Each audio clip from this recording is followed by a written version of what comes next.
You are listening to the unabridged production of Love Stung, Book 5 of the Shower and Shelter Artist Collective by Brooke St. James. Read for you by Kate Rudd. Chapter 1. I was numb and exhausted as I rode the elevator up to my New York City apartment. It had been an extremely long day.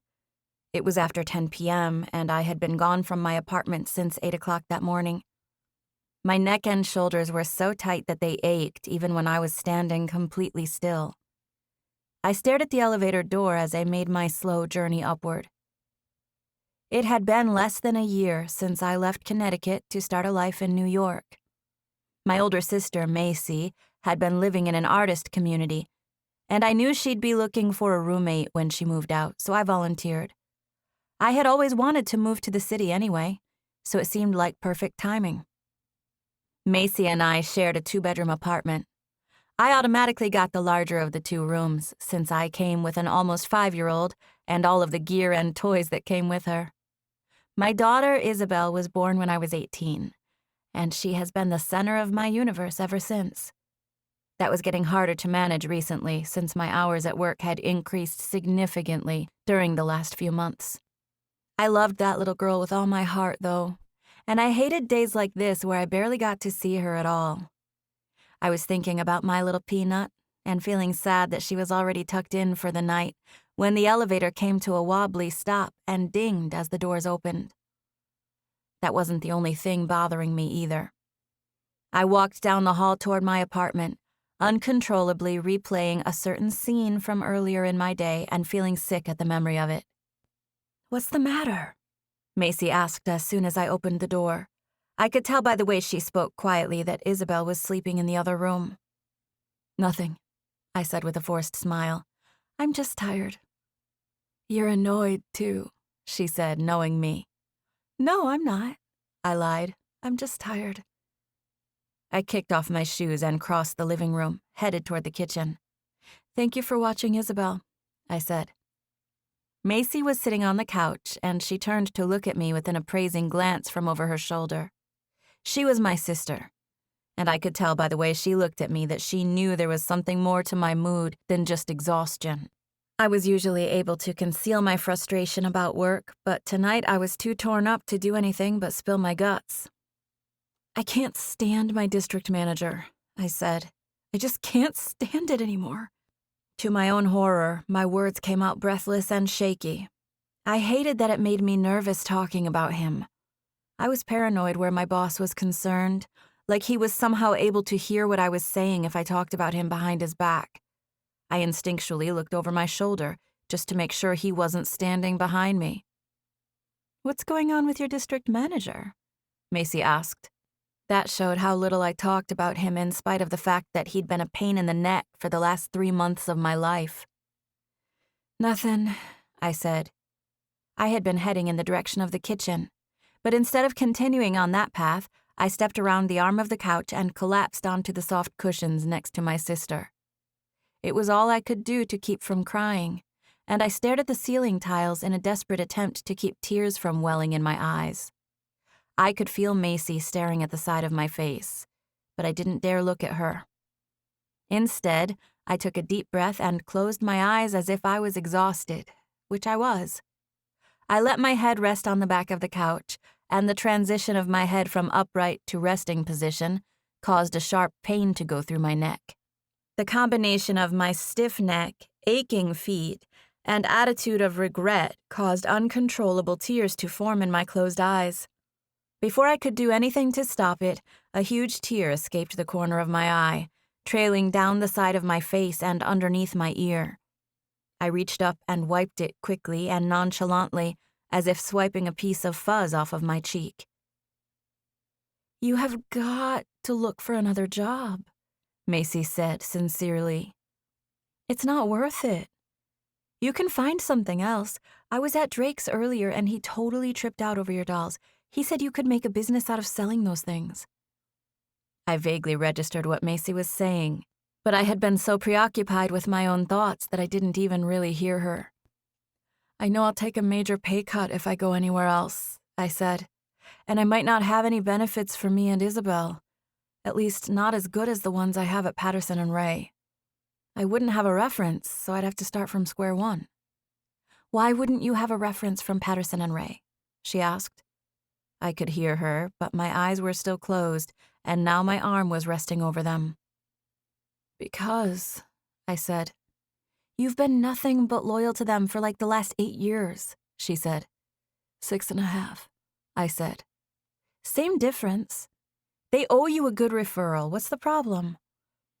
He wouldn't give it to me, I said after a long pause. Who? I glanced at her. JR. Who's JR? She asked with a perplexed look on her face. The district manager. That's his name? JR, you never told me that, because I don't talk about him. Has he been giving you grief the whole time you've been at the New York store? I shook my head. He just moved here a few months ago.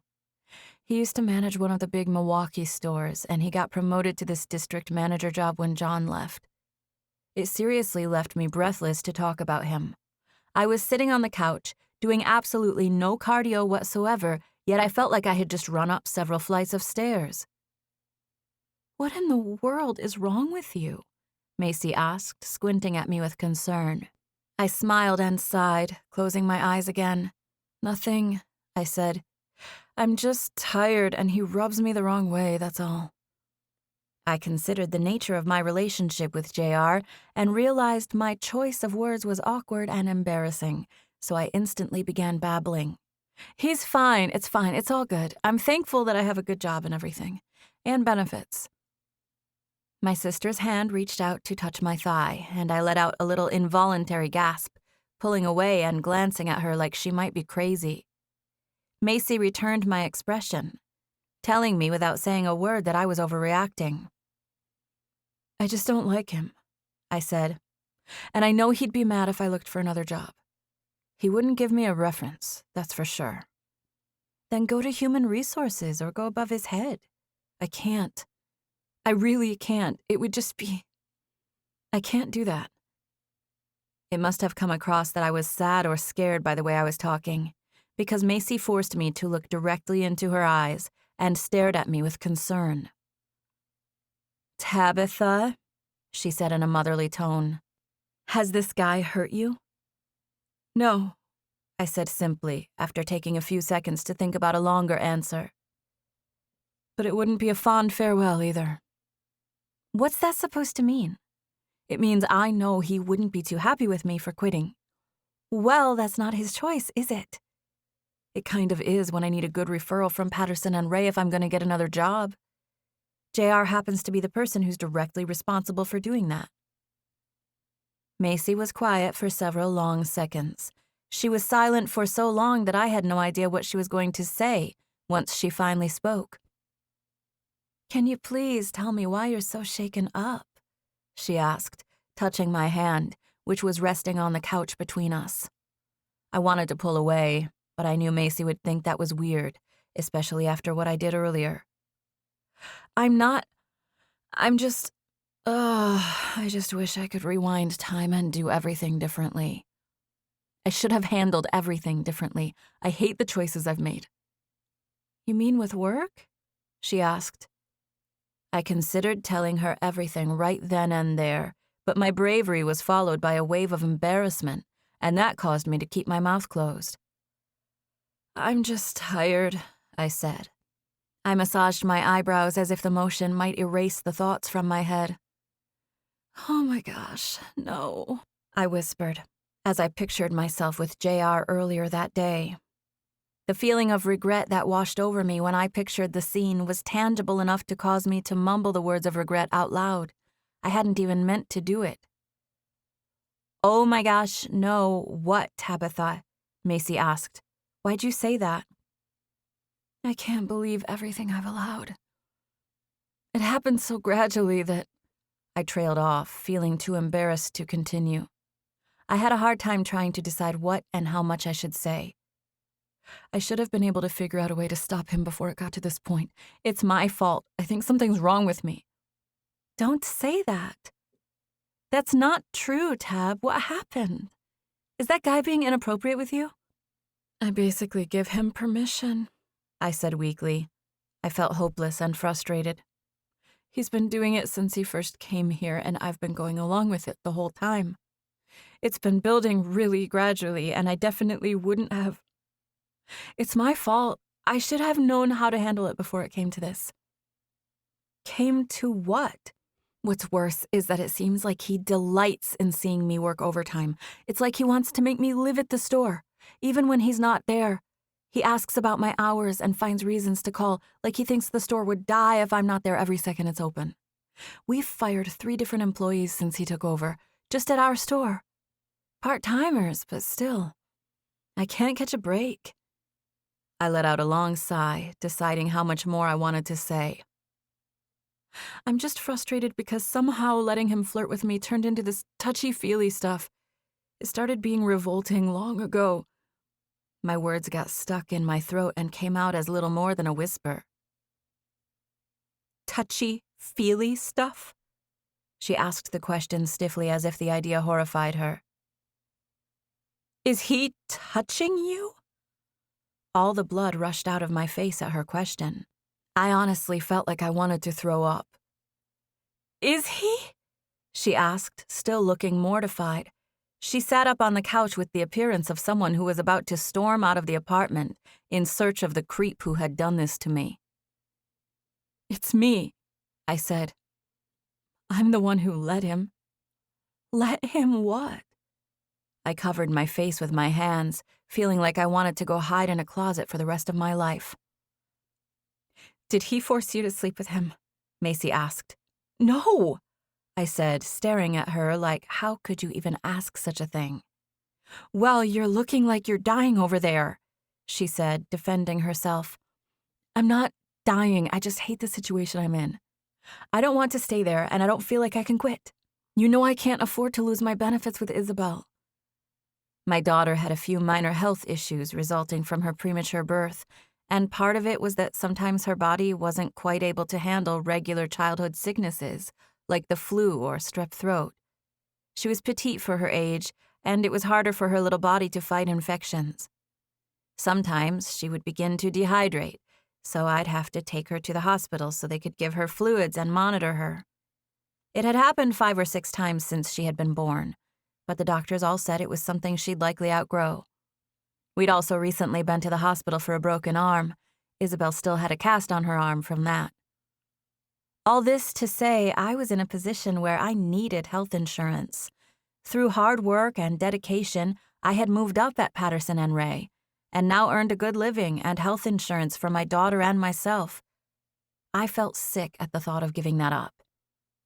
Patterson and Ray was one of America's most iconic clothing lines, and I had a full-time management position at their largest New York location.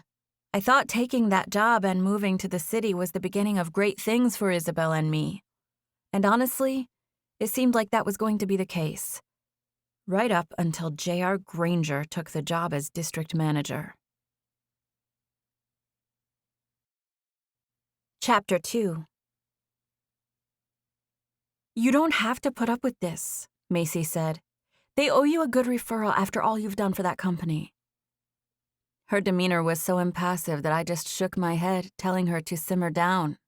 I massaged my eyebrows, feeling like, other than my sister and my daughter, I wanted my whole life to just disappear.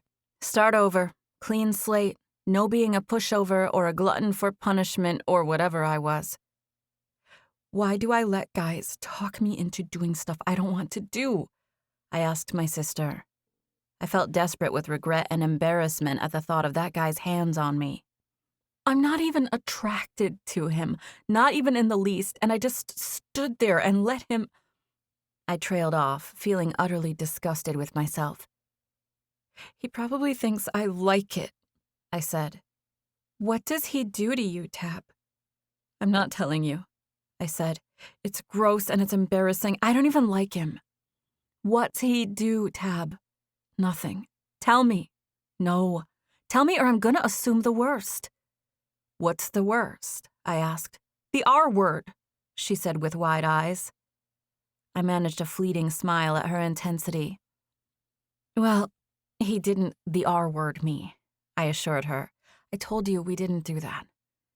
Did he touch you? She asked. She stared at me intently from her place next to me on the couch, and I nodded almost imperceptibly. It was painful and humiliating, but I nodded. I could feel myself begin to sweat at the rush of regret. It's been building slowly since he moved here. It's not like he just busted right in and started grabbing me. Does he grab you now? She asked. I shrugged. I wouldn't call it grabbing, I said. But he touches me, and I let him. Oh my gosh, I let him.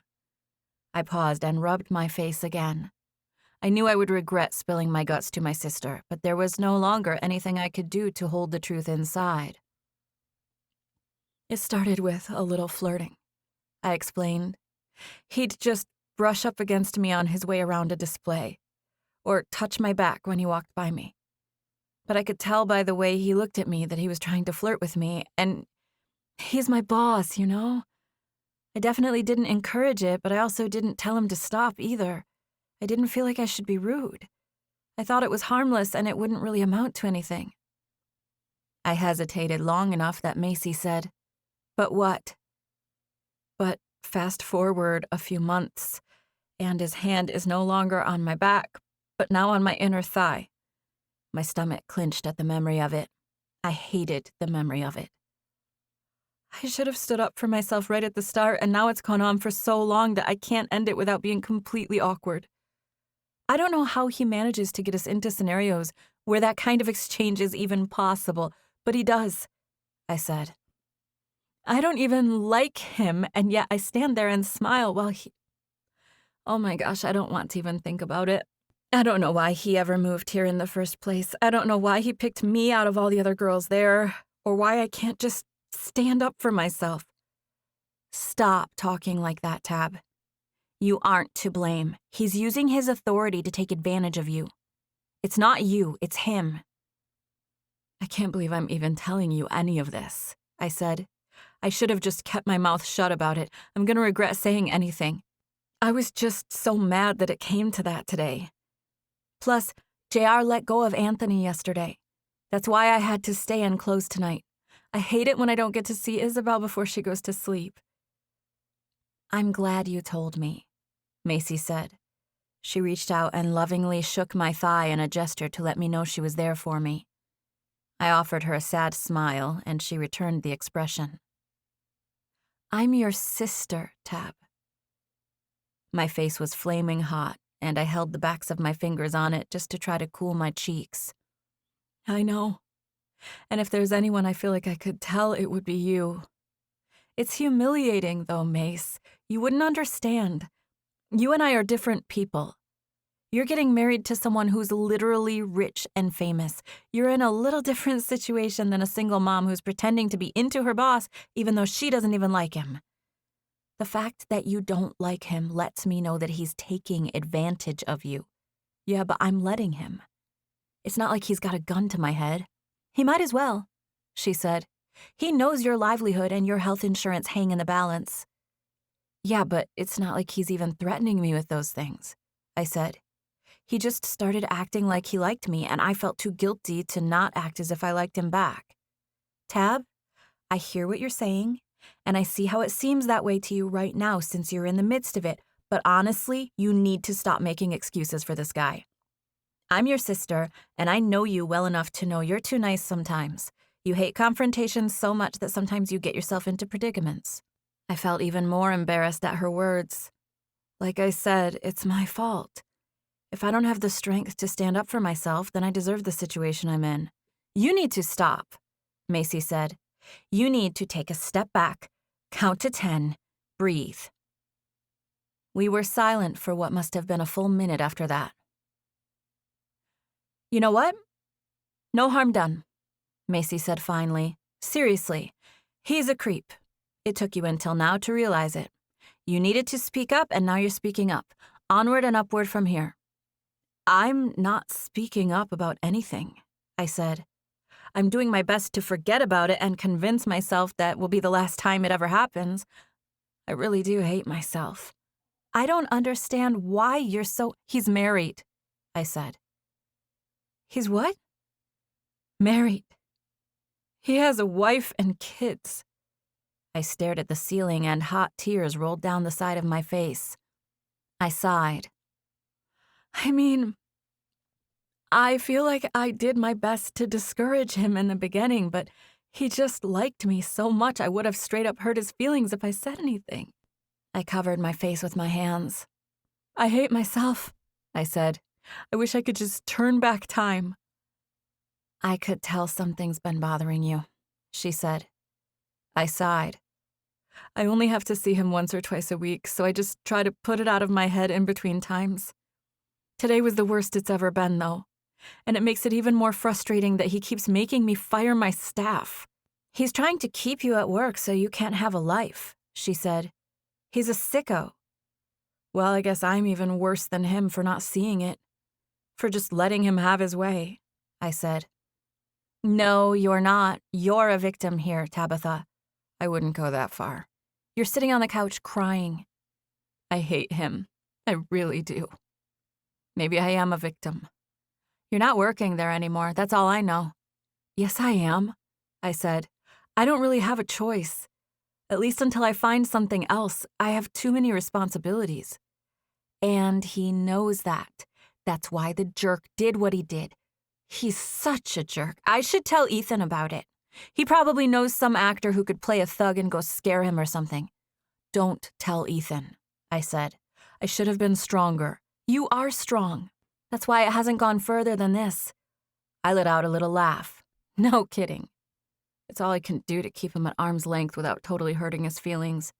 You need to stop worrying about his feelings, she said. Go ahead and hurt them. I hate confrontation, I said.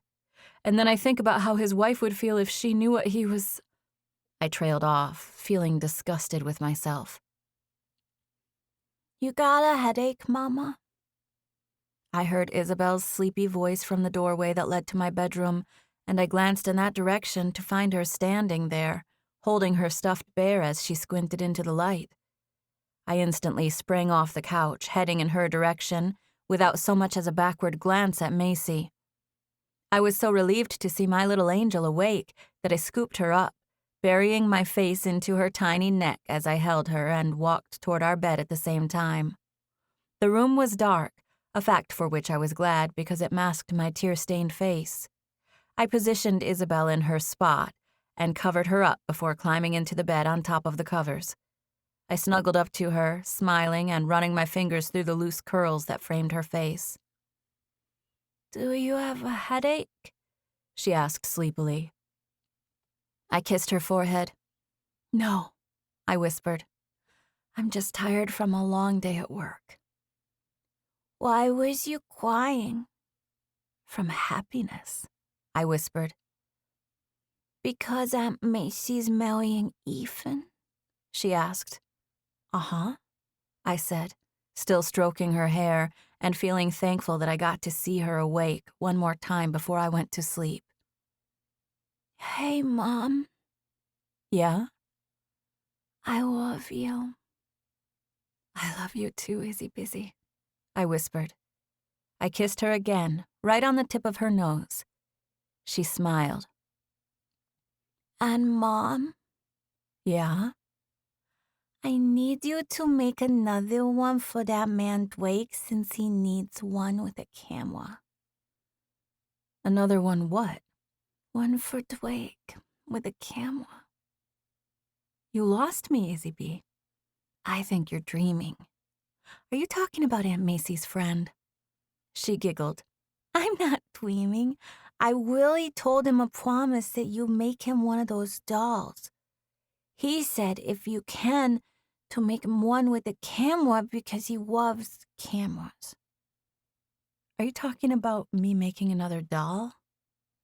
She nodded without taking her head off of the pillow. For Drake. Drake? She nodded. He said he loves your dolls so much and he will give you $500 for a Drake doll with a camera. So I told him a promise that I would tell you to make him one, okay? She looked at me with an intense expression, like the whole thing was weighing heavily on her mind. Her eyes were really pleading with me. "He really needs it, and I promised, okay?" "Okay," I said. "And don't worry, because he will give you $500. He said that? I asked. She nodded. "And don't worry, he will be a nice man to you." She meant it as a general statement, but I couldn't help but find a little humor in it, or irony, or whatever you want to call it. After the day I had, I wasn't sure nice men existed. "I'm glad he'll be a nice man," I said, "because I don't make dolls for just anybody." Drake had obviously seen the dolls I had just finished for Macy and her soon-to-be groom, Ethan. I had made the Macy doll years before, but when they decided to get married, I made one for Ethan along with all the wedding garb to go with them. They were roughly 12 inches tall and were mostly made of wool for felting and fabric, but I worked with all sorts of materials. I liked to take my time with the dolls and use high-quality components, so $500 was the very least I could charge and still make even close to as much as I did hourly at Patterson and Ray. "I hope you didn't promise him I'd do it right away," I said, thinking about work and how I might be busy with starting a new job soon. "I know you don't want to make another doll after Ethan's," she said, seeing my look of concern. "But you will do it for Drake. I just know you will. He's handsome for you." I screwed my face up in a silly expression. "Handsome?" I whispered, causing her to giggle. "Did you just say he was handsome? Where'd you even learn that word, you silly goose?" Isabel giggled at my shock. "You will know it is Drake when you see him, silly." "I will know what is Drake?" I asked. "The person you need to make the doll for." "I think you need to get some rest, my little angel." She smiled and blinked sleepily. "You promise?" "Promise what? That I'll make that guy a doll?" She nodded. "Drake." "I guess I do promise," I said. "If it means that much to you, I'll talk to him and find out if he really wants one." "He does," she said. "He told me he wants one." "I'll do it," I said. Oddly enough, it seemed like it really meant a lot to her. I could tell she woke up thinking about it, and now that I had promised, she was able to relax. "Get some rest, okay?" She yawned and nodded, letting her eyes close. I stared at her angelic face for what must have been 3 or 4 minutes before she started breathing in a relaxed, rhythmic way that let me know she was asleep. I thought about how I would attack any man who put her in a position like JR had put me in. And it was that exact thought that let me know just how blind I had been. I had to stand up for myself. I had to quit Patterson and Ray, even if it meant making JR angry. Even if it meant moving back to Connecticut and starting over. I kissed her forehead and headed back into the living room. Macy was still sitting on the couch. "You'll be moving in with Ethan once you're married," was the first thing I said when I saw her. She nodded. We had already talked about me staying in the apartment and Isabel taking Macy's bedroom once she moved out. "So, maybe it's good timing," I said. "Maybe all this is a sign that I should just move back home with Mom and Dad. You know, start over. Just do me a favor, Tabby, and take a day to think about all this. You don't have to go moving back home with Mom and Dad just because some guy harassed you at work." Chapter 3. Drake. Drake Salinger was one of New York's hottest up-and-coming photographers. He was a graduate of Columbia, but he built his business on a huge social media following through his unique portrait photography. He started at the bottom, and with that hard work and dedication, he was now one of the most sought-after photographers in New York. While there was something to be said for hard work, dedication, and talent, it couldn't hurt that Drake was extremely easy on the eyes. He also carried himself with a relaxed demeanor that put his clients in the type of mood that made them pose for great photographs. His portraits were compelling, yet playful. They were artsy, yet approachable. Drake loved reflecting the heart of his subject in their expression, and he was good at doing it. He was a true professional when it came to capturing portraits, a skilled craftsman who loved his medium. Macy was thinking about the photos Drake had taken for her wedding invitations as she stepped inside his studio. It was a beautifully decorated room. It had an open feel but was clearly sectioned off into different areas with a vast array of backdrops, furniture, and props. Macy had been in a few studios in her day, but none like Drake's. She couldn't help but smile as she looked around. She remembered the scene where her soon-to-be husband was acting silly and then serious for Drake's camera. She got butterflies just thinking about him. "Macy!" Drake's deep voice penetrated the silence, causing Macy to jump. "I'm sorry," Drake said. He and Macy converged in the center of the studio, and he took the object that was in her hand before offering her a sideways hug. He was a big guy, so Macy playfully gave him a couple of hard slaps on the back of his ribs when they embraced. He smiled at her. "This is awesome," he said, staring at the object he'd taken out of her hand. It was a custom-made, egg-shaped tiny bassinet that Drake had made for some newborn portraits. He hired Macy to paint it so that it looked like it was an actual egg. "I love it," he continued. "I'm glad we went with brown." "I am too," Macy said. "I can change it in Photoshop if I want to experiment with other colors."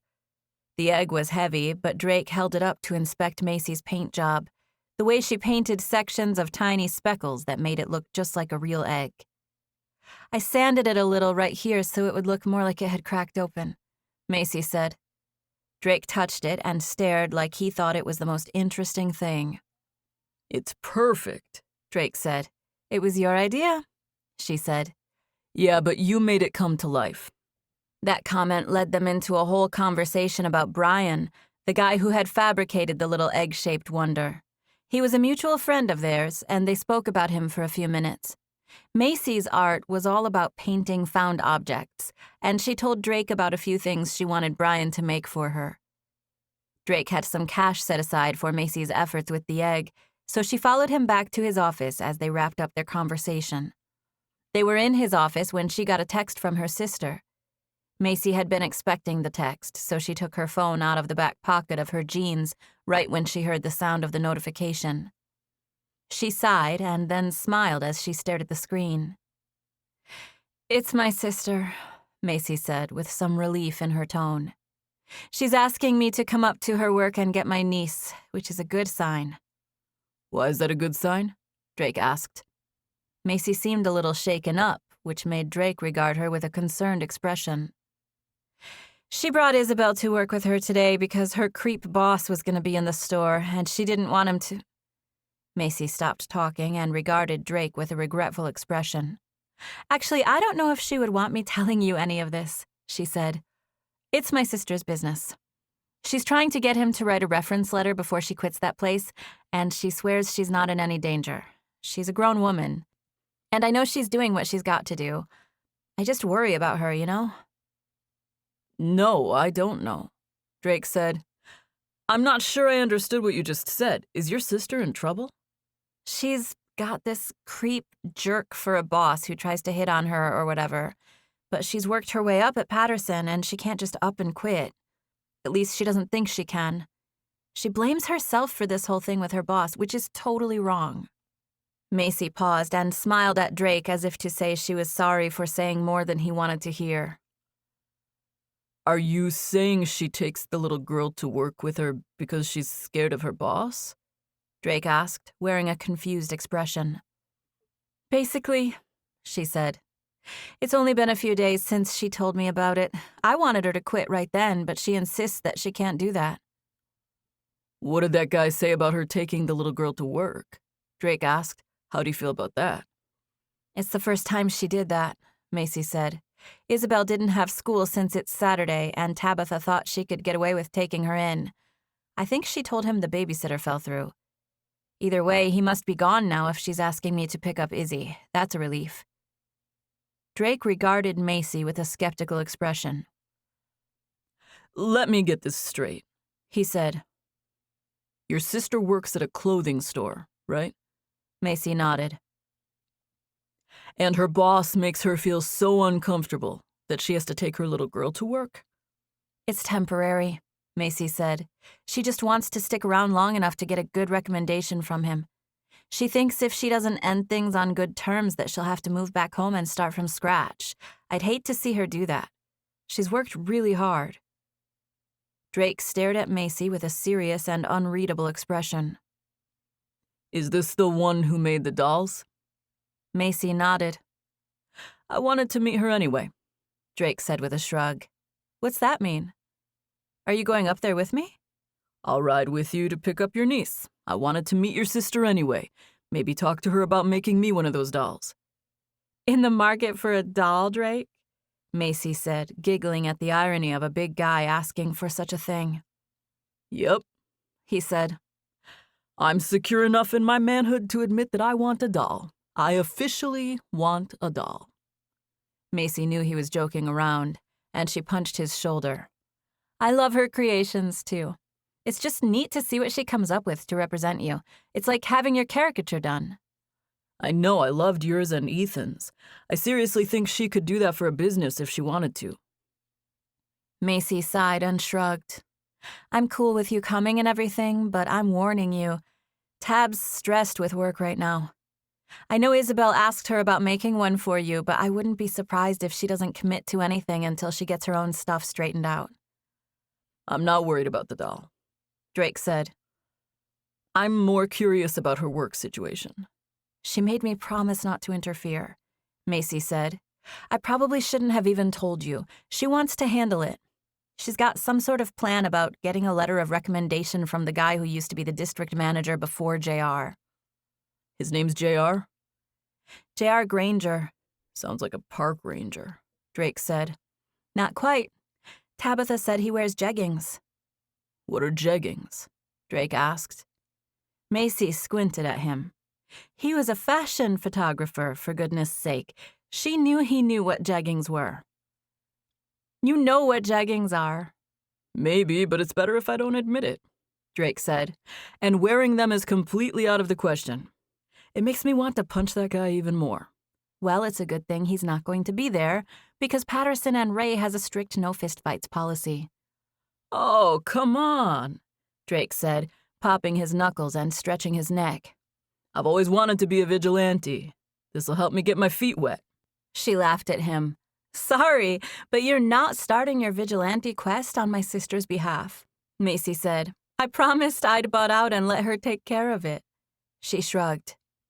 But you can still come with me to pick up Izzy if you want.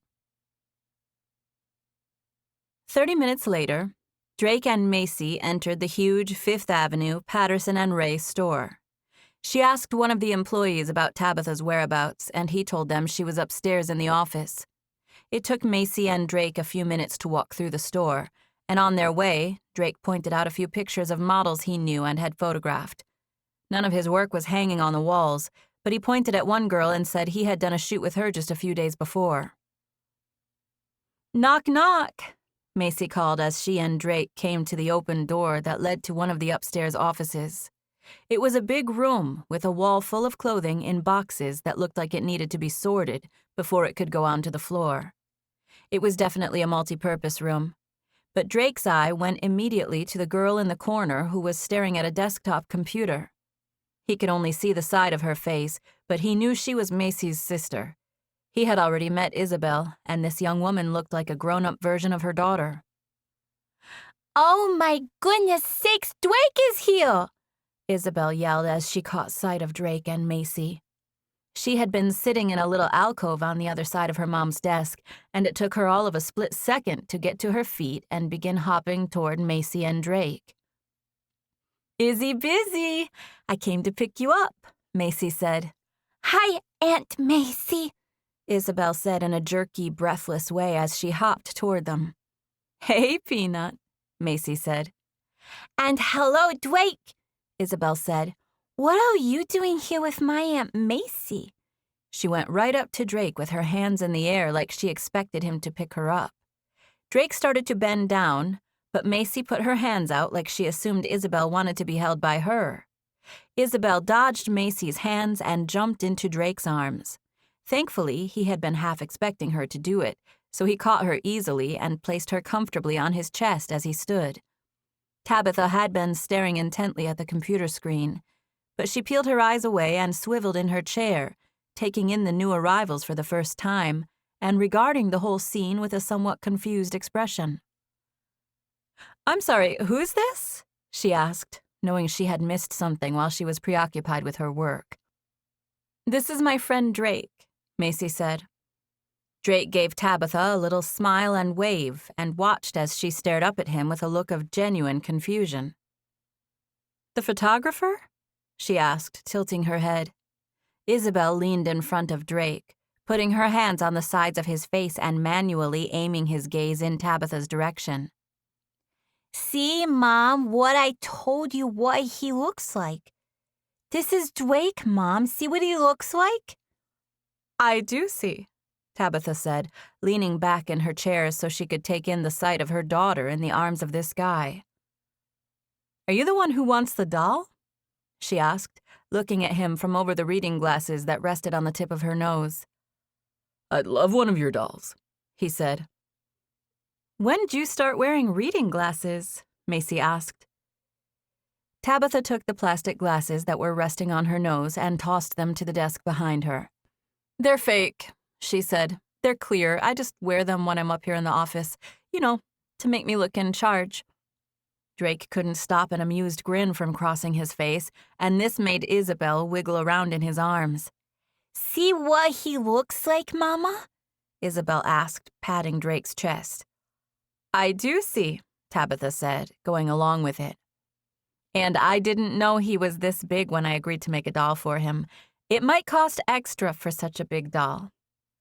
Isabel beamed at Drake like he was the best thing she'd ever seen, and Tabitha stared at him like she was genuinely perplexed by his appearance. "Is this the same guy who took your invitation photos?" she asked. Macy nodded. "Drake." "I did not picture you looking like this at all," Tabitha said, staring at Drake with a straight face. "How'd you picture me?" "I don't know. Maybe not so manly." "Not manly? What's that supposed to mean?" Drake asked, looking offended. His question was made even funnier by the fact that his voice was deep and he had a dark shadow of a beard across the lower part of his face. He was sharply dressed, but in a casual and definitely masculine way. Tabitha shook her head at him. "You're a fashion photographer," she said. "I guess I just thought you guys all looked like... I guess I just pictured you... I didn't expect you to be so... rugged." Drake was mesmerized by her smile. As a student of smiles, he knew hers wasn't completely genuine, but it was beautiful in spite of the fact that it was forced. "I'd love to take your picture," he said. "I wish you would take Isabel's picture," Tabitha said. "I haven't taken anything but iPhone photos of her since she was a year old." "Both of you, then," Drake said. "Seriously, I'd like to. No charge." Chapter 4. I stared in wonder as my daughter rested her head on this stranger's chest, giving him a tight squeeze. My sister's friend Drake had just offered to take mine and Isabel's picture for free, and Macy stared at me with wide eyes from her place next to him, telling me in sister code that it was a generous offer and I needed to graciously accept. I smiled at Drake. I hadn't been expecting him to show up with my sister, and I was completely thrown off by his presence in general, but especially by the fact that he looked nothing like the skinny jean-wearing, satchel-carrying, artsy photographer type I expected. This guy was a man. Tall, dark, and handsome, like someone who would be your guide on a whitewater rafting excursion. It was no wonder Isabel was captivated by him. He was the type of man whose mere presence put you at ease. I was just about to say something to accept his gracious offer of a photo shoot when the worst thing I could ever have imagined happened. I saw a shadow come into the doorway behind them. but I didn't know it was JR until he came around my sister. I felt nervous and nauseated, and I sat there and stared at him like a deer in the headlights. Seeing him next to Drake was utterly sickening. It was impossible not to compare the two of them when they were standing so close to each other, and I felt grossed out and embarrassed. My stomach was so tightly clenched that I could barely breathe. JR stood there, taking in the scene with an expression of suspicion, and I felt instantly defensive. "This is my sister," I explained, "and her friend Drake, Macy and Drake. They came to get Isabel, but we were just thinking about everybody's timing and saying she might have to end up staying with me after all." I paused and smiled at my sister. "Macy, this is my boss, JR." Macy greeted JR, but her demeanor was guarded. Drake, however, greeted JR with a big smile and a hearty handshake that required some adjustments of the way he was holding Isabel. "Hey there, pal," JR said when he and Drake shook hands. "That's some grip you have there." As they pulled away, JR grimaced and shook his hand as if to indicate that it had been tightly squeezed. "Sorry," Drake said. "I get a little carried away sometimes." He stretched his arms and neck casually. "That's what happens when you train as much as I do. MMA, mixed martial arts." JR let out a laugh as if he thought Drake might be joking, but Drake just stood there and stared at him with a serious expression. There was an awkward pause where I prayed that my sister or daughter would say something, but neither of them did. We all just stood there and looked at the two men, wondering what outlandish thing they might say next. "Sounds pretty hardcore," JR said. "The hardest core ever," Drake said, shaking his head seriously.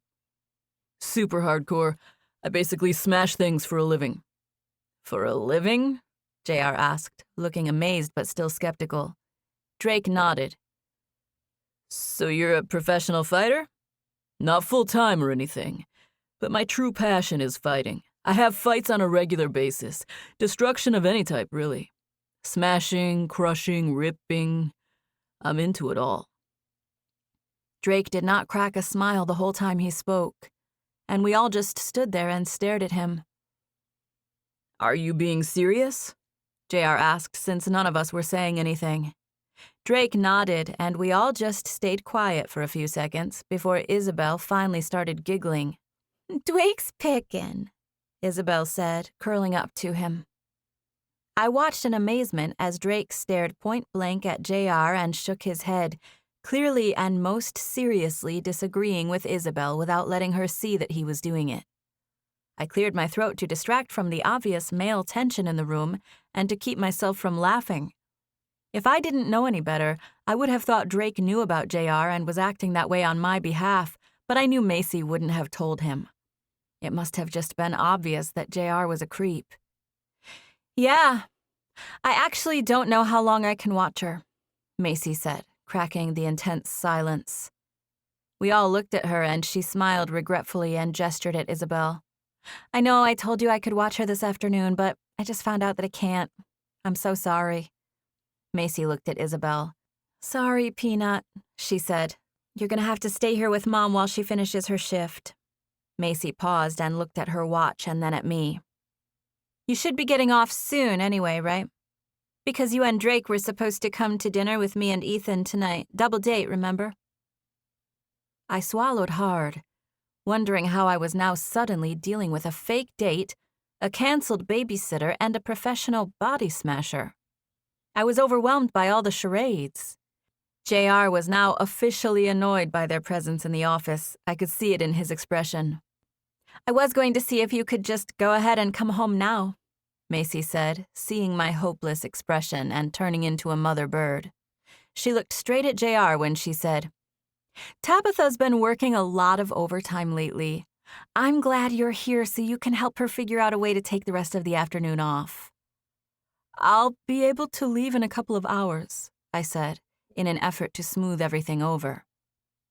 "She knows her schedule," JR said with a defensive smile aimed at Macy. "She knew she had to be here till 3 today." "She's given a lot to this place," Macy said. "I won't argue with that," JR said with his hands raised.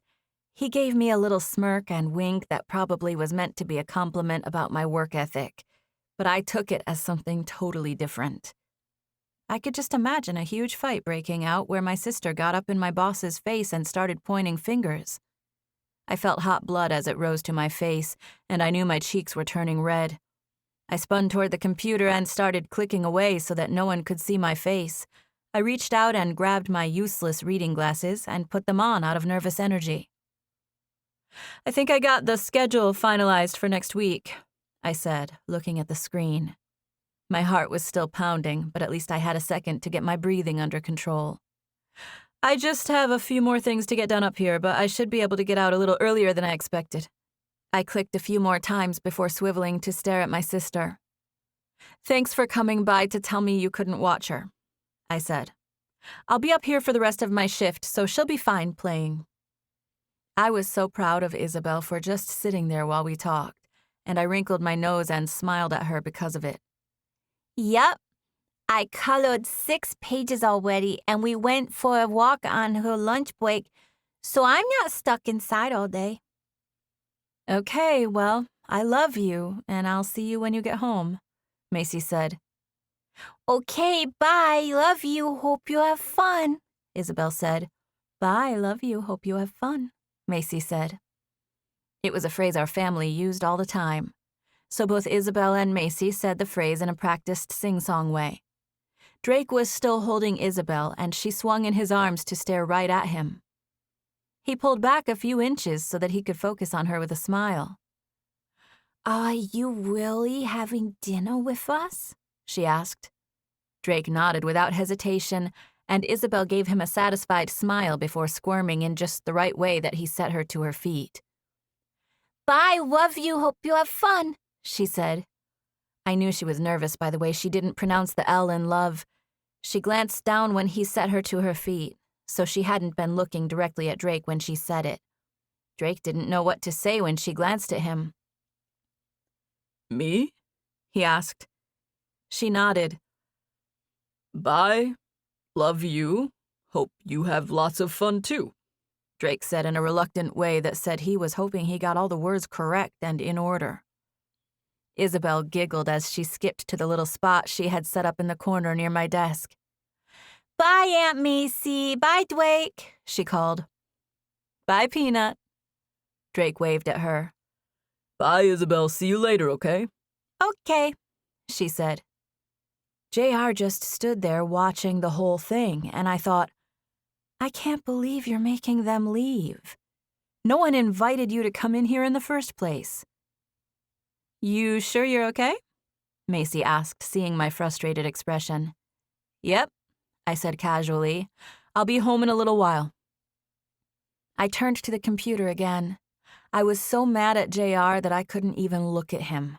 I could feel his presence in the room, but I just stared at the screen, clicking absent-mindedly on the little time blocks on the schedule. It was quiet for a minute before JR got up to walk across the room.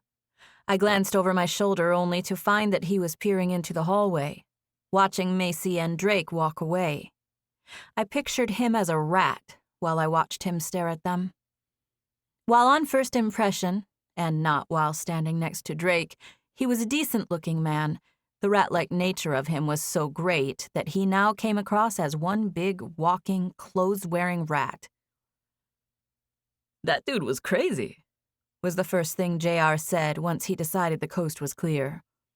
He said it in a light-hearted way that didn't necessarily require a response, so I just ignored him. "That dude," he pressed, coming to stand behind me. "He was crazy," he repeated. "Did you see how he was looking at me?" No, I said distractedly. Isabel looked up, and I gave her wide eyes and shook my head, telling her to be quiet. "Did you hear him tell me he liked smashing things?" JR asked. No, I lied, working but not really working on the schedule. I did, Isabel said. Remember when Drake said he crashes and smashes things? Huh? Oh, I must not have heard him, I said distractedly. JR came to sit on the edge of my desk in a position where I had no other choice but to glance at him. I made quick eye contact with him and offered a fleeting smile, hoping it would be enough. He was looking back at me with desperate eyes. My plan was to just glance at him, but I couldn't bear to follow through with it once I saw his tortured appearance. I locked eyes with him, returning his beseeching expression with a curious one of my own. I need to talk to you, he said. He mostly mouthed the words, whispering barely loudly enough for me to hear. I gave him a questioning expression. So, talk to me, I whispered, since there was no way I could put off hearing what he had to say now that he was acting so serious. I truly thought he was about to fire me. I'm thinking about leaving her, he said with wide eyes. Short-circuiting. My brain was short-circuiting. It was like two wires had been connected and now weren't. His words made my mind lose track of reality. It took me a second to realize that this guy was telling me he was thinking about leaving his wife, and I could see by the way he looked at me like he thought I had something to do with his decision to do so. Nightmare. Seriously, total nightmare. Worst case scenario. All of this was happening while Isabel played quietly on the floor, oblivious to what we were saying. I looked at JR with a shocked expression and shook my head. No what? He asked, still mouthing the words. I just continued to shake my head. She just moved all the way over here with you, I said in a breathless whisper. And we're not. We can't do whatever it is we've been. I trailed off, feeling too breathless to continue. My heart was pounding. It was my most dreaded confrontation come to life, only now I had the twist of him wanting to leave his wife, not to mention my 4-year-old daughter was sitting 3 feet away. I feel really bad about your wife. I was going to talk to you about us keeping some professional boundaries. I was whispering, and yet still my voice was shaky and uneven. I hated this moment.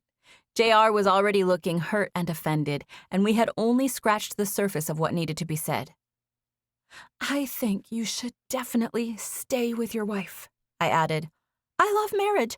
I think marriage is great. I was going to tell you I felt bad about everything anyway. JR had the nerve to smile at me like seeing me flustered amused him. I thought you'd be happy to hear I was thinking about leaving her. I shook my head at him to assure him that was not the case, but Isabel made a movement that caught our attention. We both looked at her as she held up a piece of paper. I'm gonna draw a picture of Drake, she said. Okay, I said, smiling at my daughter even though I barely even heard what she said. You want me to put you on it with him? She asked. She was looking right at me with an expectant smile, so I smiled and nodded. Of course, I said, even though I hadn't really heard her question. I will draw you and Drake on the picture, she said. Okay, sounds good, baby. I turned to face JR again, considering vaguely in the back of my mind what Isabel was saying. I usually made an effort to pay attention to the things my daughter was saying, but in this situation, I was consumed by making sure JR knew I did not support any decision that involved leaving his wife. How in the world had I gotten myself into this? I hated the thought of hurting his feelings, but it seemed as though he was going to make me do it. Seriously, JR, I was going to say we needed to stop whatever was going on anyway, I said, still whispering so Isabel wouldn't hear. I was glad for her presence because I didn't trust my voice at full volume. You're married, and I'm seeing that guy Drake now. I hated lying, and my breathlessness reflected that, but Macy and Isabel had already set me up for it, so I just went with my gut. I gestured back and forth from JR to me. I was tired after a long, frustrating day, and I did my best to look frumpy, slouching as I sat in my chair. I smiled regretfully at him. It really should have never happened in the first place. Chapter 5. I got off of work an hour early that day, a fact for which I was extremely relieved because things were officially awkward between JR and myself. I had come right out and told him that we could no longer do the things we'd been doing, and honestly, I wasn't even sure how he took it. He just stared blankly at me before standing up and walking out of the office. I left an hour later, and he was nowhere to be found. Not that I searched for him, because I didn't. I needed to just go ahead and ask him for a reference letter while things were still halfway cordial between us. I thought about going over JR's head to ask Michael, the regional manager, to do it for me, but I knew that would only make JR mad. I considered all these things as Isabel and I rode in the cab to our apartment. We only lived about 8 blocks from my work, but we had plans to stop at a store on the way home that was 2 blocks past our place, so I figured we could just take a cab and get dropped off there. I had been too distracted to pay attention to my phone, but I took it out of my bag when I thought of contacting JR while things were still polite between us. I was planning on sending him a text to put a bug in his ear about it, but there was a message from my sister waiting for me when I looked at the screen. Macy. I went with Drake to help him find some fabric for the inside of the egg. We came by the apartment after we went to the fabric store. He's here now. Her text had come in about 20 minutes earlier, and I typed out a response instantly. Me. Is he still over there? I heard back from her right away. Macy. For now, he's leaving in a minute. He came by because the fabric store was close. He mentioned taking us to dinner since we said that to Iz, but I told him I had plans with Ethan and that you and Izzy probably wanted to chill. Me. Good. I wrote it and sent it, but I didn't mean it. I was tired and part of me wanted to be alone. But for whatever reason, deep down, I wanted Drake to be there when we got back. Maybe I felt comforted by the sheer presence of him and wanted him around in case JR got mad enough to come hunt me down. I smiled at myself, feeling silly for the paranoid thoughts, and for longing for a total stranger, and all the other craziness that was happening in my own mind. I put my phone in my purse and focused my attention on Isabel, answering her question about the bobblehead doll that was on the dash of the cab. The cabbie dropped us off at our favorite corner grocery store. I had promised Isabel ice cream for being such a good girl while I was at work, and I was too tired to cook anything, so we hit the store on the way home for ice cream and frozen burritos. By the time we did all that, it had been at least a half hour, so you can imagine my surprise when we got back to the apartment and I realized that my sister still had company. Drake and Macy were sitting in the living room, looking comfortable and showing no signs of anyone leaving. She smiled at me and then beamed at Isabel, and I watched my daughter run across the living room with her arms in the air. She didn't bother taking off her shoes or backpack, and I smiled at the sight of her running toward my sister and Drake before I stared down, concentrating on taking off my own shoes. I knew Drake was sitting over there, but I didn't even have the strength to glance at his face. I found that I was exceedingly nervous in his presence. I took off my shoes and set down my bag before heading into the living room. Isabel was already in the process of taking her backpack off by the time I got over there. She was talking about the picture she'd been drawing, and I watched as she took it out of her bag and put it directly into Drake's hands. It's a picture of you and my mom, she explained. I realized this whole scenario with how much my daughter was smitten with Drake could come across as me trying to trap the poor guy into something, when exactly the opposite was true. I didn't want to trap anybody into anything. I didn't want to be trapped into anything. No trapping either way. No trapping at all. It could be anybody, I said, coming to stare at the piece of paper that Isabel had just handed Drake. My heart dropped as I looked down at it. As an added bonus to the already blush-worthy situation, there was a huge heart circling the 2 stick figures in the middle.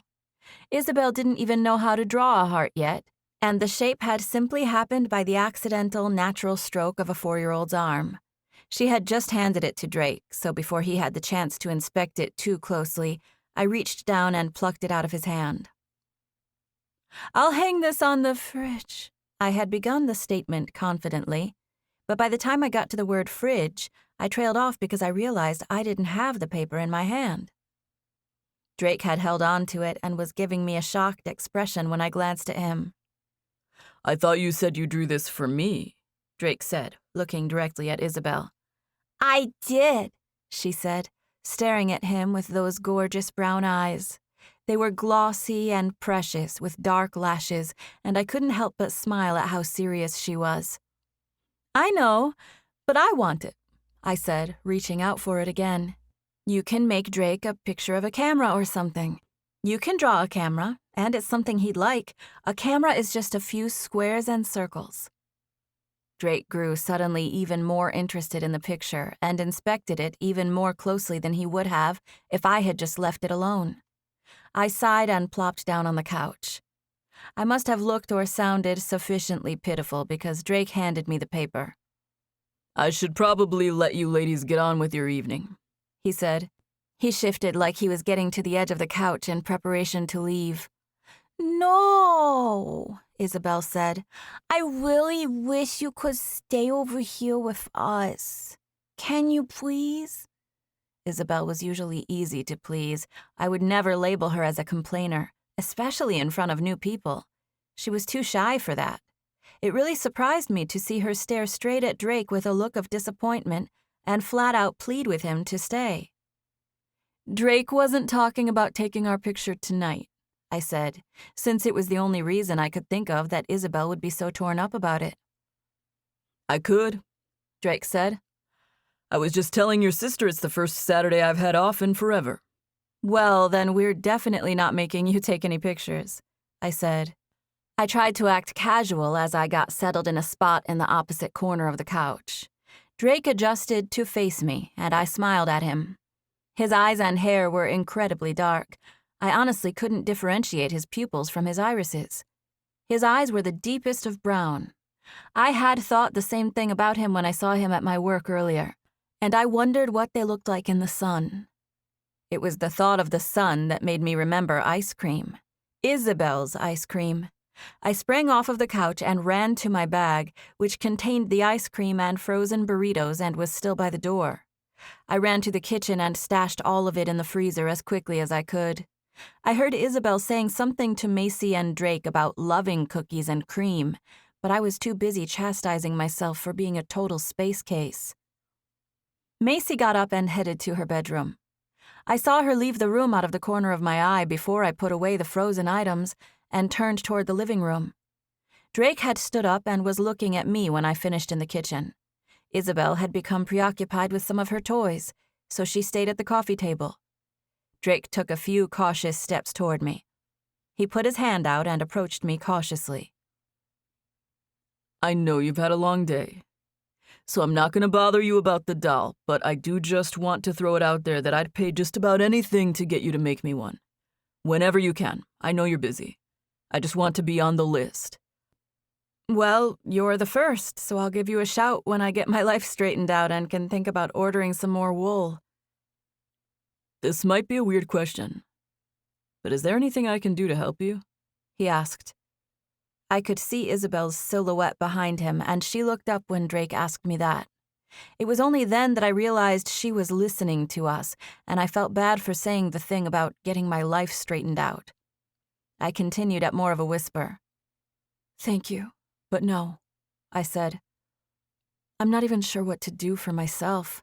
I'm just kind of thinking about whether I'm going to stay in the city or go back home to Hartford. That's easy, Drake said. What? Stay in the city. The city's the best. He had come almost all the way into the kitchen by that point, and I smiled at the way he took up the whole place. You're too big for this apartment, I said. Nuh-uh, he said. He reached up, demonstrating that he couldn't touch the ceiling, at least not while he was flat-footed. His stretching motion made me remember that whole exchange between Drake and JR. I let out a little laugh at the memory of it. I can't believe you told my boss you crush things, I said. That was the funniest thing I've ever heard.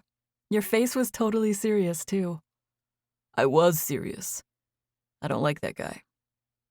I glanced over Drake's shoulder to make sure Isabel wasn't paying attention to us. Well, he's sort of a jerk, I said quietly, so you've got good instincts. I'd like to believe you're right about my instincts, but in full disclosure, Macy told me you didn't like your boss. I wondered, I said, suddenly feeling reluctant. What exactly did she tell you? She just said she was worried about you. Well, there's no need, I said. I'm fine. There was a small peninsula in our kitchen, and Drake and I converged on opposite sides of it. He was still holding the picture Isabel drew, but it was face down, and he was looking at me. "Your eyes are dark," I said, since they were breathtakingly bottomless and currently staring a hole right through me. Yours are too. "Not as dark as yours." He smiled. Maybe not. "I'd like to see what they look like in the sun," I said. I thought I was making casual conversation, but I realized that statement sounded more lovey-dovey than I meant for it to. I cringed, wishing I could take it back. He smiled. I'd like to take your picture in the sun anyway, so we could do both things at the same time. I have lots of windows in my studio. "Why? Why what? Why do you want to take my picture?" Because. Why do you want to see my eyes in the sun? "To see if they're brown or black." Brown, he said. He was so straight-faced about it that I couldn't stop myself from smiling. "That solves that, then." Yep, he said. but I still want to take your picture. "And you want me to make you a doll?" I'd really love both of those things. Those two things would make my day. Can we hook those up? "We can, but I'm afraid it's not going to happen in a day. It's going to be at least a month on that doll, and that's if I really chip away at it when I'm off work." Don't worry about the doll, he said. I know you have a lot going on right now. I don't care if I have to wait a year. I just want you to know I want one. "Great," I said, holding my hand out in an official manner like we should shake on our deal. Great, Drake said, shaking my hand. His hand was big, and he held on to me with a firm but gentle grip. I pulled away when I realized I didn't mind the warm feel of it. "I'm glad we got to talk. I'm glad I got to meet you. Isabel was asking me about making you a doll, and I was thinking if I did it, I could go off of a picture. I've never made one from a picture, but I think I could. Anyway, I'm glad we met so I can see how your mouth moves and everything."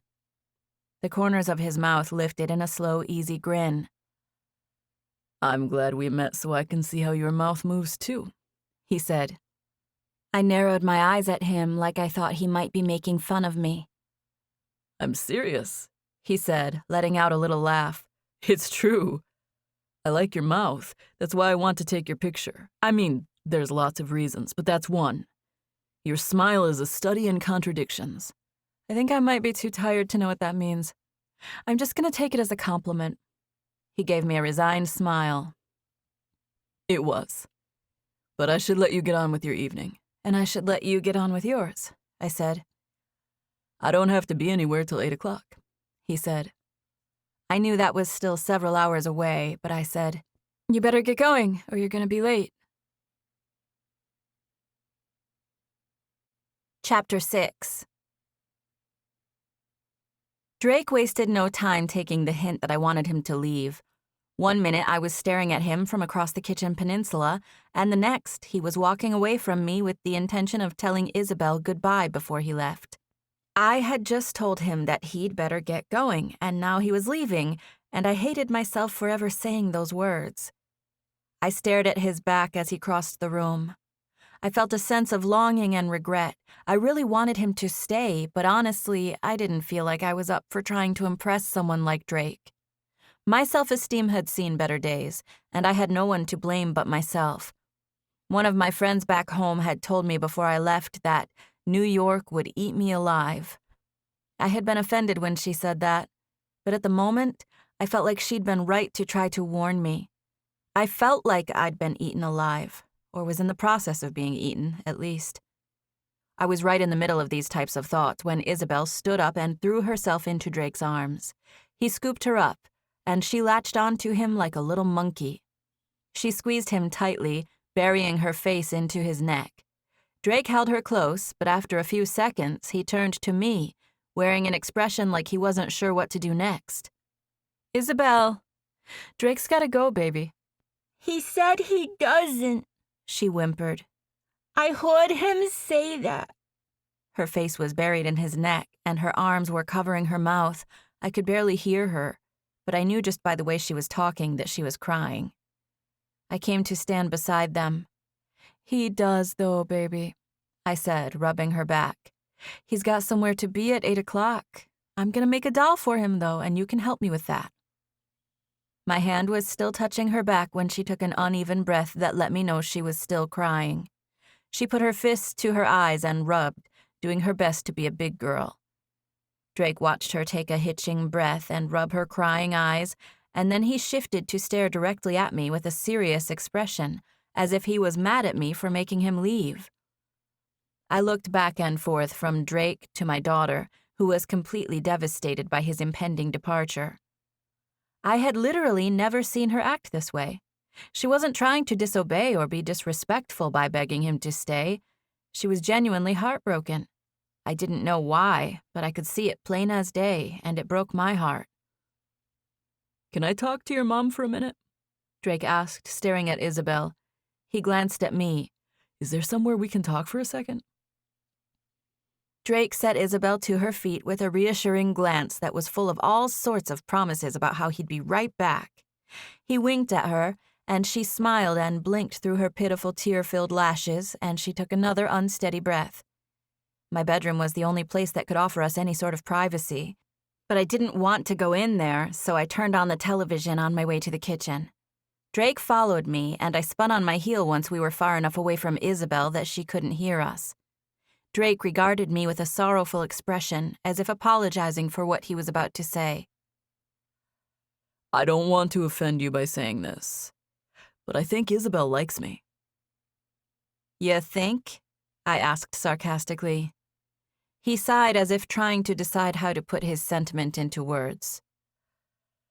What I'm saying is that I think she might like hanging out with a man a little.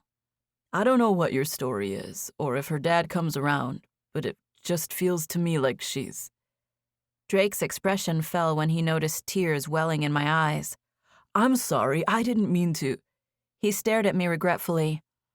I'm making this into more than it is. I just hated to leave, but I wanted you to know I don't have any other motives other than feeling like your daughter might somehow benefit from a male presence in your apartment. He closed his eyes and shook his head. It sounds bad even saying that. I'm not trying to offend you. I'm not pretending to know what your daughter wants or needs. I tried to blink them away, but a tear escaped and rolled onto my cheek. I instantly wiped it with the back of my hand, glancing at Isabel's profile in the distance before smiling at Drake. I'm only offended because you're right, I said quietly. Her daddy knows she exists, but he's never laid eyes on her, as far as I know anyway. She used to be around my dad more, but now that we live here, she barely even talks to any men, except for the little boys in her class and their dads. Ethan's been coming around with Macy lately, so that's good. I had been looking down, but I glanced at Drake with the same regretful expression he'd been using on me. I sighed. Thank you for offering to stay. I think ultimately you're right about what she needs or what she's lacking or whatever, but staying an hour longer than you intended isn't going to do anything to fill her daddy void. No? He asked, looking genuinely surprised. I thought it couldn't hurt. It can hurt, I said. I wasn't going to say any more about it, but he just stood there and stared at me. How? He asked. What's the harm in letting me hang out with her for a few minutes? He asked. You don't even have to be out here. You can go to your room. I stared at him with narrowed eyes, telling him he should realize what a ridiculous statement that was, and he smiled at me. Fair enough, bad idea, he said. Plus, Ethan will be here in a little while, I said. My sister hadn't been with Ethan all that long, but I felt like his presence in Isabel's life was a point in my favor and should be mentioned. I know, you mentioned him a second ago. I like Ethan. I'm glad he's around. But thank you, I said. Thank you for noticing and for being willing to stay over here. She seems to really like you. I'm sorry there was no way to really offer to hang out with her without offending you. I smiled. No, you were right to say something. She seems to be pretty adamant about getting you to stay. I'm too tired and out of it to be offended, anyway. Are you going to quit that job? He asked. I thought about how I should respond. The short answer is yes, I said. I just don't know how or when. It's none of my business, Drake said, but for what it's worth, I don't like that guy. I smiled. Get in line. We stared at each other for a few seconds, both knowing we were saying goodbye. As for offering to hang out with Isabel, I said, we laughed about me leaving you two alone, but I would have trusted you, just so you know. I can tell you don't mean her any harm. Good, He said. so let me do it. You go take a shower or paint your toenails or call your boss and quit. Go take a minute for yourself. I have a couple of hours to spare. Let me take Isabel out for some ice cream or something. I was honestly a bit taken aback by his willingness. I don't mean to be skeptical, but I don't understand what you stand to gain here. Sometimes people do things without standing to gain anything, He said. Not usually, Well, I'm sure I stand to gain something, he said with a shrug. Ice cream in my belly, for one. I stared at him. He was too handsome, and I was so overwhelmed from having Isabel at work with me and juggling the drama with JR, I couldn't think straight. There is a pastry shop on the corner, I said. I'd really love a shower, and I know Isabel would be thrilled to. Thank you, he said. I hated leaving her when I didn't have anything going on for the next few hours. He smiled as if he was actually relieved about staying. It truly seemed like he wanted to continue hanging out with Isabel, and that made my heart happy. Drake, I said softly. He looked at me, waiting for me to continue. Thank you. Macy and Ethan were already gone by the time Drake and Isabel got back to the apartment. She and my parents were the only ones I let watch Isabel, and she couldn't believe I had let her go with Drake. She confirmed that Isabel would be fine and that I was right in trusting Drake, but she mentioned more than once that she was surprised I had done it. I was glad I did because it gave Macy and I some time to talk about JR and the fact that things came to somewhat of a head with us after she and Drake left earlier. In our conversation, Macy assured me that he was a jerk and I was a victim, and all that good stuff, but I couldn't shake the regretful feeling I had on account of my inability to keep it from happening in the first place. I smiled and acted like I agreed with everything she was saying, but deep down, I still felt guilty and tortured for my role in it, and wished so badly that I could have been stronger. Macy didn't seem to judge me, but I definitely judged myself.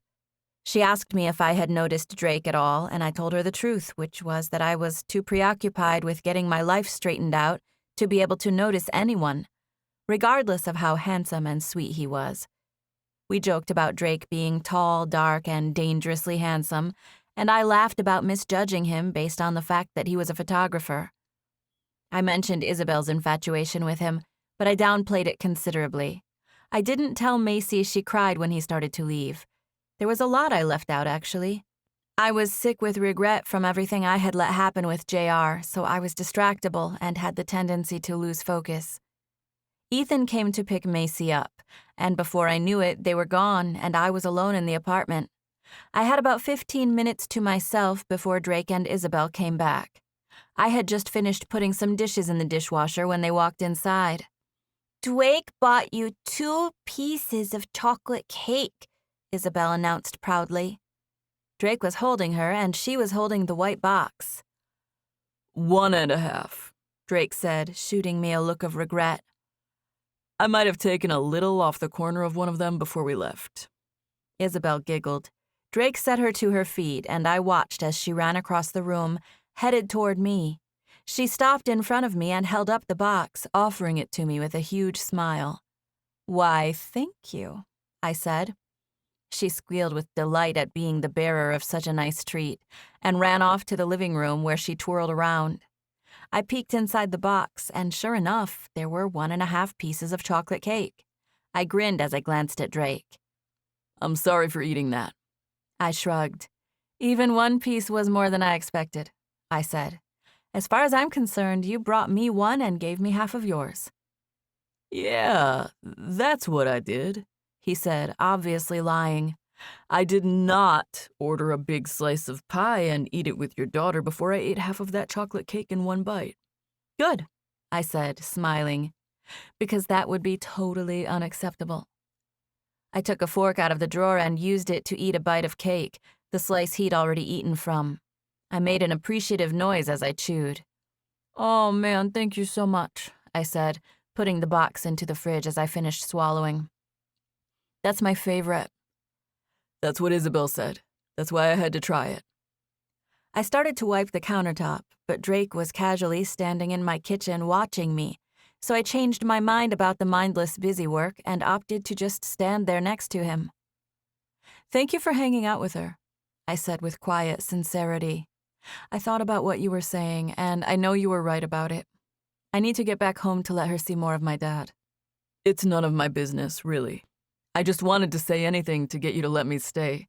It was breaking my heart to see her cry. "Well, you should sneak out then." You mean leave without saying goodbye? He asked, looking at me like I had lost my mind. I nodded. "I can't promise she won't cry again," I said. To tell you the truth, I wasn't expecting her to do it the first time. It might be easier if I just tell her you had to leave. Yeah, that's not really an option, he said.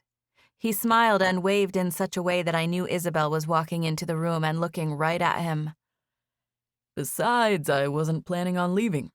Isabel said you guys might want to come with me tonight. I was telling her about this little party I'm going to, and she said you both love parties. I let out a little laugh. I bet she did. Chapter 7. "I don't know how in the world you talked me into this, little girl." I stared down at Isabel nervously as we walked into Drake's apartment building later that evening. The party happened to be in the same apartment building where he lived, so Isabel and I said we would meet Drake at his place. His apartment was on the 6th floor, and I held Isabel's hand as we got off of the elevator in search of his door. We would have never come, but Drake assured me we would be doing him a favor, saying he'd be happy for the excuse to leave after he had made an appearance. I put up a little fight, but it wasn't much of one. He was either gorgeous or persuasive, and I was either weak or smitten. There was probably a little mix of all of those things in play. Isabel didn't help much either. She was all Drake all the time. To make a long story short, I had somehow agreed to go to a birthday party even though I did not have that on my agenda for the evening. I told Drake we could only hang out for an hour or so since I had Isabel on a strict routine, and he said that would be perfect. He told me it was a casual birthday party for one of his friends. I dressed both Isabel and myself in jeans and white shirts. I didn't make a ton of money, but I liked fashion and had collected a few nice things over the years. The white shirt I had on was loose-fitting and comfortable, but nicely made. It was one of my favorite shirts, and the fact that I had one almost just like it for Isabel made it even more fun. I strategically rolled my loose curls into a messy bun right on top of my head and pulled down little pieces to frame my face. Isabel asked me to style her hair like mine, and I didn't have the heart to tell her I didn't want to look too much alike, so I did it. Her hair was a little lighter than mine, and she was about 1/5 my size, but otherwise we were completely twins. If I had a cast on my arm, we would have been identical. She looked up at me and smiled as we walked toward his door. I could tell she was tired, and honestly, I was too. But it felt nice to get dressed up and go somewhere for a change. I stopped when we came to the door that said 612. 612, I said. I stood in front of it for a few seconds before glancing down at Isabel. She just smiled at me like she expected me to handle the situation and knock on the door. I reached out to tap it a few times. Within seconds, the door opened. Drake was standing on the other side of it, and my heart melted as I took him in. He looked breathtakingly amazing. But the problem was that he had on jeans and a white shirt, exactly the same as Isabel and me. "Are we really all wearing this?" I asked. He had dark hair and eyes, and the white shirt made him appear even darker and more mysterious. I looked at clothing for a living, so I was instantly able to appreciate the quality of his shirt. I stared at the seams on the collar for a few seconds, simply because I couldn't bear to look into his eyes. "I'll change so I don't cramp your style," he said. He bent to pick up Isabel, who held her hands up with a huge smile on her face. "You are the two loveliest ladies I have ever seen in my whole life," Drake said. He was pretending to say it only loud enough for Isabel, but he knew I was able to hear him. "My mom put my hair in a bun like hers," Isabel said. She reached up to touch the neatly rolled mass of curls, which I had placed high on her head. "Your hair looks so beautiful." Isabel put her hands on her cheeks and blinked at him, giving him the absolute prettiest eyes she could make. This caused Drake to stare straight at me with wide eyes, asking if I was seeing what he was seeing. I laughed and gently pinched Isabel's rear end as I came in the door. "You big ham," I said, causing her to giggle. I followed Drake into his apartment, which was open and roomy with tons of character. It was masculine and everything, but I was surprised by how intentionally decorated it was. "This looks like something out of a magazine," I said. "Did you buy all this stuff?" I used to use it as my studio. I took pictures out here and in the extra bedroom before I got my studio space. I have a friend from school who's a stylist. She helps me with the furniture and props at the studio, too. Her name is Natalie. Your sister knows her." Drake set Isabel to her feet, and she ran ahead of us, making a lap in the living room and touching almost every available surface. Couches, coffee table, end tables, chair. She was humming as she did it, and I smiled at seeing her in such a good mood.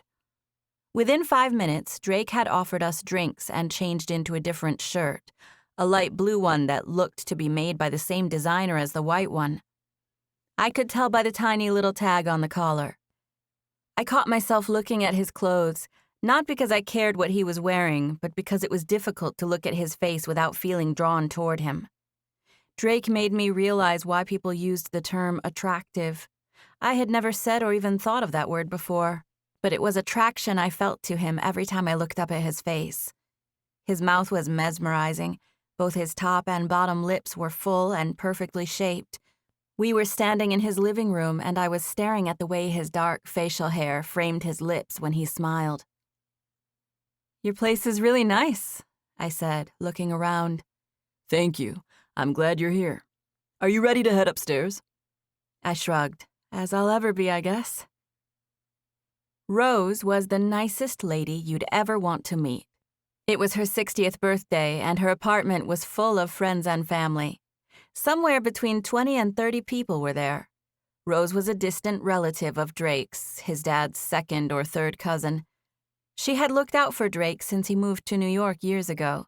She had been the one to tell him when there was an apartment for rent in her building, and that was how he had ended up there. Everyone at the party knew of Drake's success as a photographer, so they were all anxious to catch up with him and ask him questions. Rose was a fan of his work and had collected a lot of the magazines and publications with his pictures. People at the party passed them around. They enjoyed looking at them and asking Drake questions, and it was really interesting to hear him talk about his job. He was somehow confident and humble at the same time, and I enjoyed watching him interact with everyone. There were a few other kids at the party, so Isabel made a few friends. They found a spot in the corner of the living room to play with some toys, while I walked around with Drake talking to Rose's family. We tried to leave after about an hour, but Rose insisted that we stay for her to blow out the candles on her birthday cake. It was 9:30 by the time she did that, so we thanked them for having us and took our slices of cake for the road. It was the second set of chocolate cake that would be coming into my apartment that day. Rose's daughter had wrapped our cake on a paper plate with plastic wrap, and I held it in front of my chest while we rode the elevator down to Drake's apartment. "That was fun," I said. I glanced at Drake. "Thanks for inviting us." "Thanks for coming," he said. "I'm really glad you did." Me too, but I'm tired, Isabel said. Her voice was weak and hoarse, and I balanced the plate in one hand so that I could reach down and pat her back. She leaned against my leg, closing her eyes like she might fall asleep right there in the elevator. "Hang in there, little princess. Maybe you can take a nap when we get in the cab." I looked at Drake and then at the switchboard of the elevator, which clearly said it was taking us back to the 6th floor, to his apartment. I reached out and pressed the button that had a number 1 on it, and I smiled at him. "It's late. We might as well get on the road since she's so tired." Drake reached out and pushed the number 6 again, even though it was already pushed. I gave him a questioning glance. "I was thinking just the opposite," he said. He whispered, but I knew Isabel could hear. She didn't care what we were saying anyway. It was past her bedtime, and I could feel her leaning heavily on my leg. "I thought you could just get some rest at my place. I have an extra bedroom. It's got its own bath. I won't even know you guys are in there." I gave him an incredulous glance, and he smiled and gestured at Isabel. I knew you'd think I was crazy for asking, but I really wouldn't even know you're there if you wanted to crash in my extra bedroom. I just hate to think about you dragging her through the city when she's tired like that. Thank you, but we can't, I said. It's really sweet, and I'm tired, but we've got to be going home. Drake gave me a sweet, reluctant grin just as the door opened on the 6th floor. I looked at him, expecting him to say goodbye and step off. Can I at least make sure you get back to your apartment? I smiled. I can't let you do that, but you can ride the elevator with us to the lobby if you want. Why won't you let me see you home? Because that would take you forever. I don't want you to have to do that. We're fine taking a cab. How about I pay for your cab and I come with you? I smiled. I knew he could pay for our cab and still not ride with us. But the truth was that I wanted him to. Please, he added. I'm not going to make you beg, I said after a few seconds. Drake had been holding the elevator door, but he let it close as soon as I said that. As we rode to the lobby, Drake handed me the wrapped plate that Rose had sent with him so that he could pick up Isabel. She laid her head on his shoulder, and that's how we walked out of the building. Me holding 2 plates stacked on top of each other, and Drake carrying a sleepy Isabel. Drake spoke to the doorman on our way out, but he kept it brief. I gave him one last chance to change his mind about riding home with us, but he insisted that he wanted to come. I climbed into the cab first, then Isabel, and then Drake, so she was situated between us in the back seat. We strapped her into the middle seat belt, but she mostly rested her head on Drake. I was used to her doing that to me, and it gave me an odd feeling seeing her snuggling up to Drake so easily. I was happy for her and scared for her in equal parts. Happy because she seemed so relaxed and comfortable, and scared because I didn't want to see her fall in love and get her heart broken. I knew we were both in trouble with Drake, but I decided not to warn her of the imminent dangers. I would let Isabel enjoy an evening with a male figure in her life without feeling the need to tell her not to be upset when he wasn't around anymore. We had only been in the cab for about 5 minutes when Isabel started breathing through her mouth in a way that made it obvious she was sleeping. I glanced at Drake, who smiled at me. She's really precious, he said. Thank you, I said. I smiled and gave him a long blink, showing him how tired I was. We had fun tonight. Thanks for having us. I had a sister, he said, completely changing the subject. She was 2 years younger than me. She passed away when we were in high school. I'm so sorry, I said. I hate to hear that. Thank you. I'm sorry too. It was a car accident. She was with a bunch of people who were drinking and driving. He paused, but I knew he was going to continue, so I just sat there quietly. I knew she was in danger, he said. I knew it, and I didn't do everything I could to stop her. You can't blame yourself for... I know. I've been through all that in my mind, believe me. I've come to terms with my feelings about it. I'm just telling you about my sister because it might explain why I wish I could help you with that guy at your work. I hate it that you feel like you need to take Isabel to work with you to feel safe. Surely you can find something else. I can even try to help you look if... I will.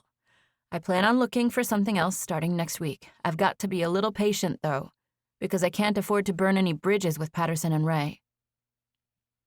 Drake's arm was around Isabel, and I reached up and touched it. The sleeves of his shirt were rolled up, and the back of my fingers brushed against his forearm. The contact sent chills up my back, so I took my hand away as quickly as I put it there. Thank you for caring, though, I said sincerely. It's nice that you care enough to say something. And I'm sorry about your sister. I know that must have been really hard. He smiled sadly. You would have really liked her. For the next 30 minutes, Drake and I sat in slow-moving traffic and talked about family and life and regrets and accomplishments. And before I knew it, the cab came to a stop in front of my apartment building. The next word out of my mouth very clearly needed to be goodbye. But I couldn't stand to see him go. So instead, the words I said were, "Do you want to come up?" Yes, he said without hesitation. Chapter 8. Drake. It was 6:13 a.m. when Drake opened his eyes. He knew it because he was staring straight at the cable box when his eyes opened. It took him a second to register the fact that this cable box wasn't his own. By the time he realized that, he was on the couch in Tabitha's apartment. He heard the sound that had woke him up in the first place. First, there had been a jingling of keys, and then he heard the sound of the door opening. The shades were drawn, but light was peeking in through the sides. Drake sat up on the couch and peered toward the door, watching as Macy came inside. "Psst," Drake said, knowing he should alert her of his presence. Macy peered into the room with a huge smile that said she thought it had been her niece who made the noise.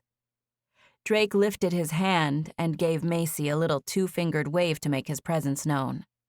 She gasped and put her hand to her chest, squinting into the living room and trying to figure out what exactly she was seeing. Drake squinted tiredly out of one eye and stretched in her direction so she could see him more fully. "Drake Salinger, what are you doing on my couch?" Macy whispered, looking at him with an expression of utter shock. She crossed the room, glancing back and forth from Drake on the couch to her sister's closed bedroom door, looking like she was trying to piece things together. Drake still had on the clothes he had worn to Rose's birthday party, and he sat up on the couch, resting his elbows on his legs while rubbing his face. He ran his hands through his hair and let out a long sigh. He and Tabitha had stayed up talking until past 1 a.m., when she finally made herself go to bed so she could get up with Isabel in the morning. Drake stretched, looking again at the clock, which now said 6:15. Tabitha thought you were coming home last night, Drake said, still speaking quietly. Macy came to sit next to him on the couch. "I told her I'd probably come home since I have to volunteer at that race this morning, but I ended up crashing at S&S.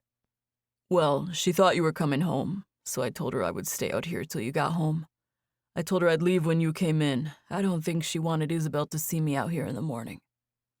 "Why didn't you just go home when Tabitha went to bed?" Macy asked. Drake had been staring down at his feet, but he turned to look at Macy when she asked that. "Because I didn't want to leave them alone," he said as if that were obvious. "They shouldn't be alone." He was so serious that Macy stared at him with shifty eyes, as if she were missing something.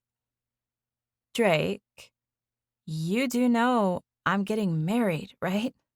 He nodded. "And you know that means that I won't be living here anymore, right?" "Yes, Macy, I know, and I know Tabitha's a grown woman. I couldn't." Drake tilted his head and regarded Macy earnestly. "I seriously hate that guy for never seeing that little girl," he said. "How could he do that? How in the world could someone have something so precious, a part of you, your own flesh and blood, and not ever want to meet her or know her or be a part of her life? I just don't understand it. They need him. She needs a dad. Why isn't he here?" Macy smiled and put her hand on Drake's knee, leaning against him with a bump to his shoulder that said she was thankful that he cared. "I ask myself the same thing," she whispered. "But Tabitha's strong. She's doing a good job. And I'll still be able to help out with Isabel after Ethan and I get married. She'll come spend the night with us and give Tabitha a break." She bumped him with her shoulder again. "You're so cute for sleeping out here till I got home, though." "I want to destroy that guy for leaving Tabitha alone to raise that little girl. I hate him for doing that." Macy giggled quietly. "You want to fight everybody lately. Or is it just something about being around my sister that brings out the fighter in you? I can't believe you told Tab's boss you smash things for a living." Drake smiled as he stood up and straightened his shirt. "Sometimes you have to fight," he said. "Sometimes you chose to let people live their own life and it turns out bad." "Sometimes it does," Macy said, having no idea that the statement had deeper meaning for Drake. "And sometimes it turns out good," she said. "Sometimes it does," Drake agreed, smiling at her. He felt sleepy, and in the back of his mind, he promised himself coffee right when he got home. I love your sister, he said to Macy. He looked right at her and said it with a straight face, but it changed to a smile when he realized that Macy was staring at him with a shocked expression. Not like that, he said, reassuring her. Not like I love her. I just love her as a person. I feel like she's full of goodness, you know? I don't love her. I just wanted to tell you I love her as a person, as a human being. You know, in case she needs anything or whatever. Or Isabel, if either of them ever... Drake trailed off. In his mind, he was doing a pretty good job of explaining himself, but Macy just kept staring at him like she thought the earth had just shifted on its axis. Drake smiled when he realized he had just dug himself into a hole. You'll have to excuse me, he said, putting his hands into his pockets. I'm tired. I should have probably just gone home when Tabitha went to bed. I think it's so sweet that you stayed, Macy said. She stood up, stretching toward the ceiling since it seemed like a natural thing to do at 6 a.m. It was during a silent moment of stretching that they suddenly heard the doorknob to Tabitha's bedroom begin to turn. It shook and jiggled several times, and they both knew there was a 4-year-old on the other side. Drake and Macy both looked at each other with wide eyes. "It's Izzy," she whispered. "Get down." Drake sat on the couch, crouching over to put his head down by his knees, and the next thing he knew, Macy had thrown a blanket completely over him. Drake could see nothing, but he heard the sound of the door finally opening before it closed again. Drake heard the little girl's footsteps as she ran across the room. Hey, Aunt Macy, I woke up. I see that, Peanut. You sure you don't want to go back to bed? It's early. I'm sure.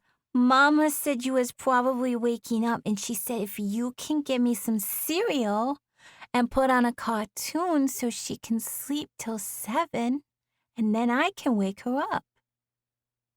There was silence after Isabel spoke, and Drake just sat there quietly. He hated hiding from her. Did you know we went to a birthday party last night and Drake carried me home? And he was at my house when I fell to sleep? I didn't know that, Macy said. And we got 2 cakes, one at my favorite cake store and one at the birthday party. They are both still in the fridge. You had a big day. Yep, I did, she said. And I got to go with my mama to work. I know, Macy said. Drake knew by the way she said it that something was happening. She remained quiet, but her fluctuation revealed the panic in her voice. Seconds later, Drake felt a heavy weight collapse onto him, squishing him and making him shift to the side. He knew it was Macy because the weight of the person leaning on him was significantly heavier than that of a petite 4-year-old. "She's coming over here, just be quiet," he heard Macy whisper urgently. "Just let me get up and explain this to her," he whispered back. "No." Macy's whisper was impassive, so Drake decided to sit there and wait it out even though he hated every second of hiding from Isabel. "Why are you sitting like this?" Isabel asked. Drake could hear that her voice was closer. He could even hear her little low giggle at the sight of Macy. "Why are you being this silly, Aunt Macy?" "Because, you little rascal." Macy left the couch and went to the little girl, sweeping her off her feet in an effort to distract her. "Are you going to your race?" "Yes, ma'am, I am. And what are you doing up so early?" "I was looking for Drake," she said. "I thought he was still out here." "Why'd you think that?" Macy asked. "Because he came to my house after the birthday party, and him and my mom were telling each other stuff while I was sleeping." "How'd you hear them if you were sleeping?" Macy asked.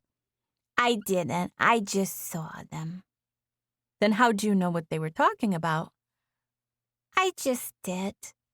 "Did you spy on your mama?" Macy asked playfully. "I just saw them sitting out here. and then I closed my eyes. Well, you did good. But I thought Drake would be here when I woke up. Aw, I'm sorry, Macy said. Is he gonna be my dad, you think? Isabel asked the question as if it were the next logical thing to say. No, goodness, no, Macy said instantly. Drake could hear her begin to pace, walking away from the couch and into the kitchen.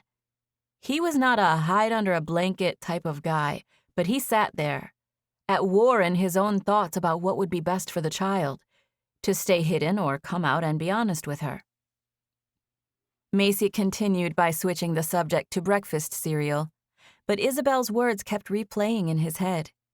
She had been so sweet and genuine when she asked, that the memory of it made Drake's heart break.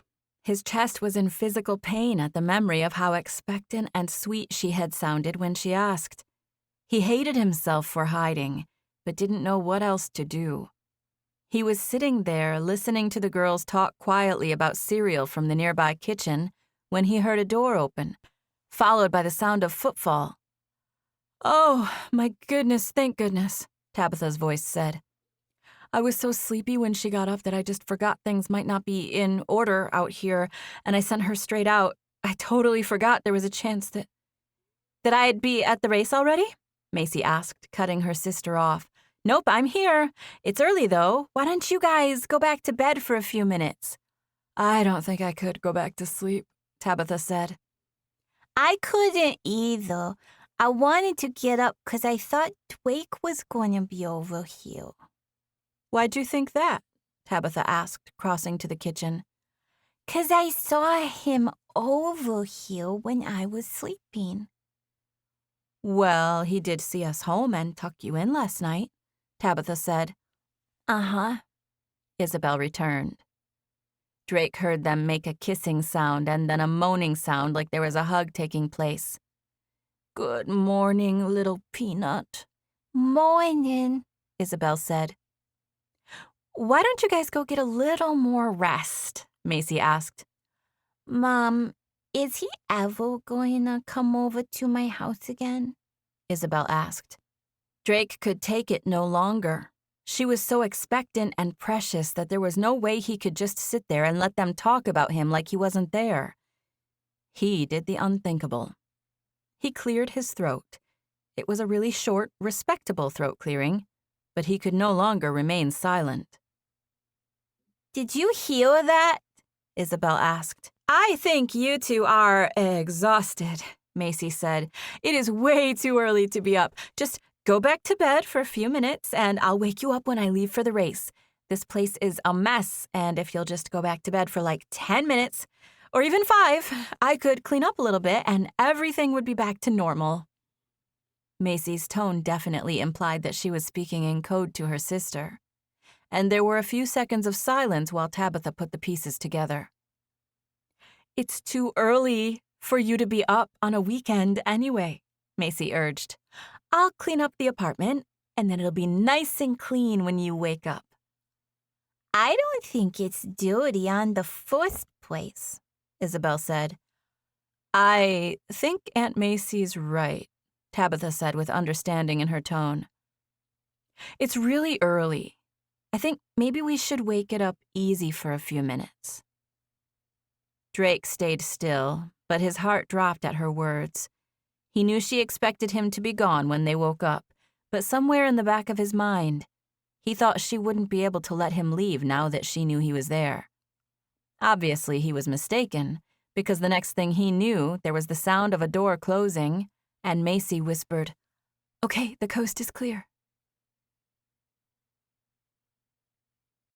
Chapter 9. Isabel and I had only been in bed for a few seconds when I hopped up again. "Stay here for just a minute," I said. "I'm gonna come lay by you, but I have to ask Aunt Macy something real quick." Isabel smiled and nodded at me. She was too sweet and innocent to draw attention to my erratic behavior, a fact for which I was extremely grateful.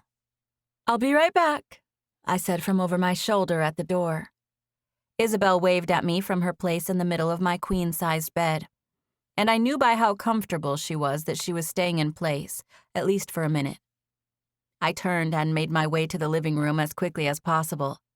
Macy was folding up the blanket that Drake had been using for cover, and she gave me a wide-eyed glance when she saw me. "Where is he?" I asked. She tossed her thumb over her shoulder. "Gone." She looked at me like I should be relieved, like I would be ecstatic to learn that he had left. My face fell, and with it, so did hers. I knew I needed to let him leave, but I couldn't stand the thought of knowing he was close by and still just letting him walk away without even seeing him.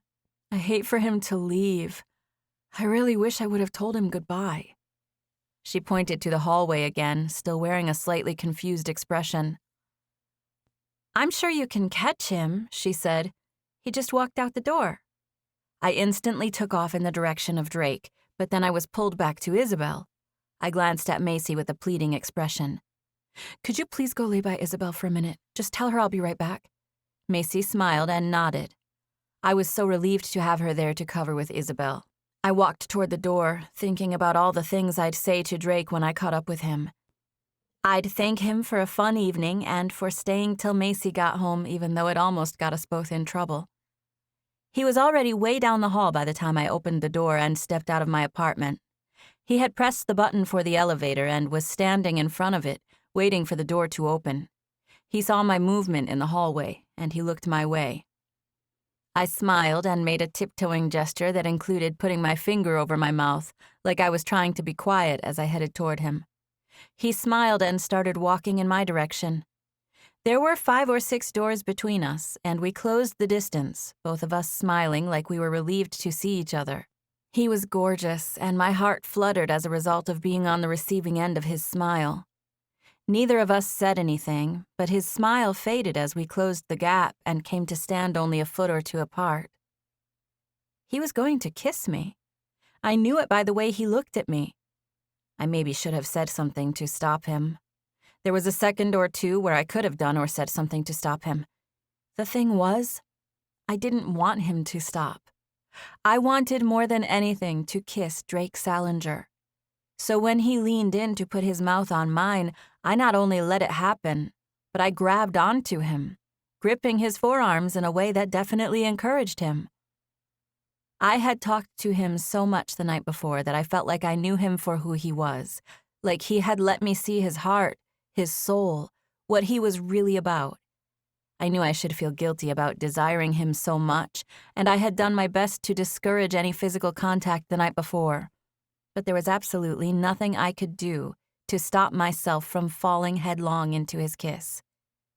I wanted so badly to be close to Drake that it was literally impossible for me to do anything but kiss him back. He kissed me like he assumed that's what I had come out there to do. And you know what? Maybe I had. Drake kissed me deeply, and I let him, pulling him closer for several long, intense seconds before we finally and reluctantly broke contact. We were both breathless as we stared at each other, wearing half smiles. I stretched up and put another kiss right on his mouth, just to let him know how I felt about the first one. This caused his smile to widen. "I just came out to tell you goodbye," I whispered. His hand had been resting lightly on the back of my waist, but he gave me a little squeeze which prompted me to hug him. I placed the side of my face on his chest and gave him a tight hug, holding on to him in much the same way Isabel had done. It felt great, and I breathed a sigh of relief when I realized Drake was holding me as tightly as I was holding him. We stayed like that for a few seconds before I took a step back. I smiled at him and bit my lip as if uncertain of what to say. "Thank you," I said. "Thanks for everything. I had a lot of fun last night, and so did Isabel."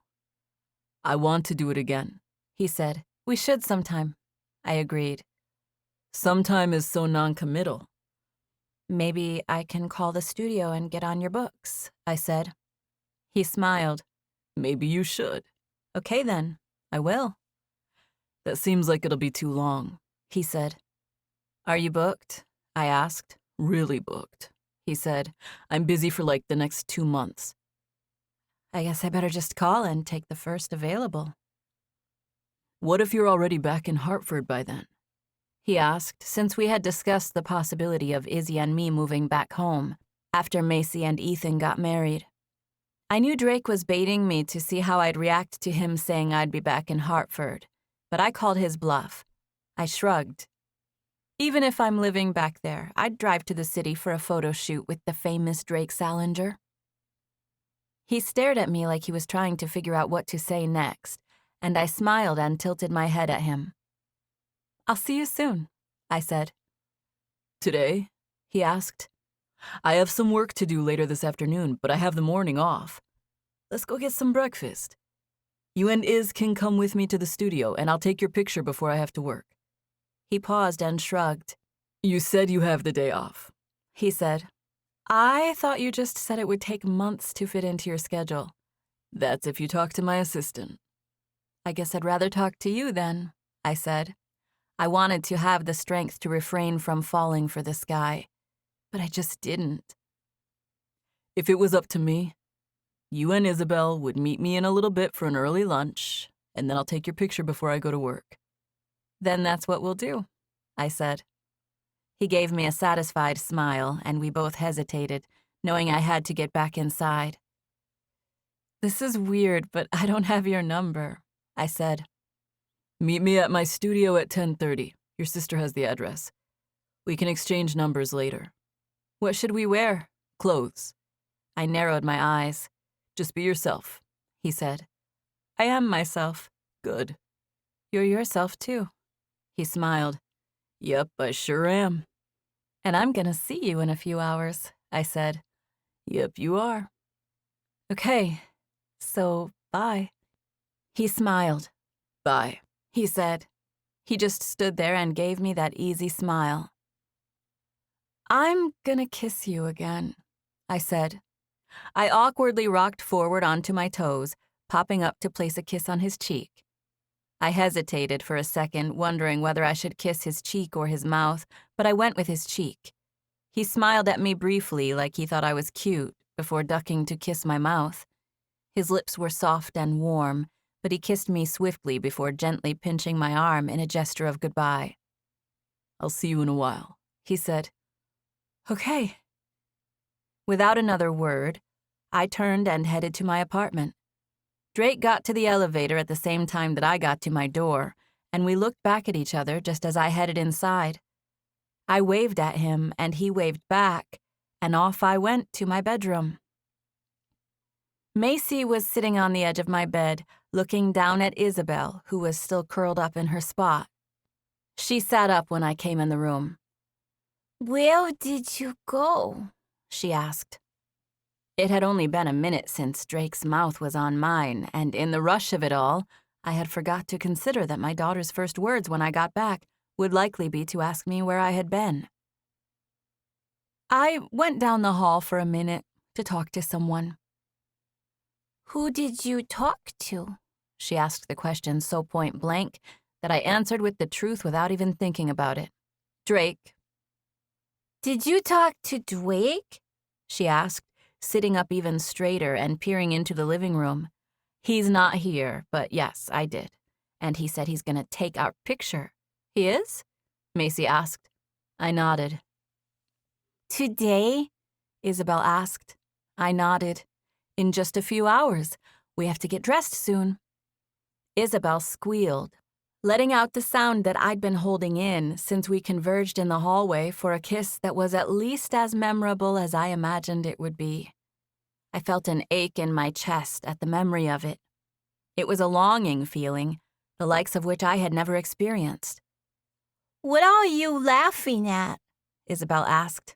Nothing, I said. I was laughing at myself. Did Drake really tell you he was taking pictures for free? Macy asked. It was probably the last thing I expected her to ask, so I glanced at her with a curious expression. She shrugged. I just wanted to make sure he said that because he's big time now. He gave me and Ethan the friends and family rate for our engagement photos.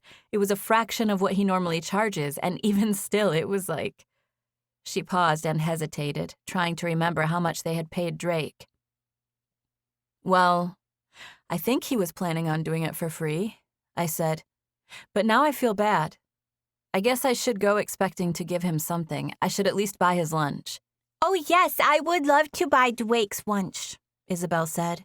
She spread her arms and fell onto her pillow lavishly, like buying Drake's lunch was the most luxurious thing she could think of. Macy reached out and tickled Isabel. Where are you gonna get enough money to take Drake to lunch, you little monkey? Did you get a job? Isabel giggled. No, silly. I went to my... Giggling. I meant my mom, Will. Giggling. I would tell my mom to buy Drake's lunch. I don't know if your mom wants to spend her paycheck feeding that big, ugly oaf, Macy said. She was intentionally pushing Isabel's buttons, and it worked. Isabel stared at her aunt with a stunned expression. I'm just picking, Macy said. I love Drake. I love Drake, too, Isabel said. I glanced at Macy, and she looked at me with wide eyes and mouthed the words, I need to talk to you. I was not the type of person who liked to put off a conversation when it was within my ability to go ahead and have it, so I furrowed my eyebrows at her. About what? I mouthed. She shifted her head almost imperceptibly, telling me that I should join her in the living room. I looked at Isabel with a smile. I'm going to go tell Aunt Macy bye since she's leaving for her race. We can still wake it up easy for a little bit before we get dressed. I'll be right back to lay by you. Okay, she said. Bye, Aunt Macy. Love you. Hope you have fun. Hope you have fun too, Peanut, Macy said as we made our way to the living room. We will have fun, Isabel called out. And I will show you the pictures we take. Okay, great, love you, Macy called. Isabel was returning the sentiment as we walked into the living room. I leveled my sister with a serious expression. What? I asked, since it was the first thing you should say when someone says, we need to talk. I think you should both just take a minute and step back a little bit, she said. What's that supposed to mean? It means I see how Isabel is acting about Drake, and I see how you are acting too. I can tell he kissed you out there, Tab. And I feel like I need to just remind you. She trailed off, looking at me with an expression that said I should know what she was about to say. Remind me of what? I said with an annoyed look on my face. She let out a frustrated groan. That Drake has dated several different girls since I've known him. There's been quite a few. So what are you saying? That he uses women? That he can't be trusted? No, I'm not saying that. I'm friends with Drake. I'm the one who brought him around. Do you think I can't take care of myself after all this stuff at work? I asked, somewhat defensively. No, that's not what I'm saying at all. I'm just saying, I see how Isabel's acting, and I see how you're acting, Tabitha. I didn't expect either of you to fall for him like that. I shook my head at her. Nobody's falling for anyone. Chapter 10. I was so angry and hurt by Macy's warning that I went straight into the apartment and composed a note to JR. After taking a few minutes to wake it up easy with Isabel, of course. Macy's warning had nothing to do with JR, but it had me feeling like I needed to take up for myself in some way. So I sat down and wrote an email. JR, I am taking the next few days off. I'll be back for my shift on Wednesday, and I'll handle covering the ones I'll miss between now and then. I will finish out the next 2 weeks, but this is my official notice. I am leaving the company. I have served Patterson and Ray faithfully for the past 6+ years, and I would like to ask that my letter of referral reflect that. All I need is a statement or two about my efforts on the job, which have been exemplary. I wanted to come to you, but if it's too much to ask, I can go to Michael. I can go to him with everything. Thank you for your time and consideration on this matter, and I wish you and your family all the best. Tabitha. I read it twice, but still couldn't make myself press send. I decided to give myself a few minutes to think about it. She hadn't meant for it to be that way, but Macy's words of warning about Drake had me feeling weak and out of control of my life. It was for this reason that I wanted to press send immediately and start making changes. But I didn't. I closed my laptop and headed into the living room where I found Isabel watching cartoons. I had given her some fruit, but there was now an empty plate on the coffee table. "We gotta pack our suitcases," I said, coming into the room. Isabel popped onto her knees wearing a huge grin. Where are we going? "Nana and Pop-Pops." We all? Today? Isabel asked. Her voice was so curious that she almost squeaked getting the words out. "Yep," I said. "We need to get dressed and pack our bags." She had been smiling, but it faded. I thought we was going to Drake's, she said. "I was just thinking about that," I said. "We can either pack now and take our luggage with us to Drake's on our way out of town and just leave straight from there, or we could just call him and tell him we changed plans and decided to go out of town." I shrugged. He'd understand. We could do the pictures another time. I think we should go over there on our way to Pop-Pops and Nan's. Drake will be happy for us to come over. Plus, you said you wanted to take the picture of me while I still have on my cast. "Okay," I said. "We'll go to Drake's and we'll leave straight from there." She smiled and nodded at me, and I reached down to ruffle her hair. I wished I could be totally in the moment with her, but the truth of it was I was completely preoccupied with whether or not I should send that email to JR. I was so mad at myself for not being able to fully give my attention to this precious little girl that I marched into my bedroom, opened my computer, and pressed send. I regretted it instantly. There's one thing we all know about email, though. It's a sad but true fact that you can't do anything to unsend them once they're sent. I was so full of nervous and anxious energy that I got both of us packed and got myself dressed while simultaneously making phone calls and working from my computer to cover my shifts at work. Those couple of hours passed in an absolute blur. And the next thing I knew, it was just after 10:30, and I was standing at the door of Drake's studio with luggage in hand. It felt odd seeing Drake after what Macy had said to me. I certainly didn't feel like having my picture made, but I was experiencing guilt as a parent, and Isabel was extremely excited about it, so there I was.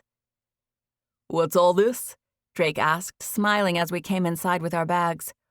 "Wardrobe changes?" We're going to spend 3 nights at Pop-Pop and Nana's house after this, and I have a tweet for Bingo in my bag. He's Nana's dog, and I'm going to get my cast off next week. We will be back from Pop-Pops by then. Drake looked at me as if wanting me to translate. Isabel had been excited and was speaking quickly. He had obviously missed some of it. "We're going to Connecticut for a few nights," I said. I tried to smile, but I had so many emotions going on that it didn't come easy. Drake could see that something was bothering me, and his expression changed to one of concern. "I put in my notice at Patterson," I said. "I emailed them earlier."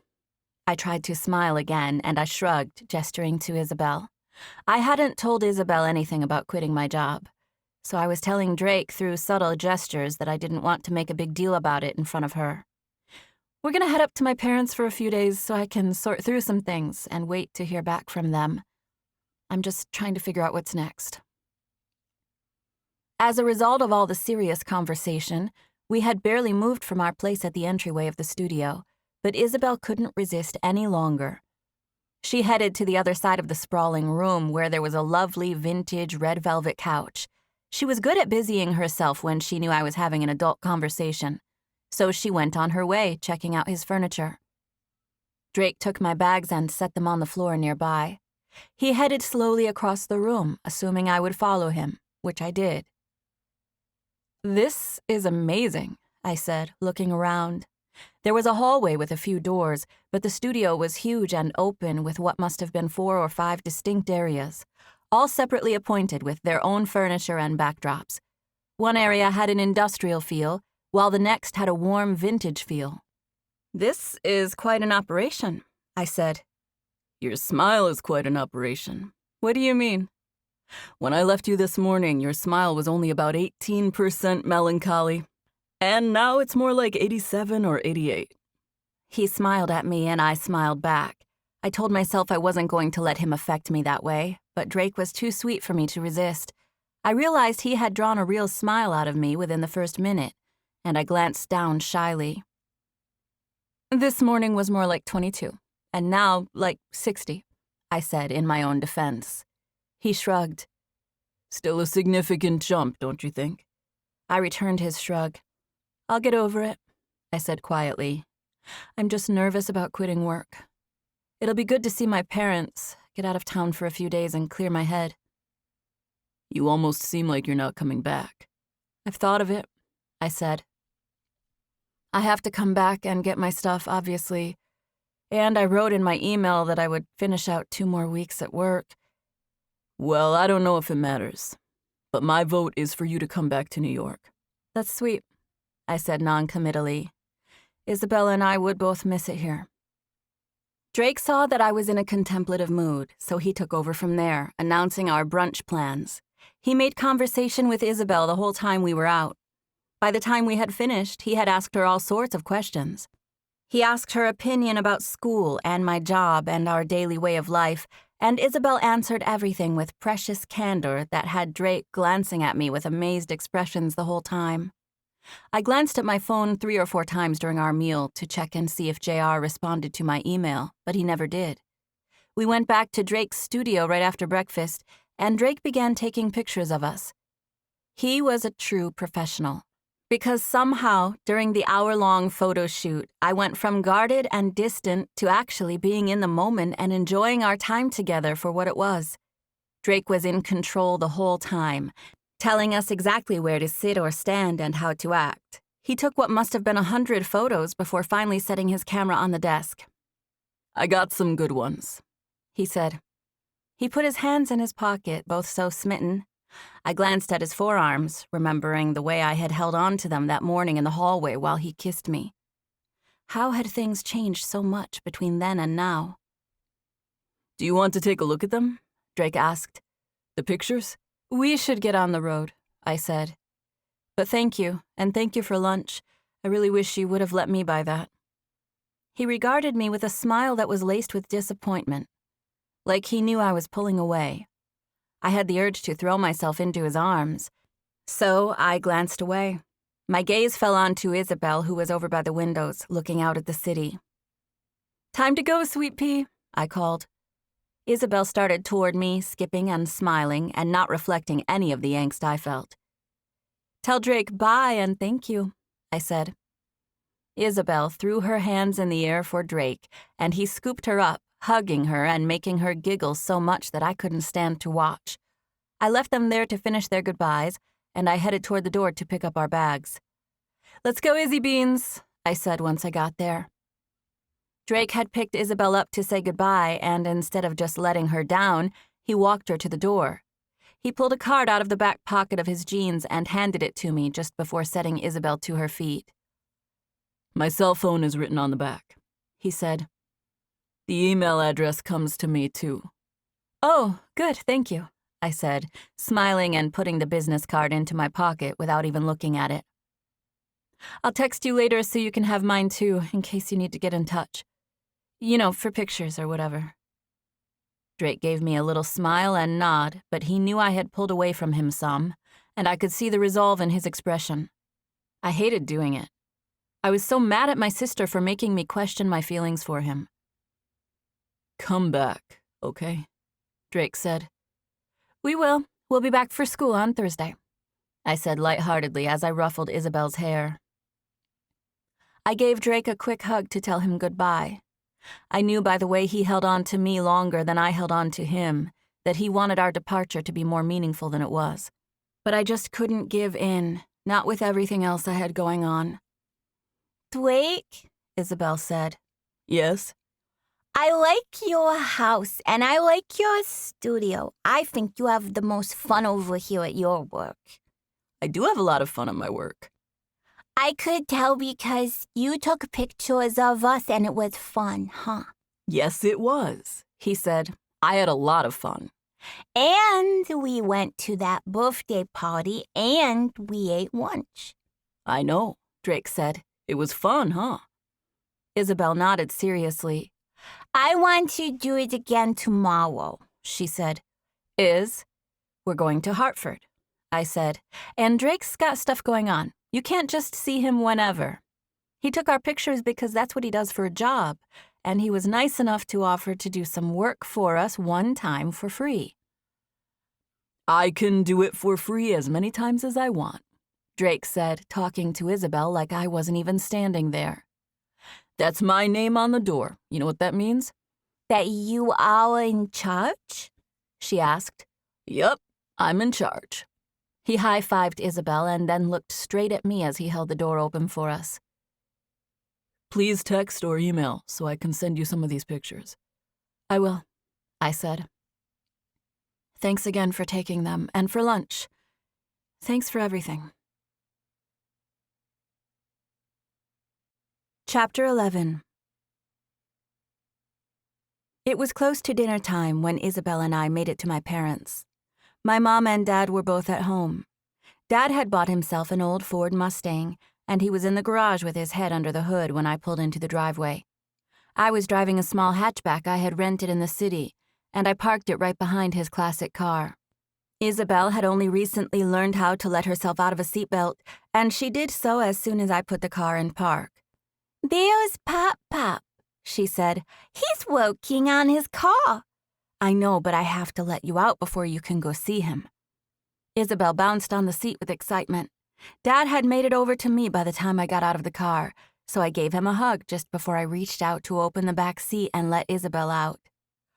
Where's my little girl? My dad asked in a great bellowing voice.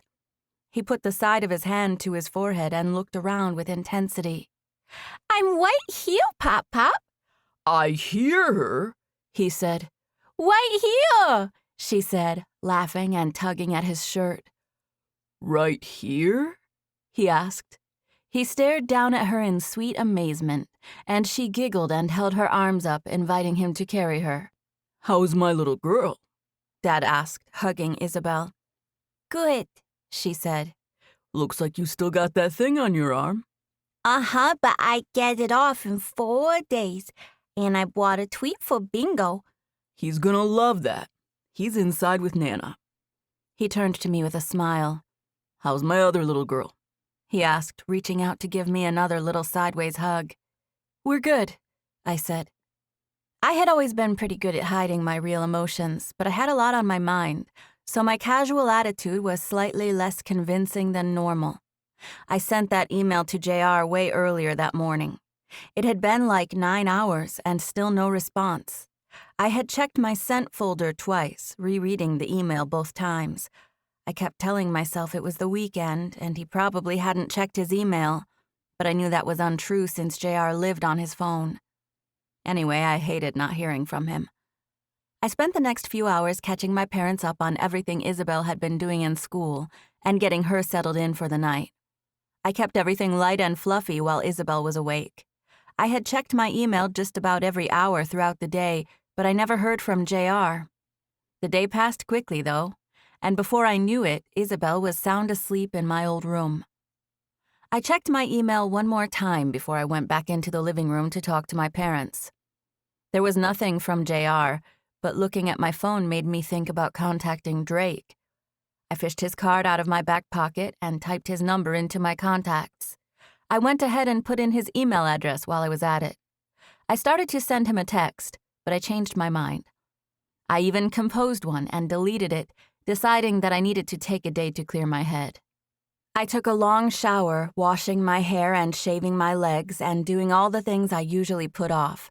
In spite of being unsettled with work, I felt clean and cozy at my parents' house. My mom had ice cream in the freezer, and I made myself a big bowl of it before popping down on their comfortable couch. My dad had a baseball game on TV, and my mom was sitting next to him with her nose in a magazine. I sat down beside her, and she readjusted to make room for me. Is she out? Mom asked. Like a light. She sure does like that Drake guy, Dad said. I had not expected him to say that, and I honestly wasn't prepared to talk about Drake. I had just been about to tell them I quit my job, and I found it difficult to switch gears. Yep, I said. I quit my job. At least I tried to. I haven't heard back from them yet, but I put in my 2 weeks' notice earlier today, right before I came here. Why'd you do that? My mom asked. She peered at me from over her reading glasses with a look of concern. Because I wasn't getting along with my manager, I said. Dad leaned forward so he could look at me from the other side of my mom. I thought you were the manager, he said. I am. I was. I was the store manager, but I have a boss and so does he. There are people I have to deal with, answer to. Were they being unfair? I don't know if you want to call it that. My mom stared at my father and then at me as if she didn't know what to make of all this. I let out a long sigh. I'm not working there anymore, and I don't have another job yet.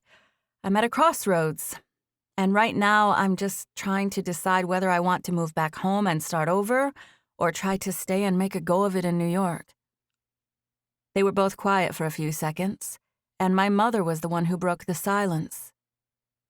Yeah, because Macy's gonna be getting married, she said. I know she'll be moving out and it would be all on you to pay for that apartment. Are you month to month on that place? I nodded.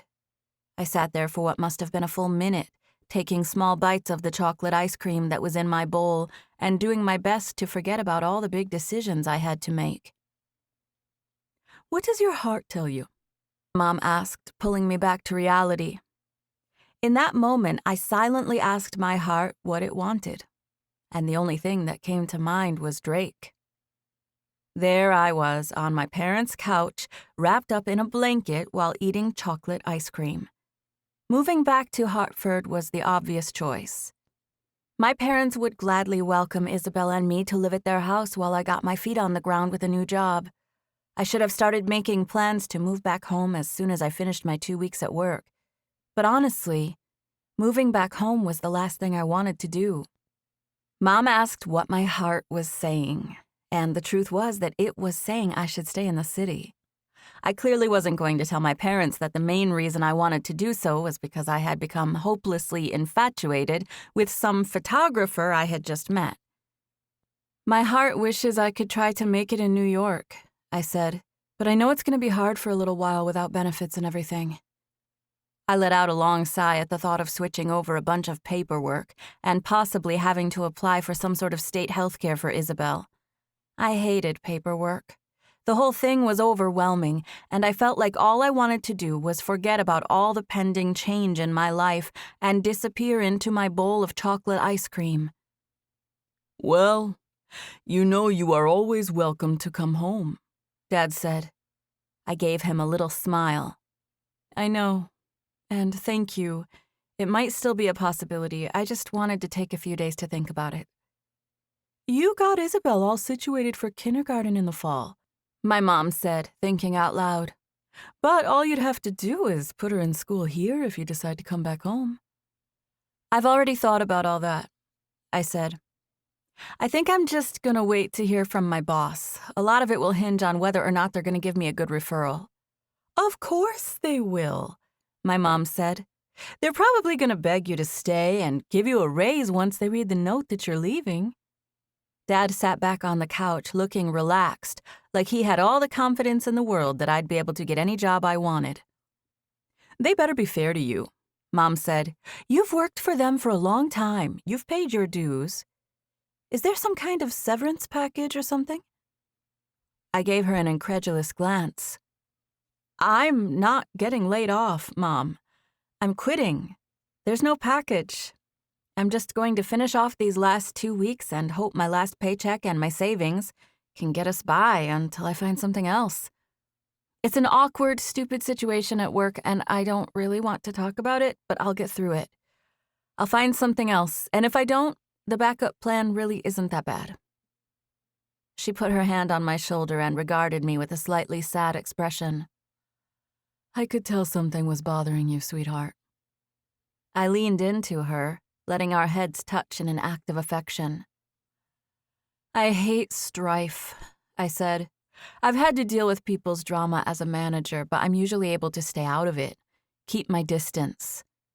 I hate having the drama be about me. I'm not used to this. My mom rubbed my back again. Honey, I don't know what to tell you. I wish you'd tell me what was going on. I know you're a hard worker, so if that's not good enough for them, then they don't deserve to have you. I didn't bother explaining that my sudden departure had nothing to do with being underappreciated. She knew it was something deeper than that. Didn't you tell me somebody from the Gap had called and asked if you wanted to work there? I let out a humorless laugh at my mom's question. That was when I was in high school, Mom. My friend Brittany, who worked at the Gap, called to see if I wanted to leave Patterson so I could go work with her. Well, I thought maybe she still worked there, she said. I felt bad for being so amused by her suggestion that I said, The Gap is an option, though. There is one of them not too far from my apartment. Would you be able to start out as manager? She asked. I don't know. I don't know anything right now. She rubbed my back again. Everybody goes through stuff, sweetheart. You're strong. You always figure out a way to keep going when things don't go your way. I smiled at her. I wish I could figure out a way to make them go my way instead of having to make the best of it when they don't. Nobody can do that, Dad said. That's not what life is. There's always going to be something coming up against you. And even when there's not, even when it seems there is nothing to complain about, you can find something. You're gonna have struggles, sweetheart. That's why we've always taught you to look for strength in something other than yourself. I know, I'm trying, I said. And I'm thankful, I really am. I have a little put away in savings so that I can try to make it in New York for a few more months. I know Macy would like for us to stay in the city so she can see Isabel. Well, if your family is a factor, then we would like you here, my mom said. She knows that, my dad said. Let her make up her own mind. He leaned over my mom and smiled at me again. But your mother and I wouldn't mind having you girls closer.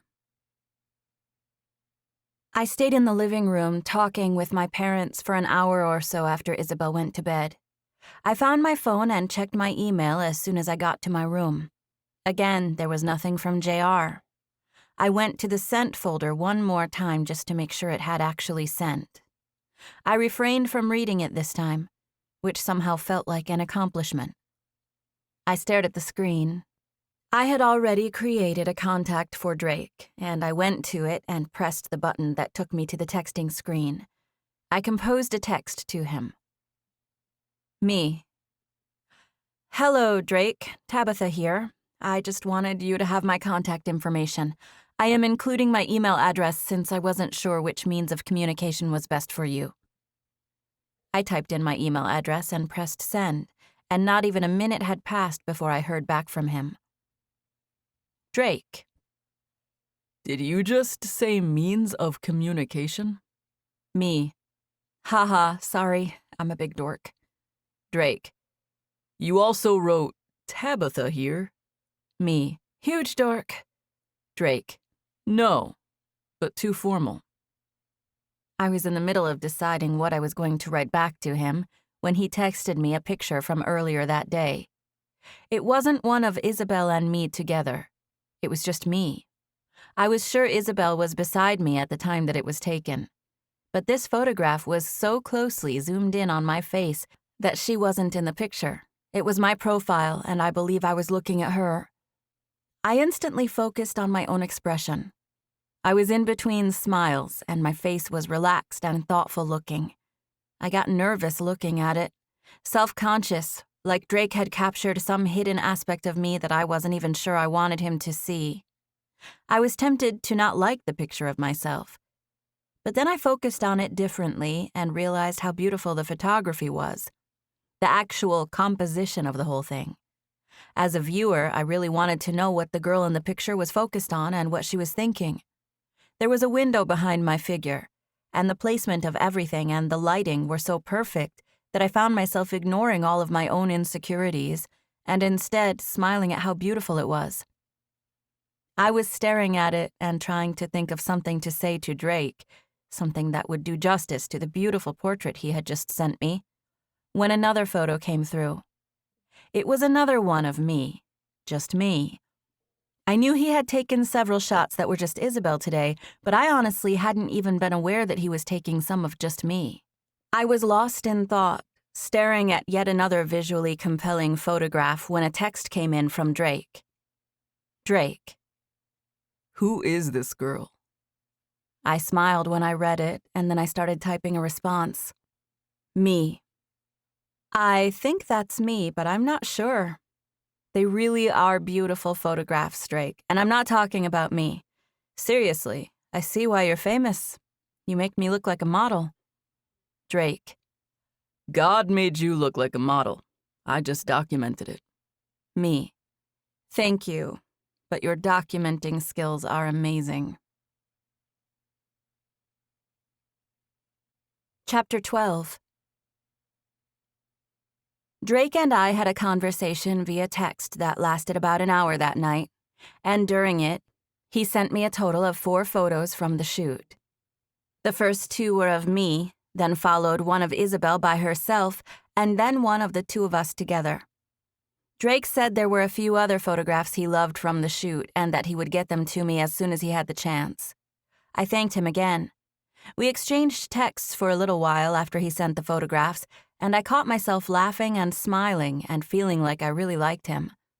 I tried to maintain distance at first, but toward the end of our conversation, my texts became a little more sweet and meaningful. I didn't mean for it to happen that way, but I was drawn to Drake, and in spite of the fact that we might be ill-suited for one another, I certainly didn't want him to think I was uninterested. Before we said goodnight to each other, Drake made me promise to come by his studio once we both got back to the city. He said he had to go out of town right when I was coming home, but once he returned, he wanted to get together so he could give me some prints. It was a subtle way of saying he wanted to see me again, and I went to sleep that night smiling at the fact that we had the excuse.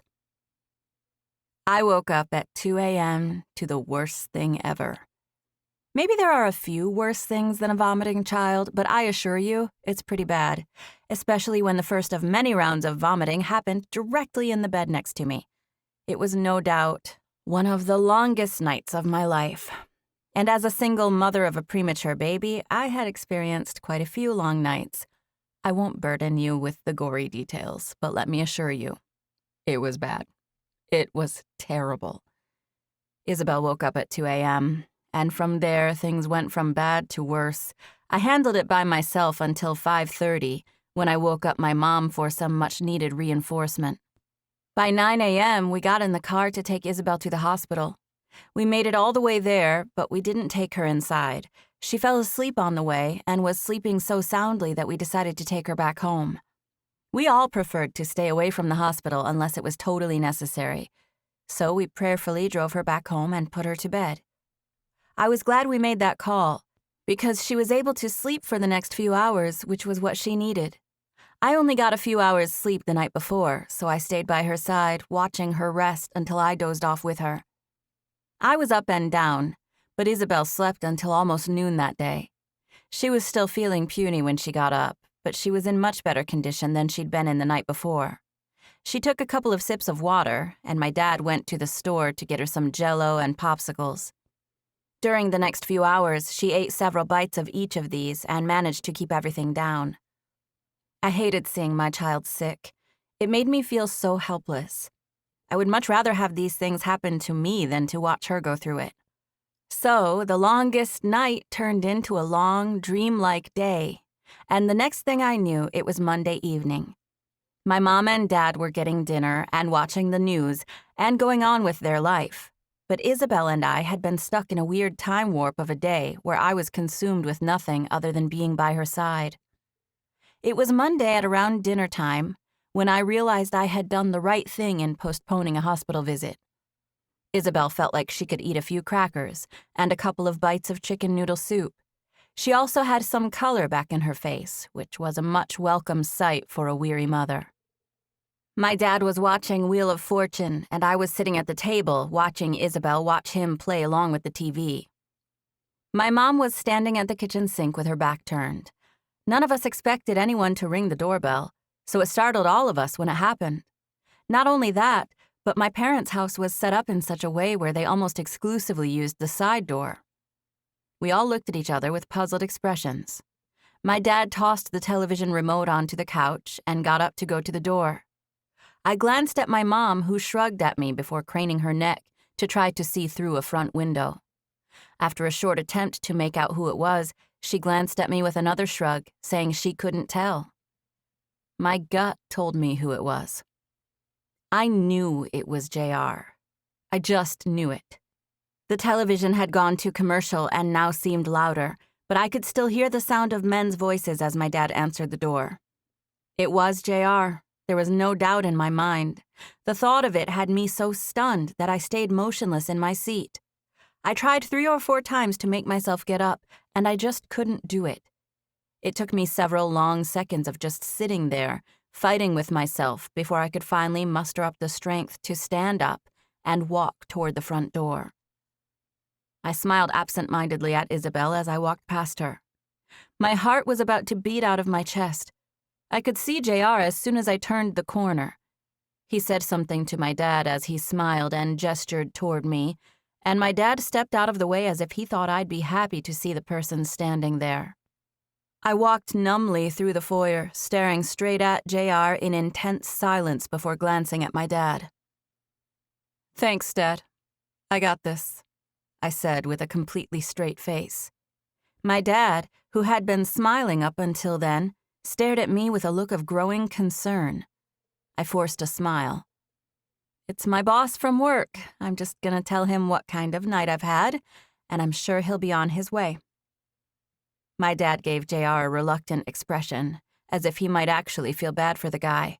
He gave the whole scene a once-over, checking for my safety before walking away, leaving me standing face to face with JR. Maybe it was my own lack of bravery that got me into this situation in the first place.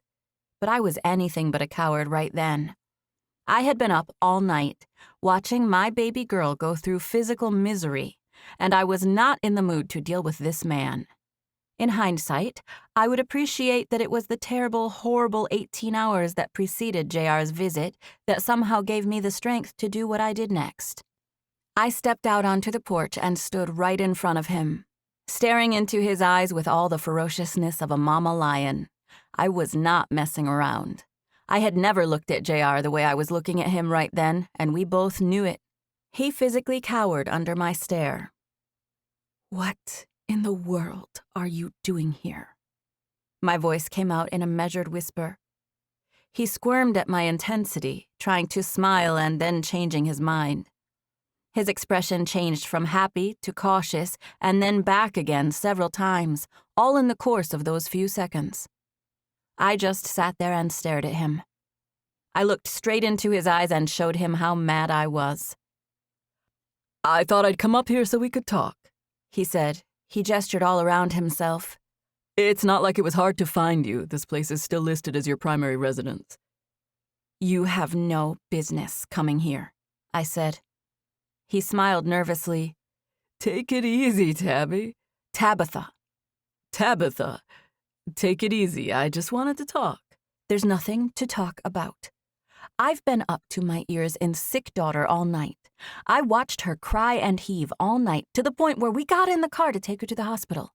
I got no sleep. I am not even close to being in the mood to talk, especially when there's nothing to talk about. I gave my notice at Patterson and Ray, and that's all there is to it. There's nothing between you and me. You were doing stuff to me at work, stuff that I wasn't into, but I let you do it anyway because I was scared of telling you to stop. Well, guess what? I'm not scared now. I'm exhausted and I'm disgusted, but I am not even close to being scared. I'm ticked at you for even putting me into this situation. I honestly don't care whether you give me a good reference or not. I'll talk to Michael or go over your head to get a referral if I need to. I'm willing to finish out the next 2 weeks because I don't want to put anyone in a bind, but I do not want you to be there when I'm working my shifts. I'm not going to go around bad-mouthing you or anything, but you have to leave me alone, JR. I'm telling you right now to leave me alone. I stared straight into his eyes, letting him see just how serious I was. I don't want to see you again. Not at work, or at my parents' house, or anywhere. What happened to your daughter? He asked. JR, don't, I said. She was sick and she's doing better now.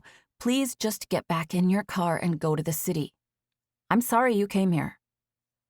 I wouldn't have if I knew you wouldn't be reasonable. I thought we could talk. We can't talk. Never? No. Go live your life and I'm gonna live mine. I've got a daughter in there who really needs me. He could tell by the intensity in my expression that I truly wasn't scared of him, and I wasn't. I shot him a regretful smile before stepping inside the house. You're not getting anything from me, he said as I turned my back. I spun around to glance at him, and he shook his head at me. You're not getting a good reference from me, if that's what you think. Oh, yeah? We'll see, I said as I closed the door. I leaned against the door, feeling mad at myself for not being able to think of something better to say. My mom peeked her head around the corner, looking at me like she had heard some or all of what had been said. Who was that? She asked. Was that your boss? I nodded. What's going on? She asked. I was too tired and out of it to take the time and explain everything to my mom. Plus, I didn't really want her to know any more of the details. I was embarrassed that I had gotten myself into this situation in the first place, so I did my best to push the whole thing out of my mind. Nothing, I said. It's better now. I took care of it. Chapter 13. I didn't get that much sleep that night.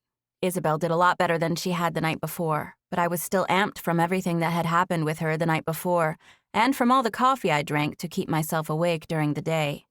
I couldn't turn off my brain. I thought about my conversation with JR and felt waves of regret. I thought about working 6 hard years for Patterson and Ray, only to have it all come to an awkward end on my parents' doorstep. It wasn't supposed to turn out this way. My life was not supposed to turn out like this. It's impossible to fully appreciate depression when it's not happening to you.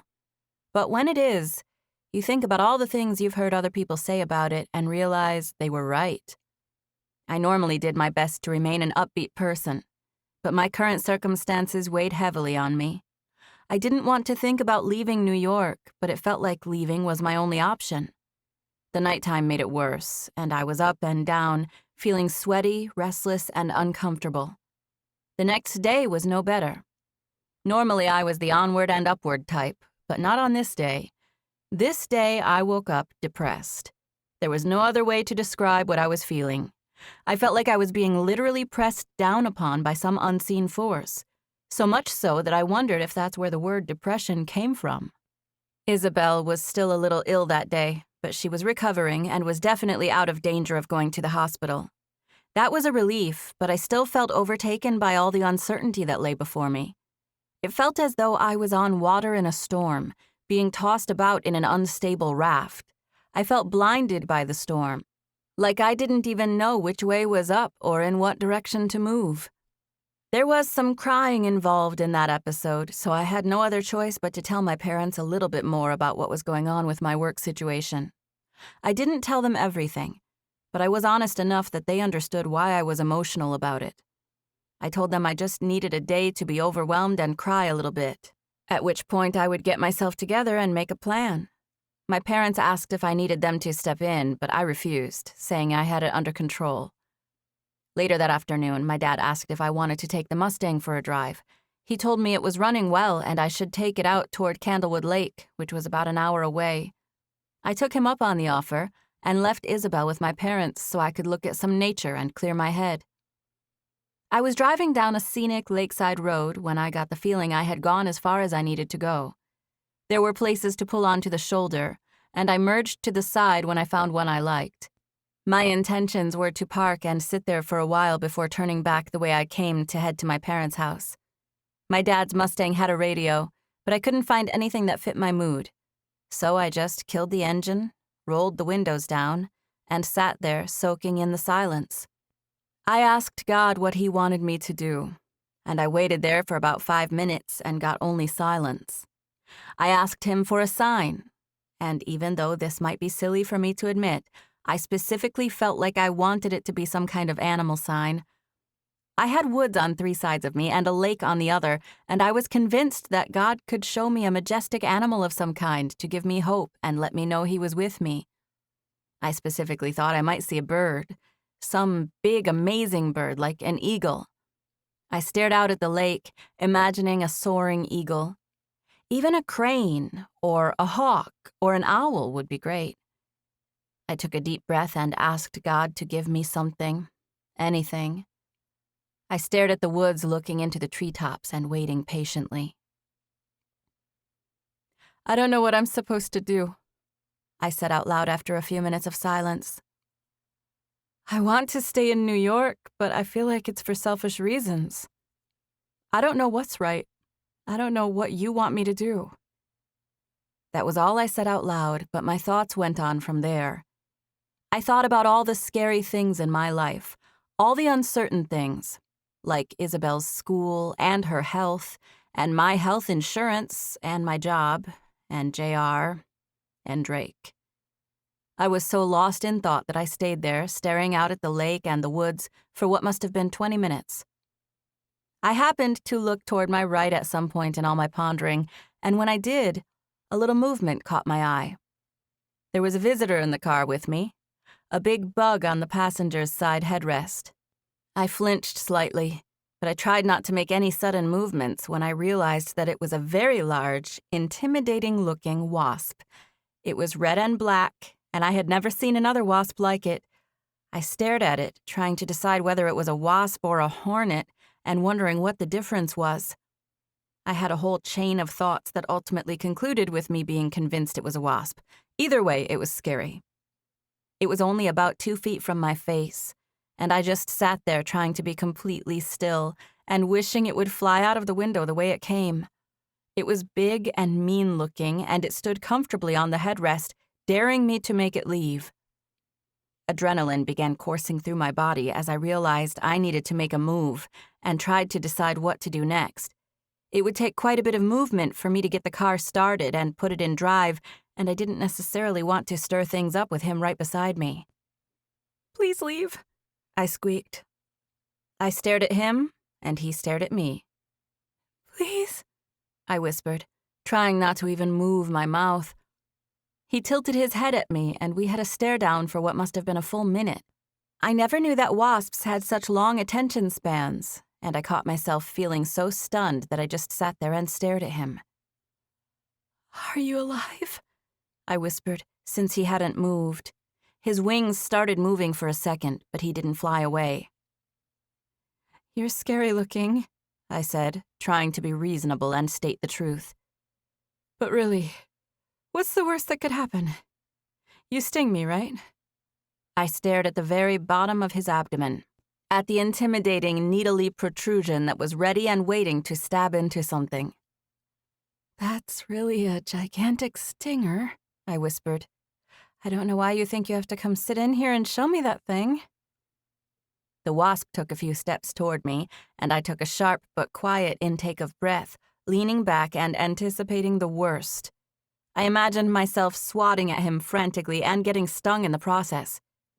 He stopped moving toward me, and I took my eye off of him long enough to glance at the door handle on my left. I figured my best option was to open the door and slowly get out of the car so I could wait for him to fly away. It was then that I began having a whole series of thoughts. I thought about this wasp and how there was a very real danger of him stinging me with that very real stinger. But you know what? The chances of him stinging me were probably pretty slim, and even if he did decide to waste his time doing that, what was the worst that could happen? I stop at a drugstore on my way home and get something to put on it? I had been stung by a wasp before, and I knew I would live to see tomorrow even if this thing did its worst to me. And just like that, I wasn't scared anymore. Just like that, my heart understood that if God had brought that wasp in there to sting me, then it would sting me, and if not, then it wouldn't. It was at that moment that I also understood the somewhat comical fact that this wasp was the majestic bird I was looking for. God had used this ugly little scary creature to speak to my heart. I felt tears begin to form as I understood what God was trying to tell me. Yes, I would come in contact with real imminent danger in my life. Sometimes there would be wasps. There would always be wasps. Sometimes the wasp would sting me and sometimes it wouldn't, and no amount of fretting or panicking I did in the process would change the outcome either way. I felt peacefulness in my soul. Not only about the wasp in the car with me right then, but also about all the other scary, dangerous, or uncertain things in my life. I was still staring at what was no longer a scary creature when it flew out of the window. And I sat there for a minute, thinking about that wasp and the whole series of thoughts he brought with him. I felt like a weight had been lifted from my chest, and I thanked God for that. There was still plenty of uncertainty in my life, but I wasn't scared anymore, at least not in the ways I had been before I saw that wasp. I laughed at myself for expecting to spot some majestic creature only to wind up getting scared to death and then moved to tears by a tiny little wasp. I started the car and drove along the lake road with the radio on and wind in my hair. I had been crying on and off all day, and it felt amazing for the cool air to dry my cheeks. I took my time on the drive, and I returned to my parents' house feeling much better than I had when I left. Isabel was happy to see me, and I was encouraged by how much progress she had made that day. We had talked about postponing our return to the city until Thursday if Isabel didn't feel well enough. But she had felt better and better as the day went on, and was smiling and giggling with my dad by the time I got back from the lake. My mom and dad could tell that I was doing better, but they didn't ask what had happened. They just pretended not to notice, but I knew they did. I put Izzy to bed that night, and when I came back into the living room, it was the first thing my mother said.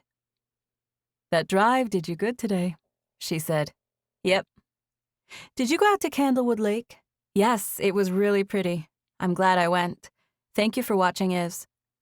"Do you think you'll head back to New York tomorrow?" she asked. "Probably so," I said. "And I'm feeling good about staying a while longer. I think I should go ahead and try to make it work." I shrugged. "What's the worst that'll happen? I'll fail? I don't think I'll have any trouble finding a job. Macy said she could ask if I could take over her cleaning job at the collective if it comes to it. But I'm sure I'll be able to find something in retail. I'm good at what I do. I'd hire me if I owned a clothing store." "Well, selfishly, I'd like you closer to home, but I'm glad you're feeling encouraged, honey. It's good to see you feeling better." Isabel was talking about that guy again, my dad said, "while you were gone. She was telling us about the pictures he took of you." I felt a wave of anticipation at the thought of Drake, but it was followed by a few sudden doubts about his history with women and my history with men. But when the fears dashed across my mind, I automatically thought of them as wasps. That wasp had been right there in the car with me, just inches from me, for a prolonged period of time, and he still didn't hurt me. "What are you smiling at?" my mom asked. "I was thinking about those pictures," I said. I was actually thinking of the photographer, but I figured that was close enough. "I want to see them sometime," she said. "I have a few on my phone," I said. "You do?" she asked, seeming stunned. "Where'd you get those?" "Drake texted them to me. I just have a few, but they're really neat. He's an extremely talented photographer." My mom gave me a sideways, skeptical stare, like either she didn't know what to make of me saying Drake was extremely talented, or she didn't know why she hadn't yet seen the photos. "May I see this talent for myself?" Chapter 14. "I think he might have a crush on you," Macy said, staring at the pictures Drake had taken of Isabel and me. I let out a laugh. That's exactly what Mom said. I had a few of them on my phone when I was in Connecticut, and she said they looked like they'd been taken by someone who loved me. That's how she described his photography. It was now Thursday afternoon, and Macy and I were sitting on our couch while Isabel played with her toys in the bedroom. She had just gotten her cast off an hour before, so I took her to her favorite toy store to celebrate. I gave her a budget of $10, and she chose a stuffed animal that looked like a little flat-faced dog. She was in the bedroom introducing the new toy to the rest of the group. "They do seem special," Macy said, still staring at the photos. "I see what Mom's saying, but I was referring to the fact that he did them for free." "That's crazy. These are amazing. Did he give you all of these? Can you make copies and post them and everything? Are they yours?" I shrugged with wide eyes. "I think so," I said. "He didn't tell me not to print them or post them. I hope it's okay because I already forwarded a couple of them to Mom." "I want a couple of these for my new place," she said as she scrolled through them. A few of them, actually. Drake had some printed, too. He was excited about one of them being printed on some kind of special paper. I'm supposed to go by the studio to pick them up once he gets back in town. Macy regarded me like she was trying to figure something out. It seemed like she was going to say something, and then she changed her mind. "Did he tell you he was going out of town?" she asked finally. I nodded. "Until Saturday." She smiled and raised her eyebrows. "What?" I asked. "Did he tell you what he was going to do?" I nodded and smiled at her. "A newborn photo shoot?" "An exclusive newborn photo shoot with Amy Ambrose and her new baby," she said. Her eyes got wide. "It's gonna be in People magazine. And did he tell you what he's taking with him?" I smiled and gave her a little nod. I already knew what he was taking with him. He just hadn't bothered to tell me where he was going. Amy Ambrose? Really? He had told me that he was going to Martha's Vineyard to do a newborn photo shoot and that he would be taking the egg my sister painted with him. He did, however, neglect to mention that it was for Amy Ambrose. The American Idol winner turned pop icon had just given birth to her first child, and apparently, Drake was her photographer. I can't believe he's going up there for Amy Ambrose. I was already stoked for you when he said he was using the egg, but I had no idea who it was for. Macy smiled and shrugged. I'm trying not to get too excited about it. He doesn't know if she'll want to use it. He's taking a lot of stuff with him, so he was cautious with even telling me he was going to take it. I think he didn't want me to get my hopes up. It's still really cool that he's taking it with him. I know, she said. I hope she uses it. I think it would make a really neat picture. I love how it's cracked open right there where the baby's laying. For some reason, Macy's statement made me picture the photo shoot itself, and I experienced a gut-wrenching sensation at the vision of Drake with Amy Ambrose in an intimate setting. She was married, and I'm sure her husband was right there, but I couldn't help the wave of jealousy that hit me. I thought of that little fear of mine as a wasp, one that in all likelihood wouldn't sting me at all. Why are you so spaced out? Macy asked. Because it started to feel weird for a second that he didn't tell me he was going to Amy Ambrose's, and then I realized I didn't care as much as I thought I did. I mean, I cared, I just didn't feel weird about it. I wasn't scared of it. Never mind, I don't know what I'm saying. Macy tilted her head at me. She had much curlier hair than me, and the mass of curls that were sitting in a round ponytail on top of her head shifted to the side when she tilted her head. Are you and Drake seeing each other? She asked. No. Well, you just went off on some long tangent about a bunch of stuff that made it seem like you are. I didn't know you guys had been talking while you were gone. We did some, I said. Text and email. She leaned forward to set my laptop on the coffee table. I want to get in on the next photo shoot so that I have one of the three of us together, she said. We already talked about taking a few more now that Izzy's cast is off, I said. You should come up to the studio whenever we do it. Mom would love a picture of me and you together. Did you say you've already talked about taking more pictures? Yeah, Drake mentioned doing it again when her cast is off. Did you talk to him a lot at Mom's? Not really. We texted a little when he sent me the first few pictures, but mostly we were in touch last night after I got off of work. That's when he sent me the rest of these pictures. How long did you talk to him? She asked. Last night? She nodded. I don't know, a couple of hours? He emailed me a couple of times, then we switched to texting. Her eyes got big. What did you talk about? That's none of your beeswax, I said, teasing her. I stuck my tongue out at her just to drive home the point, and she laughed. Did you have deep conversations? She asked. Yes, I said. I thought she would ask another question to follow up, but she didn't. I had a really bad day last Tuesday. Monday, too. Monday and Tuesday were both pretty low for me. Anyway, I was having all these deep thoughts, and they all culminated when I went for a drive in Dad's car and saw this wasp. A wasp? I nodded. I don't know how to put it other than seeing it during these circumstances gave me a new perspective on fear. Anyway, I told Drake that story last night when we were texting, as good as I could since it was kind of hard to put into words. I don't know if that's what you mean by deep conversations, but yes, we didn't just talk about the weather. He must really be into you if you're having deep conversations and he's telling you to come to his studio to pick up prints, especially because I told him not to bother coming around unless he was serious. You did not, I said. She looked at me with a serious expression and nodded. I did too. Ethan went over there with me. Did you threaten him? I asked, looking shocked. She shrugged. We didn't threaten him.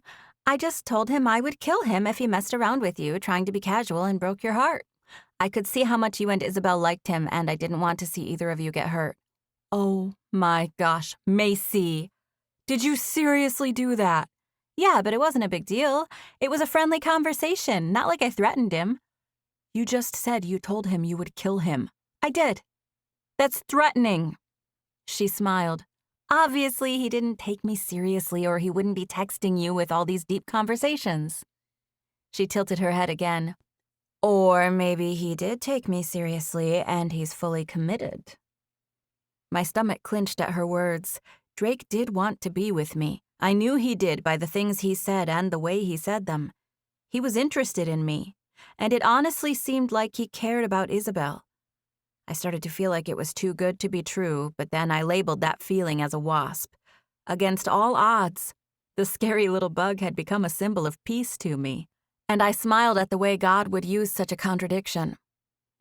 You are so in love, she said, seeing me smile. Nuh-uh, I just feel good. I feel happy, peaceful. I'm glad I made the decision to email Michael, too. Did I tell you I heard back from him? She shook her head. I haven't seen you. He said they hated to lose me and would transfer me if I wanted to move and stay with the company. Did you tell him what happened with you and JR? I shook my head. I told him there were personal conflicts. I complimented the company a bunch and skirted around why I was leaving. I CC'd JR on the email. I was hoping for the best, and I think I got it. Mike said he'd have JR write my letter of recommendation from the company and added that they'd always like to have me back. Macy shook her head in amazement. Did you hear anything back from JR? She asked. No. Mom told me he came by the house. I figured she would.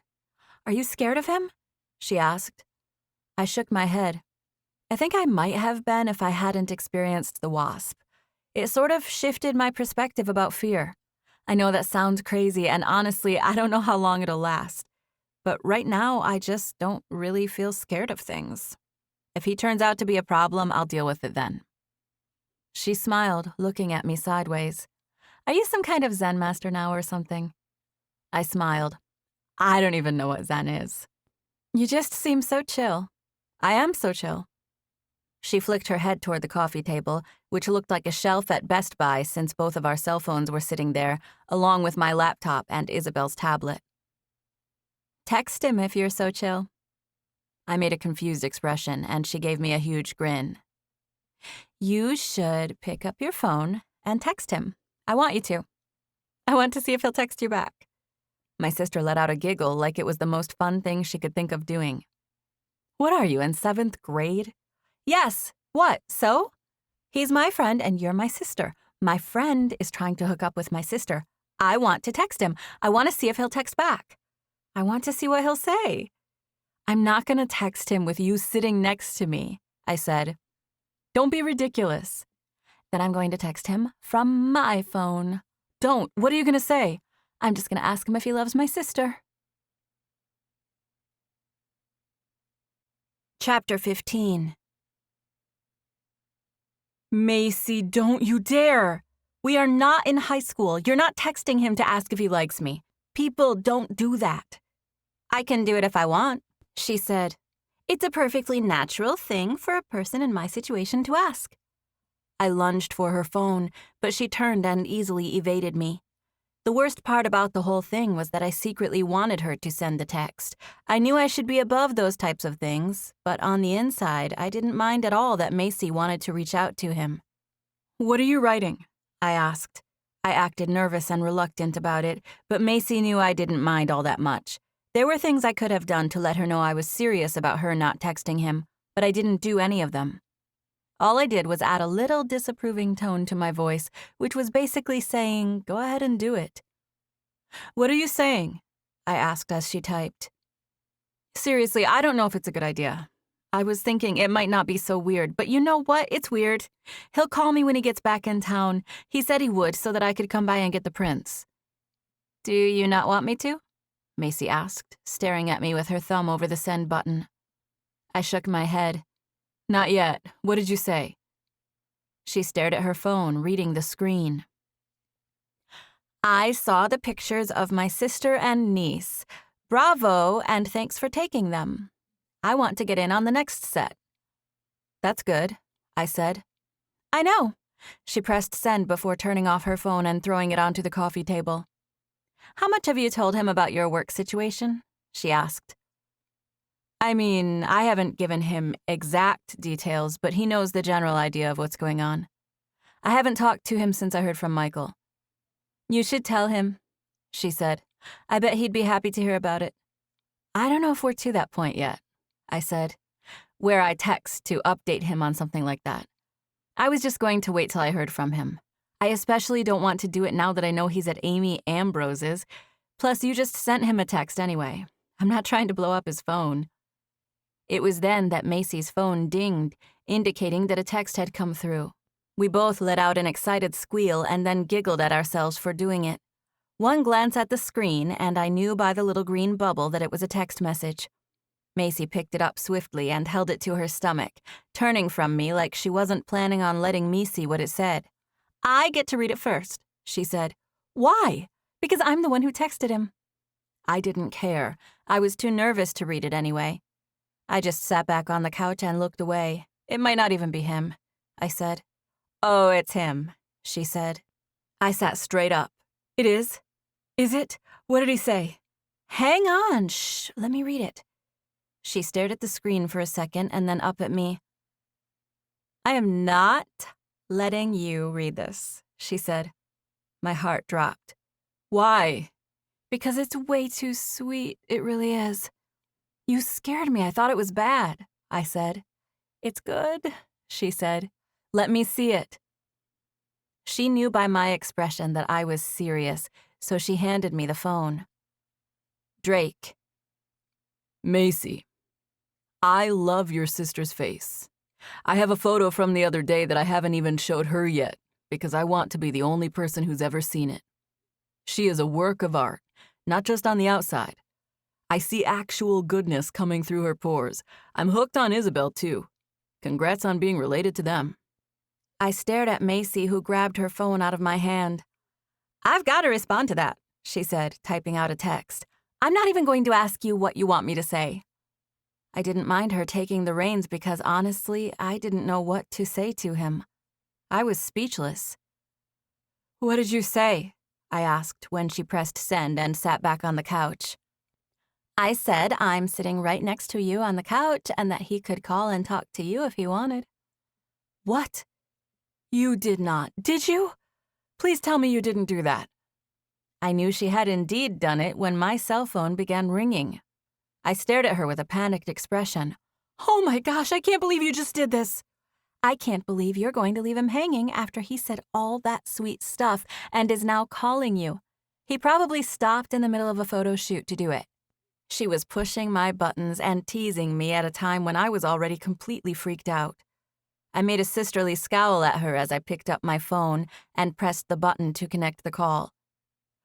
I only have 2 minutes, if that, Drake said when he heard the call connect. He sounded like he was in a hurry, and I instantly hated my sister for making him call. I'm sorry, I said. Don't be, I wanted to call. I'm glad Macy told me you were sitting right there. I was gonna call you later to ask about Isabel's arm. How'd she do? Good, I said. It's skinnier than the other arm. Was she scared? He asked. No, she was thinking about stopping at the toy store on the way home. I heard him let out a tired sigh. I want to know all about it, but they're waiting on me. Text me later tonight. I'm gonna be home at noon on Saturday.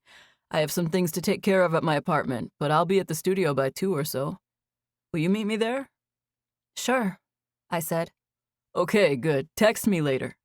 Okay, I said. All right, bye. Bye. I hung up the phone and stared at Macy.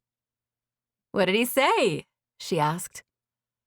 A bunch of stuff, I said, feeling dazed. Sounded like he was asking about Iz. He was. Who was? Isabel asked from the doorway. Nobody. I was talking to Aunt Macy. Drake? She asked. Yes, I said. What was he asking about me? About your cast. Did you tell him I took it off?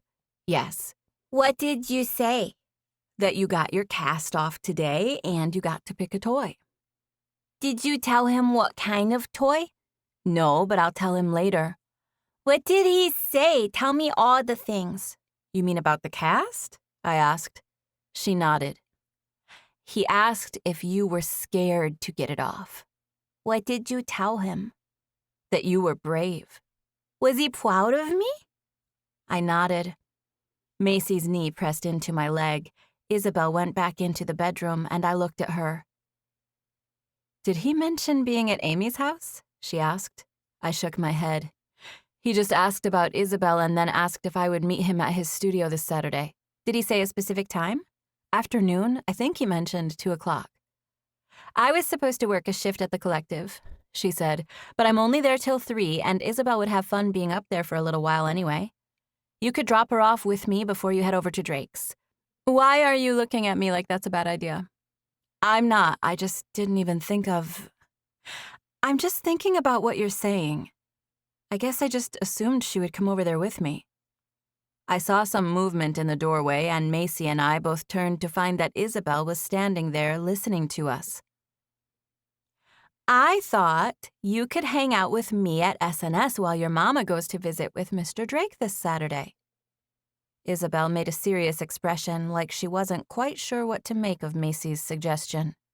It'll be fun, Macy said. Lena and Zoe have a new puppy.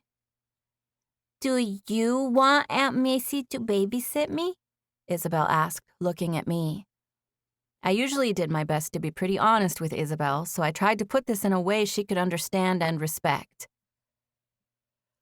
Well, Peanut, you know that I kinda like Mr. Drake, right? Uh-huh, she said. For a boyfriend, right? I asked, just making sure we were on the same page.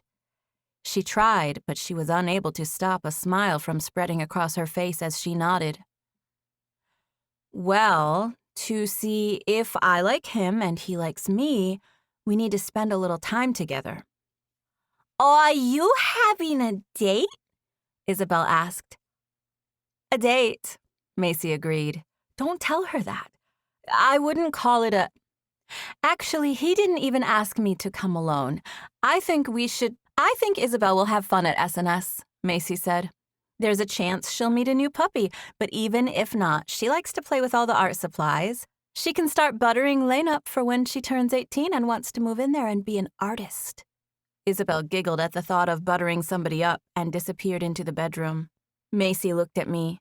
She'll be fine coming with me, I said. I don't even know if Drake expects me to come alone.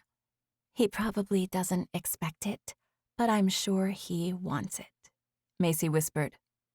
My stomach did a complete flip at the sound of her words, maybe a double flip. I had a clear vision of me walking into Drake's studio and walking straight into his arms. I ached for him. My body missed his physical presence. Maybe he would have some music playing and we would dance. Maybe I wouldn't even tell him Isabel wasn't coming with me and would just wait to see his reaction when I showed up alone. I talked to Drake 2 times after Macy volunteered to babysit, and neither time did I tell him that I was going to the studio alone. He never asked, and I didn't mention it, but I knew he assumed Isabel would be with me. I wondered what he would think when I showed up without her. Isabel continued feeling better and better, and by the time Saturday rolled around, it was like she had never been sick. I dropped her off at SNS after we ate lunch. The Artist Collective and Gallery were on the first 2 floors, but the owner and manager of the place had apartments on the top floor. The manager's name was Lane, and he and his wife Zoe had recently gone to Texas on vacation and brought home a beautiful bulldog puppy. Isabel was in heaven playing with the adorable dog and his chew toy. Macy took me to the 2nd floor right before I left, so I could add a few accessories to my look. I had left the house wearing jeans and a loose-fitting, solid-colored shirt, and Macy borrowed a few necklaces from friends. She also pinned up my hair and made me put on some lipstick. Zoe and her dog, along with a couple of other girls, were at the front desk when I walked out, and they all whistled for me. My sister encouraged them, but their approval felt good nonetheless. Isabel loved seeing me get attention, and she took her eyes off the puppy to giggle and clap as I bowed for my audience. I thanked Macy for watching Isabel and said goodbye to everyone before jumping in a cab headed to Drake's. I glanced at my phone right before I pulled up and smiled when I realized I was right on time. I was supposed to meet him at the studio at 2, and the clock read 1:56. I had never been so nervous in my life. I entered the building and took the elevator up to his studio, but everything felt surreal and like it was happening in slow motion. Chapter 16. Just as I had imagined, there was music playing when I opened the door of Drake's studio and stepped inside. My timing was perfect, too, because a new song had just come on. My parents were fans of the oldies, and I knew the song by heart. It was a Dusty Springfield number called Son of a Preacher Man. My parents had it on vinyl. I loved the song, and could clearly picture the album cover as the familiar chords played. I grinned as I walked into his studio. There were fewer lights on than there had been last time, but I knew Drake was there because of the lights that were coming from his office. Just then, Drake yelled from that direction. "Are you here?" he asked. "Yes," I yelled back, cupping my hand around my mouth to make my voice carry. "Come on in, I'll be right there." I continued to meander through the beautiful, sprawling studio space. Drake was in his office, which was way on the other side of the room. There was nothing I could do to stop myself from moving to the music. The song had an easy rhythm that had always put me in good spirits. I smiled. I loved knowing all the lyrics to a song, and I whispered along with her as she sang. Then he looked into my eyes, Lord knows to my surprise. The song was playing loudly, and I felt so pumped by hearing such a familiar one in the first place that I switched over to full volume and sang along. The only one who could ever reach me was the son of a preacher man. The only boy who could ever teach me was the son of a preacher man. Yes, he was. Ooh, yes, he was. I was absent-mindedly waiting for Drake in the studio as I sang along, and I trailed off when I glanced in the direction of his office to see that he was standing there. I started to sing the part about being good isn't always easy, but I only got about 3 words into it before I cut off abruptly, smiling at him as he stood there.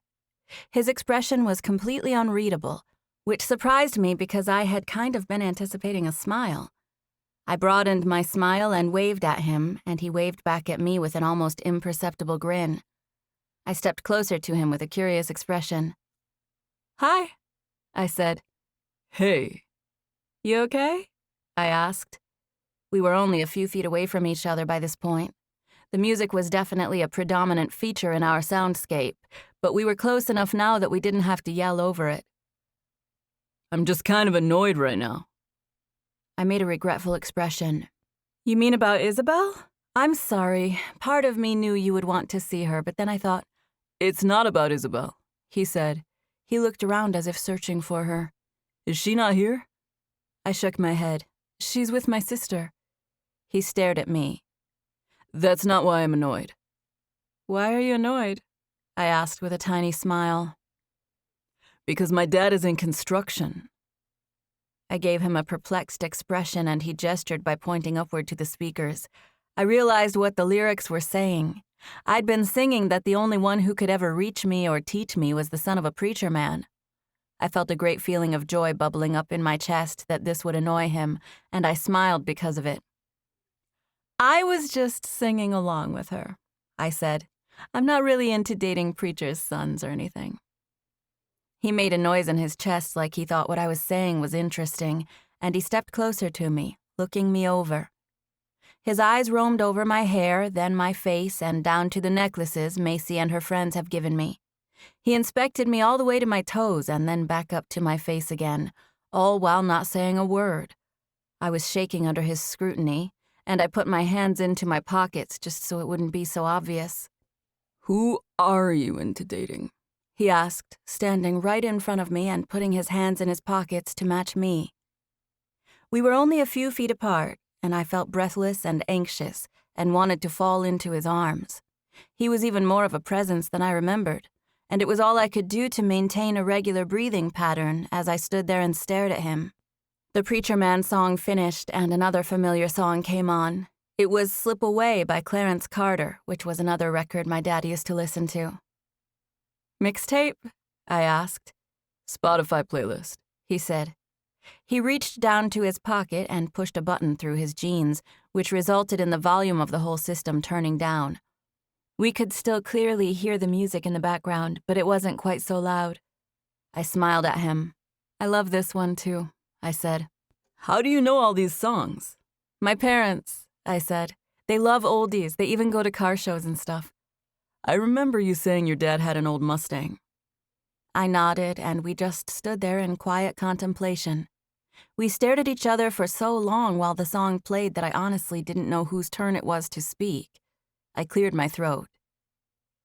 My sister told me you were at Amy Ambrose's house, I said. How'd that go? I didn't want to be awkward with it, but also wanted him to know I knew the truth. I figured it was best to just go ahead and get it out there, since it was something that had been on my mind. Drake gave me a little amused grin and reached out to pinch at the front of my shirt with his knuckles. Do you feel weird that I didn't mention who my client was? He asked. Not really. I shrugged shyly, and his smile broadened. I wanted to mention it, and then I forgot. And then when I wanted to mention it again, it felt like, I don't know, maybe a little like showing off. He made a facial expression that was somewhat self-deprecating. I want to impress you so much that I can't help but feel awkward when I try to tell you something I'm proud of, so I just didn't say it. You want to impress me? I asked. He gave me an easy grin. Yes. You already do. I took pictures of Amy and Connor and their new baby. He said, his name is Leo. They have a little white dog named Coco as well. Pretty family. Nice property. I got some good pictures. I was there with Natalie, a stylist friend of mine who did all the styling for the shoot. She helped Amy with their home, too. Natalie and I stayed at their place. They had plenty of room and seemed not to mind the company. Her parents were there, too. I think Amy's used to having a lot of people around. You and Natalie both stayed there? I asked. Yes. I regarded him with a serious expression, and he grinned at me. What? I asked. You. What about me? You're jealous, and it's really cute. No, I'm not, I said. I'm just taking it all in, listening to what you're saying. I'm saying they were all very nice people. I had fun, and we got some good pictures. She used the egg your sister painted.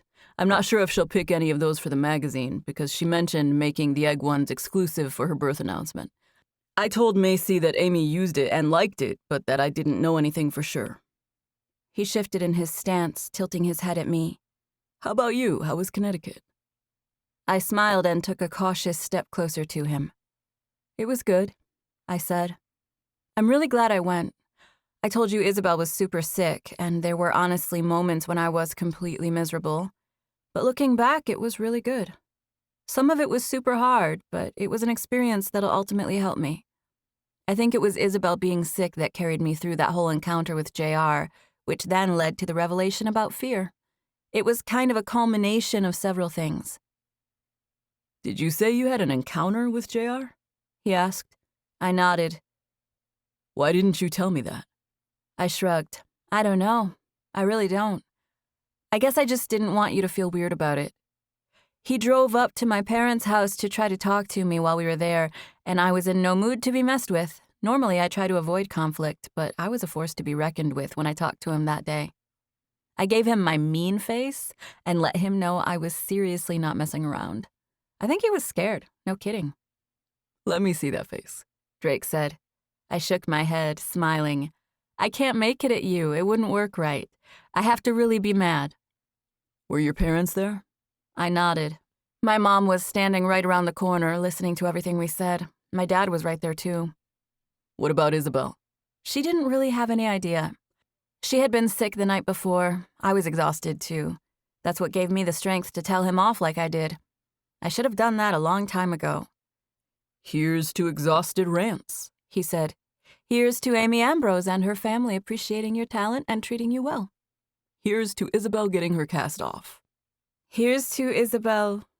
I was seriously about to say, here's to Isabel not being here, in a breathless, please kiss me sort of way. I couldn't, however, bring myself to say that phrase, so I cut it off at here's to Isabel. Here's to Aunt Macy babysitting, Drake said. I gave him a smile. I'm glad you're back, I said. I am too. Your prints came in yesterday if you want to look at them. I was just taking them out of the box. I'd love to, I said. Do you like them? He grinned and shook his head slowly at me. You're my favorite thing I've ever taken pictures of, he said. He grabbed my chin and gently tilted it to the side, studying me with an intense expression. Yep, my favorite, he said. I think it's the cheekbones. My heart was already about to pound out of my chest, but now Drake Salinger was standing there, holding my chin and saying sweet words to me. He sighed and let his hand fall. I know we had a few conversations about that guy at your work and everything that's been going on with you and him. My heart dropped at the sound of his words. I hadn't expected him to bring up this subject, and it made me feel sick to my stomach. I feel settled with that, I said. I'm not going to have to see him again. I already talked to someone above him. I was so nervous that I was breathless. That's not what I'm getting at, Drake said. He stared at me. It was dimly lit in his studio, and his eyes were black as midnight. What are you getting at? I asked. That guy was out of line, he said. He should never have done what he did. But what? I asked, knowing his tone was leading to that. But I feel like I'm no better than him. I look at you, and I want you. I want to hold on to you, to kiss you. I want that. And now Isabel's not here, and I'm just standing here trying to be a gentleman. My heart was pounding so profusely that I was convinced that if I glanced down, I could see my chest jittering up and down. I was antsy, anxious, and breathless, and I wanted to throw myself into Drake's arms. There's a difference between welcome affection and unwelcome affection, I said. My voice was a little shaky, but I didn't care. What's the difference? He asked. His affection was unwelcome, I said. And mine is? Welcome, I said. The corners of his mouth turned upward in a slow grin. So, are you saying I don't have to feel bad about wanting to kiss you? He asked. I shook my head almost imperceptibly. I really do hope you would never feel bad about that. Really? Well, I'm glad I asked then. Why? Because you want to do it? He smiled and took a small step closer to me. Yes, I do. There were still a couple of feet of space between us, but he was close enough now that I could appreciate the clean, masculine smell of his cologne. He was big and broad-chested, the personification of a man. I felt protected and comfortable just being in his presence. I guess you do too, since you left Isabel with Macy. He said. I do what? I asked. You want to kiss me, he said. I smiled and glanced away shyly, blushing at his words. Maybe I do. Chapter 17. Tabitha. Drake leaned down to whisper my name. He was so close that I could feel his warm breath on my ear. I wanted to cry. It was such a relief to be close to him. We hadn't touched each other since I came into the studio, but he was close enough that I could feel his warmth, his body heat. What? I whispered into his ear. I missed you. You were the thing I was looking forward to seeing when I got home. Is too, but I must say I'm glad she stayed behind on this one. I turned to whisper back to him. Why's that? I asked. I let my lips get so close to his ear that they made contact. Because, he said, wrapping a hand around my back and inching even closer to me. I want to... He trailed off, deciding that rather than finish his sentence, he'd place 2 lingering kisses on the side of my face, one on my cheek and one up near my temple. I missed the feeling of his lips so much I reached out and took a hold of his arm, squeezing the rigid muscles of his forearm. This caused him to kiss me again. You can do that in front of Isabel, I said. I've had plenty of boyfriends, and we do way more than this in front of her. I giggled when I saw the distaste in his expression. I'm totally playing. I don't even bring guys around her. You bring me around her. You're the first. You snuck up on me. I didn't realize I was even doing it. I tricked you into it, he said, coming close to my ear again. I think I tricked you into it. I remember when you came into my work and told JR you'd like to smash things. I looked at you and thought, he's here to rescue me. Maybe I was. In some ways you already have, I said. I feel good about trying to make a go of it in New York, and you encouraged me to do it. I had selfish reasons for making sure you stayed, he said. I pulled back so I could look at him. My eyes were on the same level as his neck, and I stared at his dark facial hair that grew in patches along his jawline. What were your selfish reasons? That I like Isabel and want to be friends with her, he said. She likes you too. She told my parents about you, I said. They asked me about you twice because of stuff she said. My mom was an instant fan once she saw the photos you took of us. She told me to tell you thanks about 10 times. She asked me to ask you if she can print and frame one of them. Drake tossed his chin in the direction of his office. She might want to use one of these. They came out really nice. I had just opened them when you came in. Drake pulled away, turning and taking me by the hand, as if he was anticipating that I would walk with him to his office. I stayed stubbornly in place, and Drake turned back and focused on me with a curious and concerned expression. I bit my lip, and his worried expression morphed into a smile. What you standing there for? He asked, teasing me. I shrugged shyly and smiled, glancing away before looking at him again. Are you trying to kiss me? He asked with a mischievous grin. I shrugged in such a way that meant yes. You have to wait, he said, because I've got 2 presents in here to show you. If you want to kiss me now, you're really going to want to do it after I give you these things. The pictures? I asked. The pictures and something else. What? I asked. Instead of an answer, he smiled and motioned for me to follow him toward his office. There was a shelf along the wall that had been specifically built for displaying prints. He had all of the photos he had sent me on display in a few different sizes and textures. He even had the photograph of me that I hadn't yet seen and a few random objects like a coin purse and a mug with our pictures on them.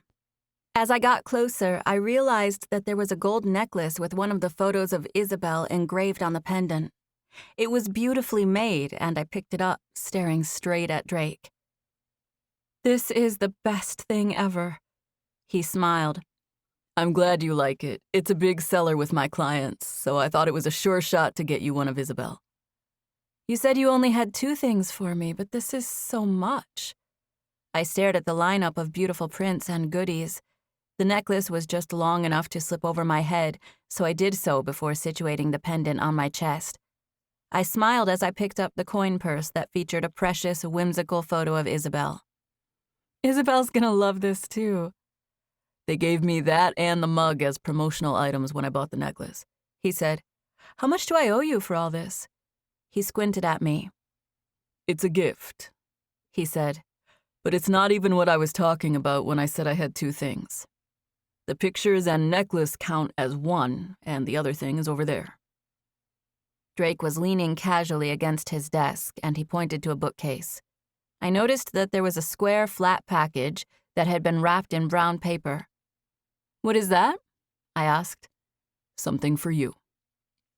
Do you want me to go over there and open it? I asked. He smiled. Unless you don't want it. What is it? I'm not telling you. Where did you get it? At an art gallery. When? When I was out of town. I bought it from a gallery in New York. It was something I had seen before, and I called from out of town and had them send it over. For me? I asked, walking toward it. Yes. I glanced at him when I came to a stop in front of it, and he smiled. Why? Open it and find out, he said. I picked up the package and carried it to a little seating area that was near Drake's desk. He just stood there and watched me as if he was curious to see my reaction when I opened it. I carefully began ripping the brown paper, looking at him with a tentative expression. He gave me a nod to let me know I should continue. The first thing I noticed was in an ornate frame. The image itself was only about a foot or so square, but the matting and framing made it a larger piece. I looked at it for a split second, but I quickly looked away because the beauty and thoughtfulness of it instantly brought tears to my eyes. Please tell me you didn't get a wasp painting for me, I said. I shielded it by leaning it against my chest, staring at Drake with my eyes wide open in an effort to make them remain dry. Drake grinned at my intensity. I could tell you it's not a wasp, but I'd be lying, he said. And besides, you've already seen it, so you'd catch me in my lie. So it is a wasp painting? He nodded. Where in the world did you get it? I asked before I was even able to look at it again. I saw it at SNS about a month ago. I called them after you told me the wasp story.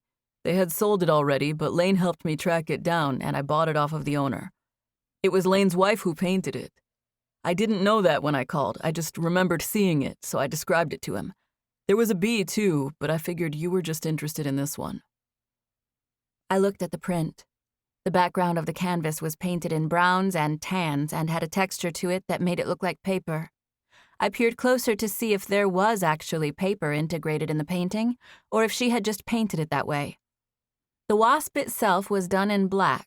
It was a simple outline of a wasp that was positioned in the middle of the canvas with a circle all the way around it, almost like it had been done with a branding iron. It was compelling to look at it, and not just because I had a thing for wasps, but also because she had done a beautiful job on the painting.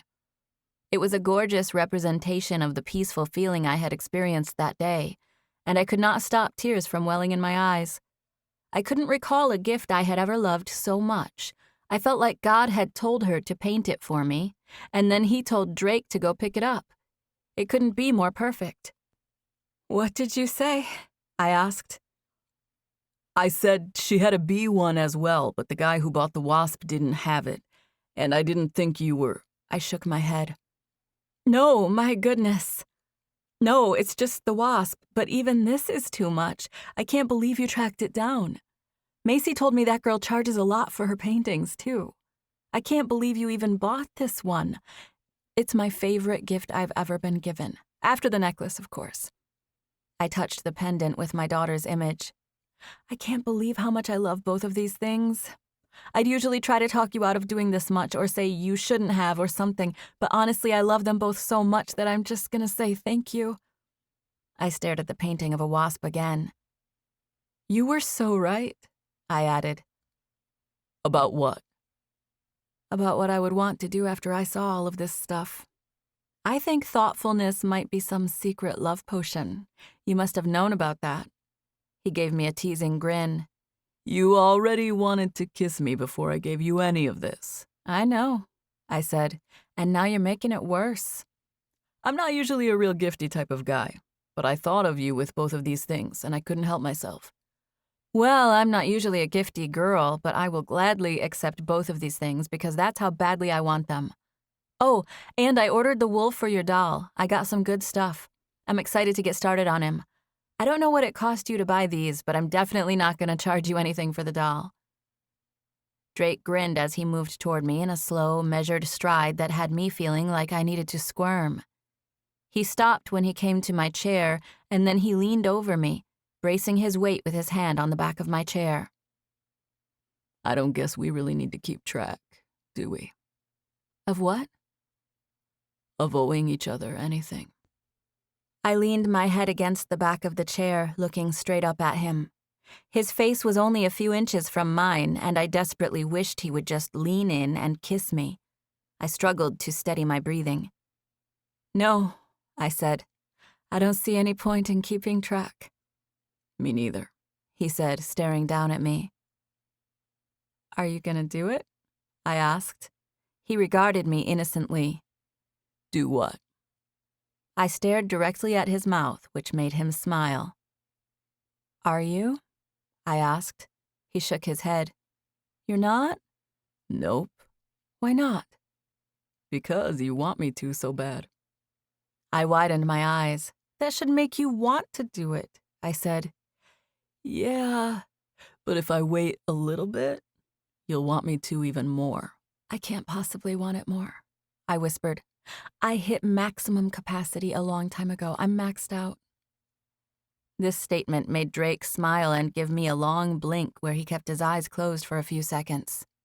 He breathed a sigh as if praying for restraint. I wanted to spring out of my chair and kiss him so badly that I held onto the seat cushion just to make sure I didn't do it by compulsion. You're still not, I said impatiently. Nope. I sighed. Fine. Good, because I don't want you to, I said, trying for some reverse psychology. He stood up, taking his hand off of the back of my chair and stretching as he straightened up. He crossed to the windows, looking out at the city as if considering something. I didn't mean it, I said, standing up with my painting in hand. I set it on his desk so that I could go over to the window and stand beside him. He moved to stand directly behind me, and I leaned into him and turned my face to the side so that I could rest my cheek gently on the spot where his chest met his neck. I know you didn't mean it, he said. You want me to kiss you as much as I want to do it. Then why aren't you? Because. When are you? Soon. Today? Yes. How about right now? I asked. At least right here. I shifted to the side and pointed at my cheek. Drake leaned down and placed his lips on the top of my cheek. His mouth was slightly open, and I felt the warmth of it on my cheek. My heart literally felt warm. I wanted him to stay like that forever. I let out a whimper when he broke contact, and he smiled. Let's go, he said, pulling me toward the door. Chapter 18. I spent the next 4 hours alone with Drake. We went to a botanical garden and sat on a bench near a pond with lilies for over half of that time. He brought me there, and I brought him to a hidden hat store where we tried on what must have been 100 hats. Drake bought 2 for his studio, top hat and a dark brown fedora with a wonderfully gaudy lavender feather. The top hat was my favorite on him, and the fedora was his favorite on me. It was vintage and beautiful, and Drake said he wanted to buy it for me, but when I refused, he said he was just going to purchase it for his studio. I agreed, but I knew he just wanted me to have it. I wore it out of the store because it matched my outfit perfectly, and the clerk assumed I would. Drake and I went for a walk in the park when we left the hat store. It was a beautiful summer day, and we had an hour or so to spare before I needed to get back home to Isabel. Drake had intentionally left his camera behind, but one time during our walk, he got a couple of feet in front of me and turned around, walking backwards while motioning for me to stop. I came to a halt in the middle of the path and smiled at him. He stared at me for a few seconds before shaking his head a little and saying how mad he was at himself for not bringing his good camera. He said he just couldn't bear to see this scene pass him by without documenting it somehow, so he used his phone instead. He apologized for making me stop in the middle of the path, but he said he was compelled to go ahead and take my picture since the lighting was perfect. He told me exactly what to do and what expression to make, and within a few minutes we were done. I had been in touch with Macy and told her that I would be home by 6 with dinner in hand. She said she had dinner plans with Ethan, but that 6 was still a good time for her. I still had on the hat when we got back to the apartment. Drake and I had an eventful afternoon, followed by picking up dinner, and before I knew it, we were about to walk into my apartment. We came to a stop just before we walked in, and rather than open the door, I looked at Drake with a sorrowful expression. "We forgot my painting," I whispered. "My painting and all the prints are still at your studio. And we never—" I hesitated, staring at him just the right way so he would know I was talking about a kiss. "All that time, and we never." Drake was holding a brown paper bag that was overstuffed with Mexican food, and he smiled at me from behind it. "We never what?" "We left my painting," I said. "And you never gave me that other thing you promised, and now we're going to go in there, and Isabel is going to be in there, and it's going to be too late." He gave me an amused grin. "I'm betting between the both of us, with all our life experience, we could outwit a 4-year-old. I bet I can find a way to kiss you and she'll never even know." "You're going to have to," I said, staring at the doorknob which was currently turning back and forth sporadically in typical Isabel fashion. I knew she was figuring it out, and it would soon pop open. And yep, there it was. "You're getting kissed tonight," Drake whispered under his breath just as the door opened. We instantly turned to stare at Isabel, who had opened the door and was looking up at us.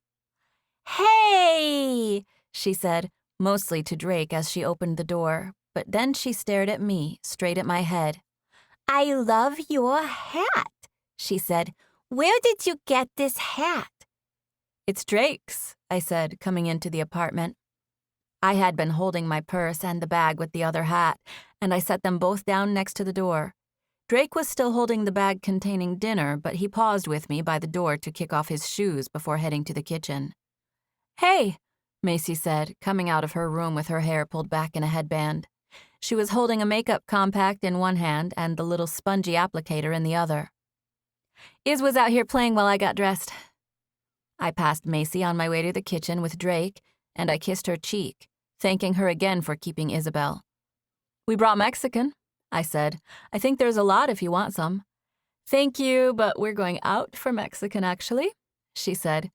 She gave Drake a sideways hug as he followed me past her to the kitchen. "I got my cast off, see?" Isabel said, trailing behind us as we came in. "Where'd you get this hat?" Macy asked at the same time. Drake set down the Mexican food and knelt down to have a conversation with Isabel about her cast, while I turned to answer Macy's question. "It's Drake's," I said to my sister. I took it off and handed it to her, bending over to shake out my hair before running a hand through it. Macy looked it over.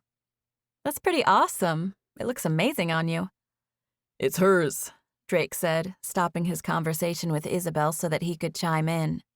I looked down to find that Isabel's hands were in Drake's, and my heart felt like it got tugged in that direction. "She wouldn't let me buy it for her, so I had to lie and tell her I was getting it for myself." "You said you were getting it for your studio," I said. "Yeah, but it was really for you, obviously. I mean, it clearly looks better on you than it would on anyone else." He looked at Isabel for reinforcement, and she nodded in agreement. Macy was standing next to me, and she had been secretly pinching the back of my arm while Drake was speaking.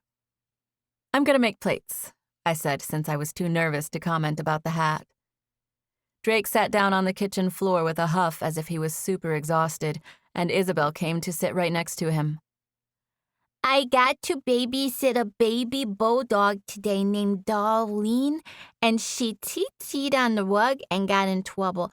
Then I took her on a walk with Zoe, and we let her meet another dog, and we went to Nana and Pop-Pops, and I had a tummy bug."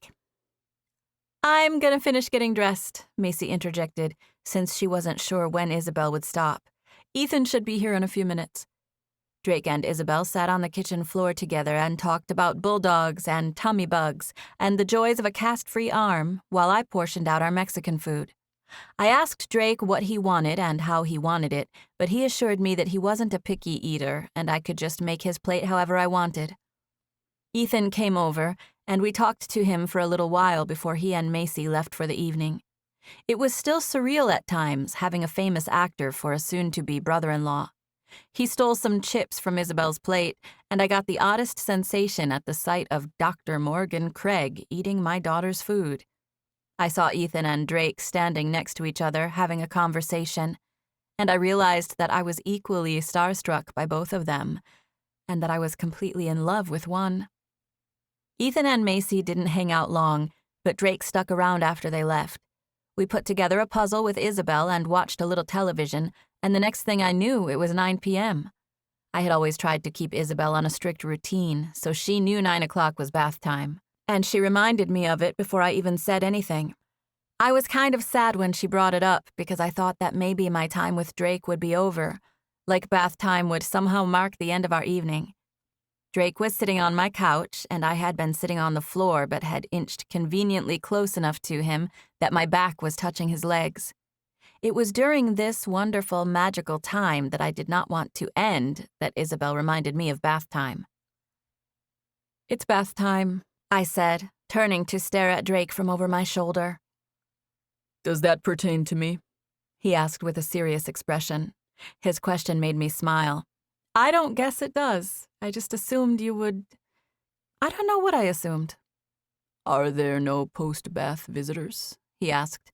What's post-bath? Isabel asked. Post means after, I said. And yeah, you're welcome to stay around. I just didn't want you to get bored sitting out here. I usually read to her a little bit after bath and then she goes to sleep. Drake stood up, rubbing my back in the process. He offered me a hand, and I let him help me to my feet. I nervously dusted off my bottom, even though there was nothing on it. I've been with your mama all day, so I'm going to let you ladies go on with the rest of your evening. My heart sank. I didn't want him to go. I knew he was serious about leaving and that he was doing the right thing, but I hated the thought of him saying goodbye. I have to work until about 5 o'clock tomorrow, but I think you should come to my apartment after that, he said, looking at me. Your painting and prints are at the studio, but I'll take them home with me, and you can come by and pick them up. Both of us? I asked, whispering so that Isabel couldn't hear. He nodded and held open his hands and gesturing with his fingers for Isabel to come give him a hug. I'm glad you got your cast off, he said. I'm gonna take you to the gym with me. Get you some time on the rock wall. He flexed his own forearm, and Isabel giggled and reached out to squeeze it. I gotta go, he said, and you need to take your bath. I'll see you tomorrow, okay? Won't I? He looked at me and I nodded. I'll see you tomorrow, he repeated. I'm gonna tell your mama goodbye. You run ahead of her and she'll follow in a second, okay? Isabel nodded and hugged Drake. Bye, love you, hope you have fun, she said. Bye, love you, hope you have fun, Drake said without skipping a beat. They squeezed each other before Isabel took off. See you tomorrow, she called as she disappeared into my bedroom. Drake looked at me like he was about to do something. I desperately wanted it to happen, but I knew Isabel was keeping a sharp eye on us. Can she see us? He asked. Probably. Do you not want her to see me kiss you? I don't know. I want you to, but it's kind of weird with her right in there. I'm sure she's looking. Why don't you go get her bath started? He said. Then you can sneak back out here for a minute and tell me goodbye. I'll stay here till you get her in the bathtub. You better go. She's waiting on you. He nudged his chin in the direction of my bedroom, and I could see that Isabel was now waiting in the doorway for me. Just give me 2 minutes, I said. Chapter 19. Did Drake have to go? Isabel asked before I even got the bathroom door closed. Yeah, but we'll see him tomorrow. Why are you smiling so much? Shh, I said, still grinning. She looked at me with a slightly curious expression as if she wondered why I would shush her, but she didn't ask. I started running her bathwater and switched on a little radio that we had hanging on the wall near the sink. Why are you having music going? She asked. Because I like it, I said. I was already feeling breathless with anticipation. How in the world could I go out there and face him without hyperventilating? I was in the mood for music, I said, testing my voice. You were? Yep. Are you happy because Drake's over here? Yep, I'm happy. She was ready to hop in the bath, so I tied up her hair and made way for her to step around me. I'm gonna fill up the tub for another minute, and then I'll turn it off and let you play and get washed up while I go check on the dishes. Why are you brushing your teeth? She asked. I put my finger to my mouth, telling her to be quiet, and again she looked at me like she wasn't quite sure why I was doing that. I finished a quick brush and rinse. I'm just brushing them for a second, I said quietly to her. I wiped my mouth with a towel as I sat on the closed toilet.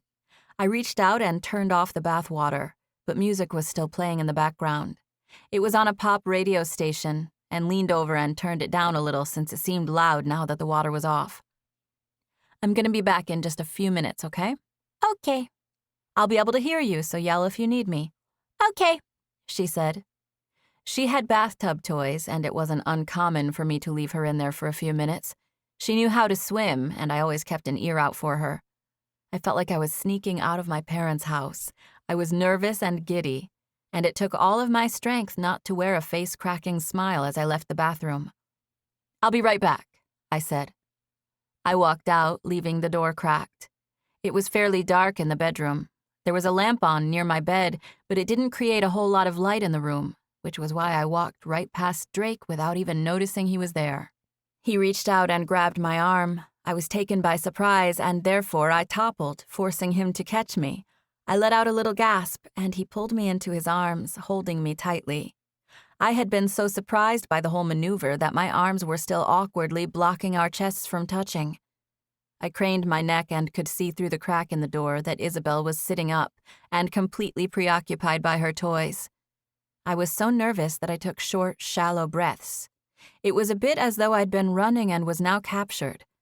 I readjusted so that my arms weren't folded between us, but I stayed close to him. I was so relieved to be in his embrace that I wrapped my arms around his neck.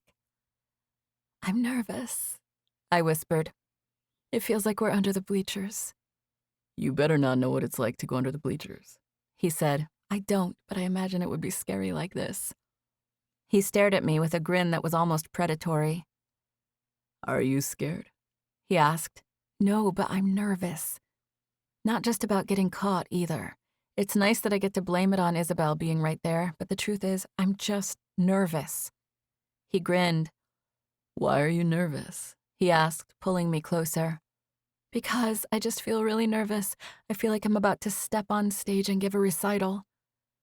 We don't have to do it, He said, slowly. He said the words, but they kind of lost their meaning since he stared at my mouth the whole time. Drake, I said, staring straight at his mouth. It was perfectly shaped, with a natural little smirk just in the way his mouth rested. I ached for him. My jaw ached to draw closer to him. Tabitha, He said. I turned to the side and put my ear right in front of his face like I wanted him to speak into my ear. Tabitha. My hair was pulled up, and he said the word right into my ear, which caused me to smile. Tabitha, I gotta go. I loved the feel of his breath on my ear, but I felt sad at his words.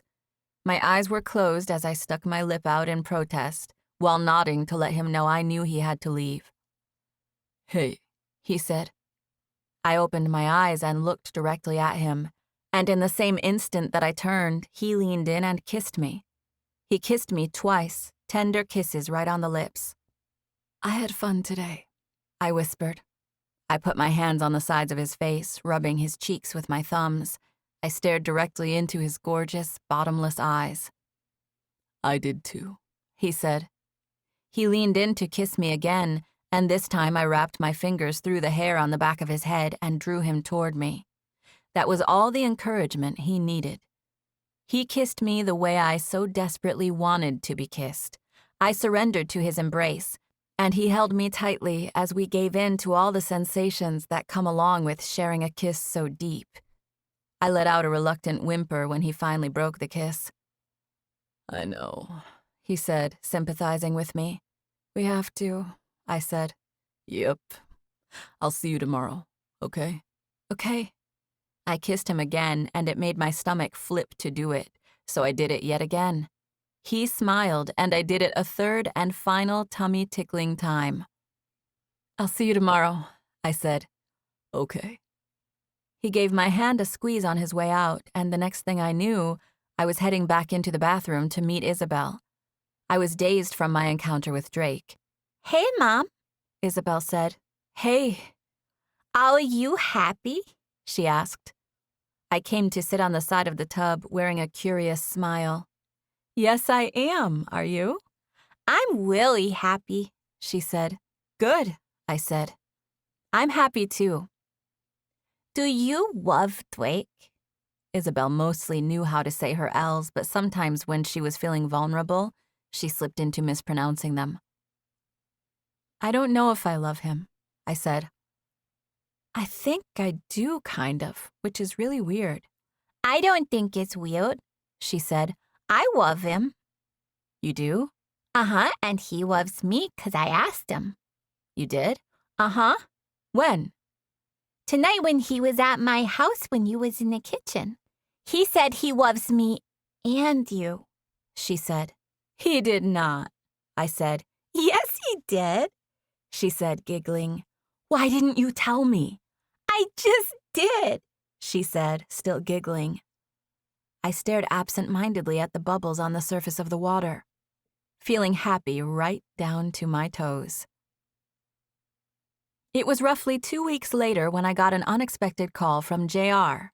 I was in the application process for a job with Urban Outfitters, and he had received an email from the woman who was looking into hiring me. He called me on the phone and told me that if I would meet him one time, he would give me a glowing review like Michael said. I asked what would happen if I didn't meet him, and he said he might not be quite so enthusiastic with his recommendation. He was vague enough with his wording that it almost didn't even really seem like a threat. Maybe it was the WASP mentality, but I wasn't scared of JR or what he could do to me. I told him right there on the phone that he was crazy if he thought calling me up and proposing that kind of thing would actually work. I had just finished my 2 remaining weeks at Patterson when it happened, and I was so relieved not to have to go to that place again after he called and said such a thing.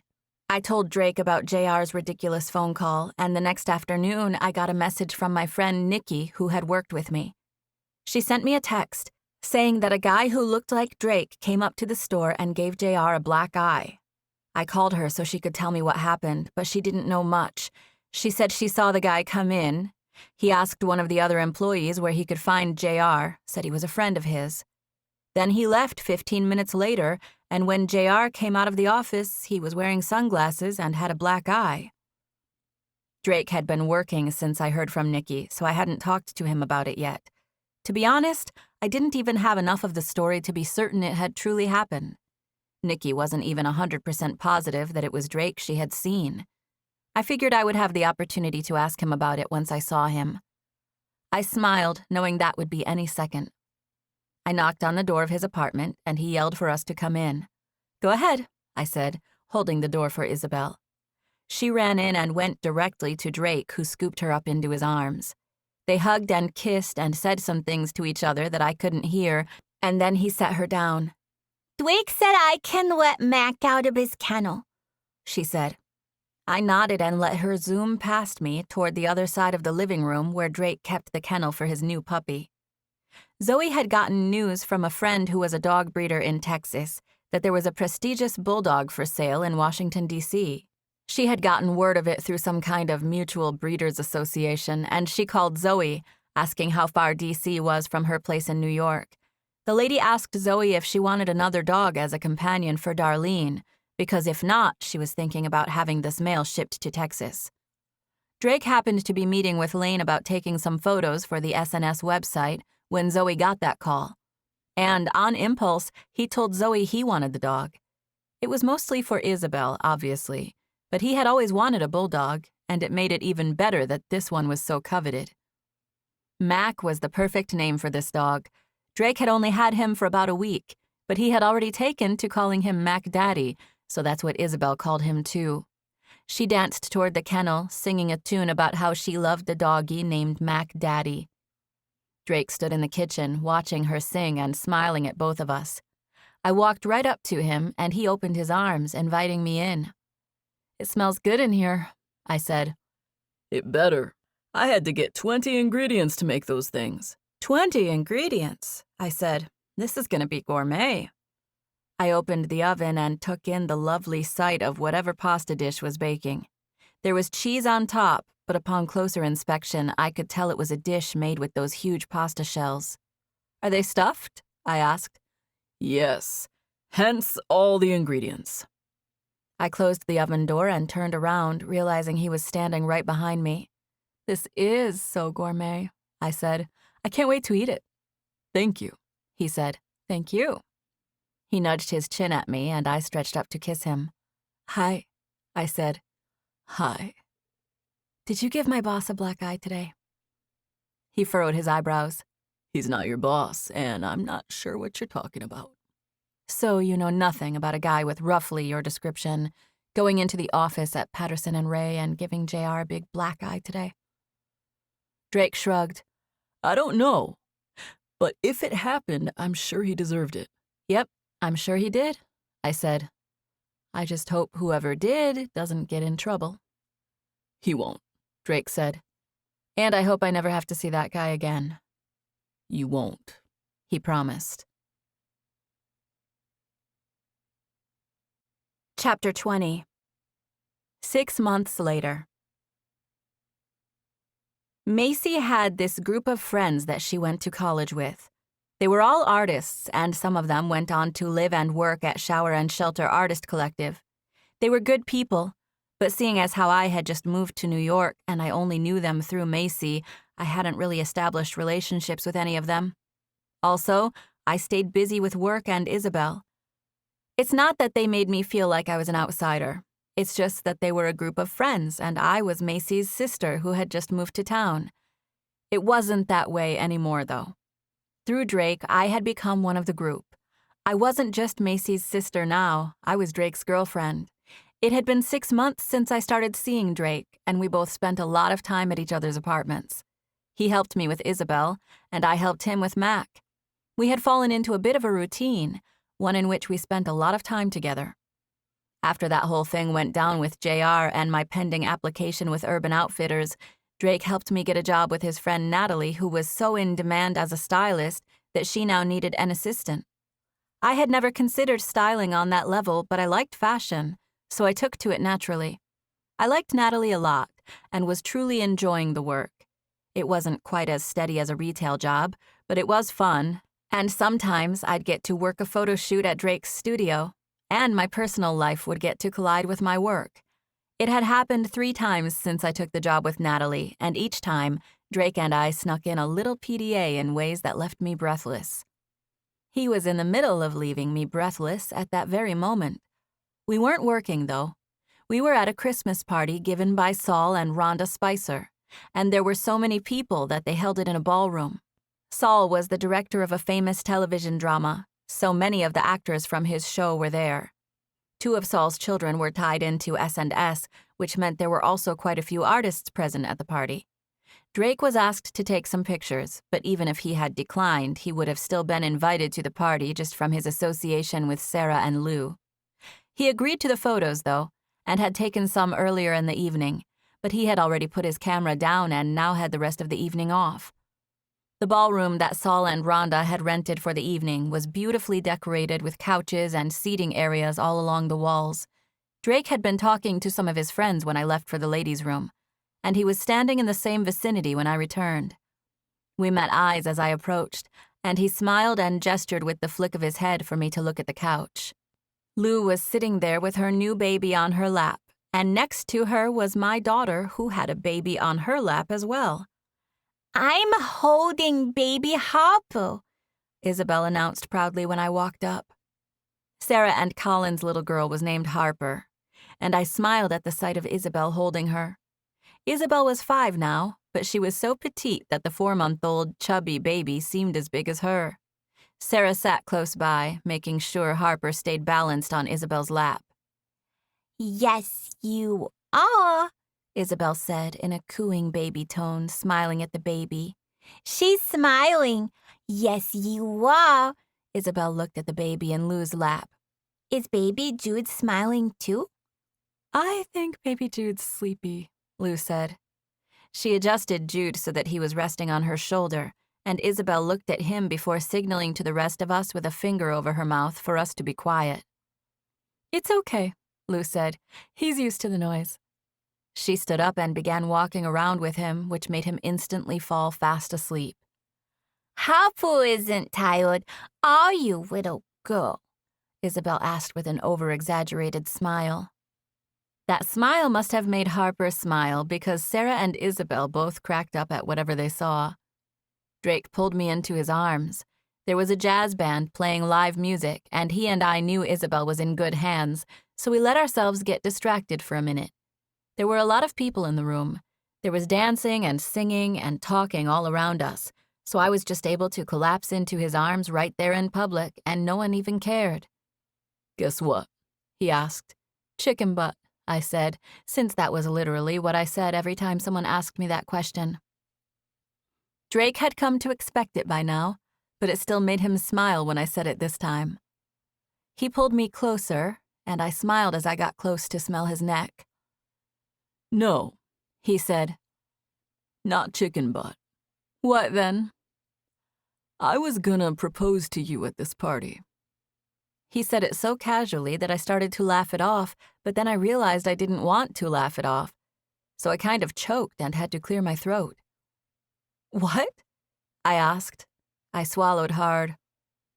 What did you just say? I am, I still will. I have the ring in my pocket. I was planning to get everyone's attention in a minute to make an announcement, but part of me just wants to ask you right here in your ear and have you tell me yes. Yes, I said. I didn't mean to whisper the word so quickly, but there was nothing I could do to contain it.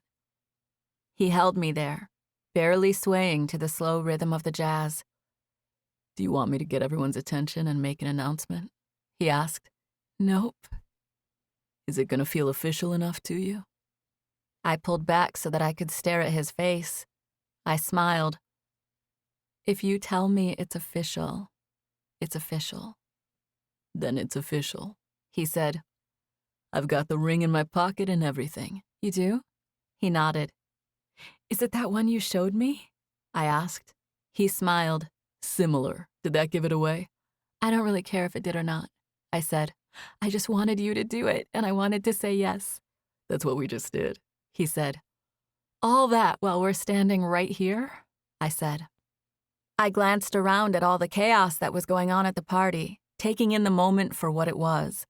My daughter was having a ball on the couch with a baby, and I was with the man of my dreams who was telling me he had a ring in his pocket. Can I have it? I asked. Uh-huh, he said. He made no move to retrieve it out of his pocket, so I took matters into my own hands. I stood close enough to him that I could reach into his pocket without being obvious. I was looking for a ring box, so Drake had to inform me that it was just a loose ring in his pocket. I had no problem finding it after that, and I slipped it out of his pocket easily and put it on my finger. It went on fine, but I was so full of nerves and adrenaline that I probably wouldn't have noticed even if it were loose or tight. I didn't care how it fit, and I didn't care what it looked like. I only cared that it had come from Drake, and now it was on my finger. I want to adopt her, he said. Again, he spoke so casually that the tone didn't quite reflect the gravity of the words. I gave him a questioning glance, and he nodded. Isabel Salinger, right? I think she comes with you, doesn't she? Sheer joy rose inside me. I don't know if I had never been so happy in my life. My chest felt like it wanted to burst. My heart was pounding, and I didn't know how to begin putting my feelings into words. I'm not going to really be able to talk about that stuff right now in front of all these people because it's going to make me cry, but yes, and please, and yes to whatever you are saying. That I want to adopt her when we get married. I put my hand to my chest, and my face crumpled in a vain attempt to keep tears from forming in my eyes. The word adopt, in reference to my little girl, made an uncontrollable feeling of goodness well inside me. The word had a protective quality to it, and it made me happy and proud, and he felt that way about her. I really didn't want to cry in front of all these people, so I smiled and blinked away the tears that formed in my eyes. Do tears mean yes? Oh my goodness, yes, Drake. She's going to be so excited, I can't even... A wave of emotion hit me, and I couldn't get the rest of my sentence out, so I just quit talking and turned around as if absent-mindedly moving to the music. Drake went with it, letting me spin before drawing me next to him again. Did you even look at it yet? He asked. No. I reached down and touched the ring, feeling it and trying to imagine what it looked like, but for whatever reason, not looking at it. Are you going to? He asked. Yep. When? I don't know. Later, I bet. We stood there, Drake with his arms wrapped around my shoulders, lost in our own thoughts and watching everyone else have conversations. I'm so glad you didn't make an announcement, I said. I know. I kind of know that about you. That's why I just whispered it. I'm a whisper kind of girl. I hadn't whispered those words because there was a lot of noise around us, but I looked up at Drake when I said it, and he smiled and leaned down, giving me his ear. You want me to whisper something? I asked. He nodded, leaving his ear right in front of me. I put my mouth so close to it that it was almost touching. I hadn't thought of what to say, so I just whispered the first thing that came to my mind. I love you. I pulled back, and he smiled and nudged his ear closer to me. I was grinning when I put my lips right next to him again and whispered, I love you to the moon, Drake Salinger. Epilogue. A year later. Drake proposed to me in December, and we were married the following spring, at which time Isabel and I moved into his apartment. Isabel's dad gave us a hard time about the adoption at first, but he eventually changed his mind and signed the papers. The adoption was final by the day we were married, so Isabel and I both got to become Salingers on the same day. I made dolls of the whole family, including Mac. I had so much fun making Mac and his leash and things like Drake's camera that I had made a few other accessories to go with our family dolls. Drake brought the whole set, including accessories, to one of his photo shoots, and his client asked me to make a set for her family. Seeing as how this certain client was Amy Ambrose, she paid me an arm and a leg to do it. My little doll business had taken off from there, and in the last year I had been splitting my time between working with Natalie as a stylist and making dolls, but more and more, I was making dolls. I had a system now, which made it a much faster process than it was at first. I called my tiny little operation Happy Wasp Toys, and I used the shape of Zoe's painted wasp for my insignia. Drake had ordered me some beautiful embroidered tags with the name and logo, and I carefully hand-stitched one onto the back of each doll. I had just finished felting a baby. It was basically an oval-shaped piece since it was a baby wrapped in a swaddled blanket. I sewed the final stitch on the baby's tag and turned it over, noticing how cute and cozy it looked.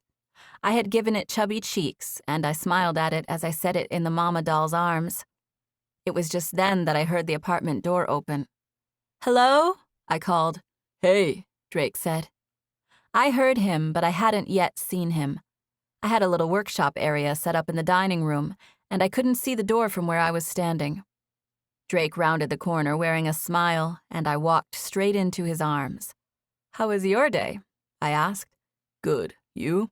"Good, I got a lot done." He leaned in and kissed my cheek, and I let out a little laugh. What? He asked. "Nothing." Where's Isabel? He asked. "Macy picked her up after school. She and Ethan wanted to take her out." What about Mac? Drake asked, looking around the corner in the direction of Mac's kennel. They took him too. Ethan loves him. He's trying to talk Macy into getting one. They can have him, Drake said. He was just acting tough. I knew he loved Mac and was just kidding. I'm the one who asked them to take the kids, I said. Oh, yeah? His eyes sparkled mischievously, and I grinned at the sight of him. Yep. I wonder why you did that, he asked, raising his eyebrows. He stepped closer to me, leaning down to kiss my neck. I stretched my neck to the side, allowing him full access. My breathing shallowed, and my anticipation began to rise. I cleared my throat. I wanted to talk to you, I said. About what? He asked. He kissed my neck before and after he said it, and I almost completely forgot what I was supposed to be saying to him. About what?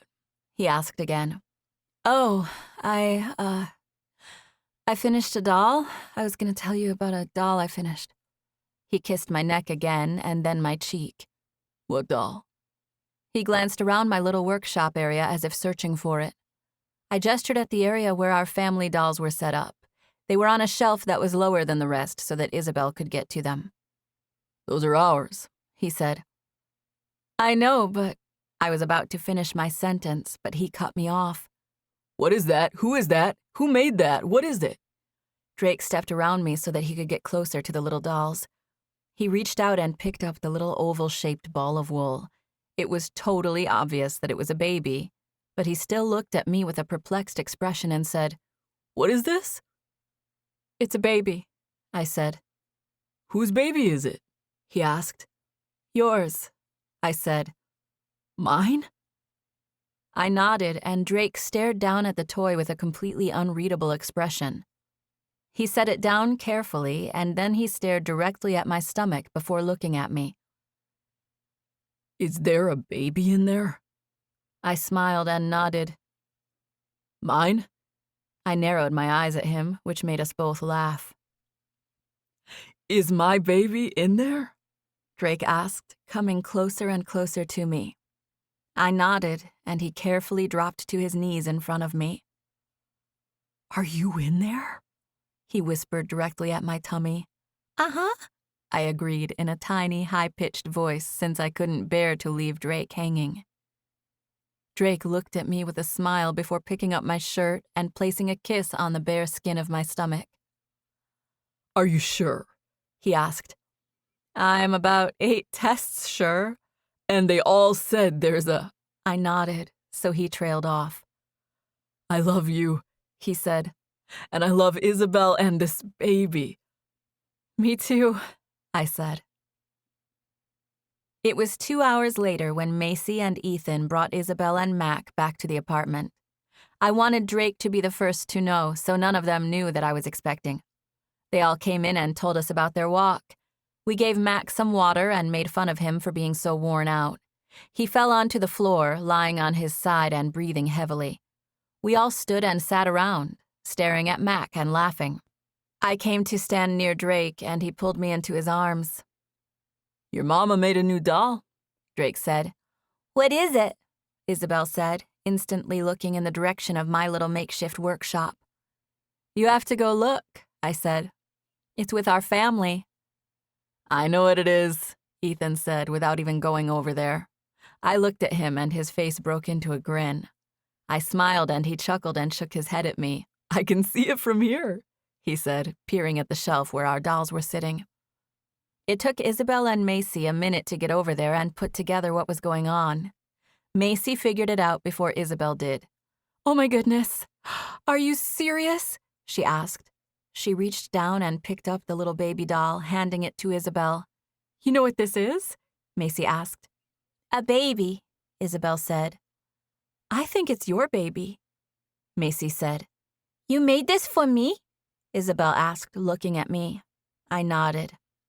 I don't think it's just any baby doll, though, Macy said. No, it's not, I said. What is it? Isabel asked with precious curiosity. I think your mom might have made it because she's gonna have a baby. Macy looked at me as if to get confirmation. Am I right? I nodded. You are? Isabel asked. Am I going to have a baby brother or sister? I nodded. But we don't know which one yet. Isabel's face crumpled pitifully as she walked toward me. She walked into my arms, latching onto my waist and holding on tightly. After a few seconds, I realized she was sobbing. Are you okay? I asked. I'm just so happy, she said, gasping for air. Her precious tears made both Macy and me cry, and then we all ended up laughing because of it. Macy and Ethan admitted that they were thinking about starting to try for a baby soon, and we talked about how cool it would be if our little ones were close in age. Isabel luxuriated in the thought of being a babysitter for both of us. She instantly started searching on her iPad for baby clothes. Parenting is simultaneously the scariest and most gratifying thing you can do in life. Maybe it's love in general, because they both caused me to feel terrified and elated in a continual cycle.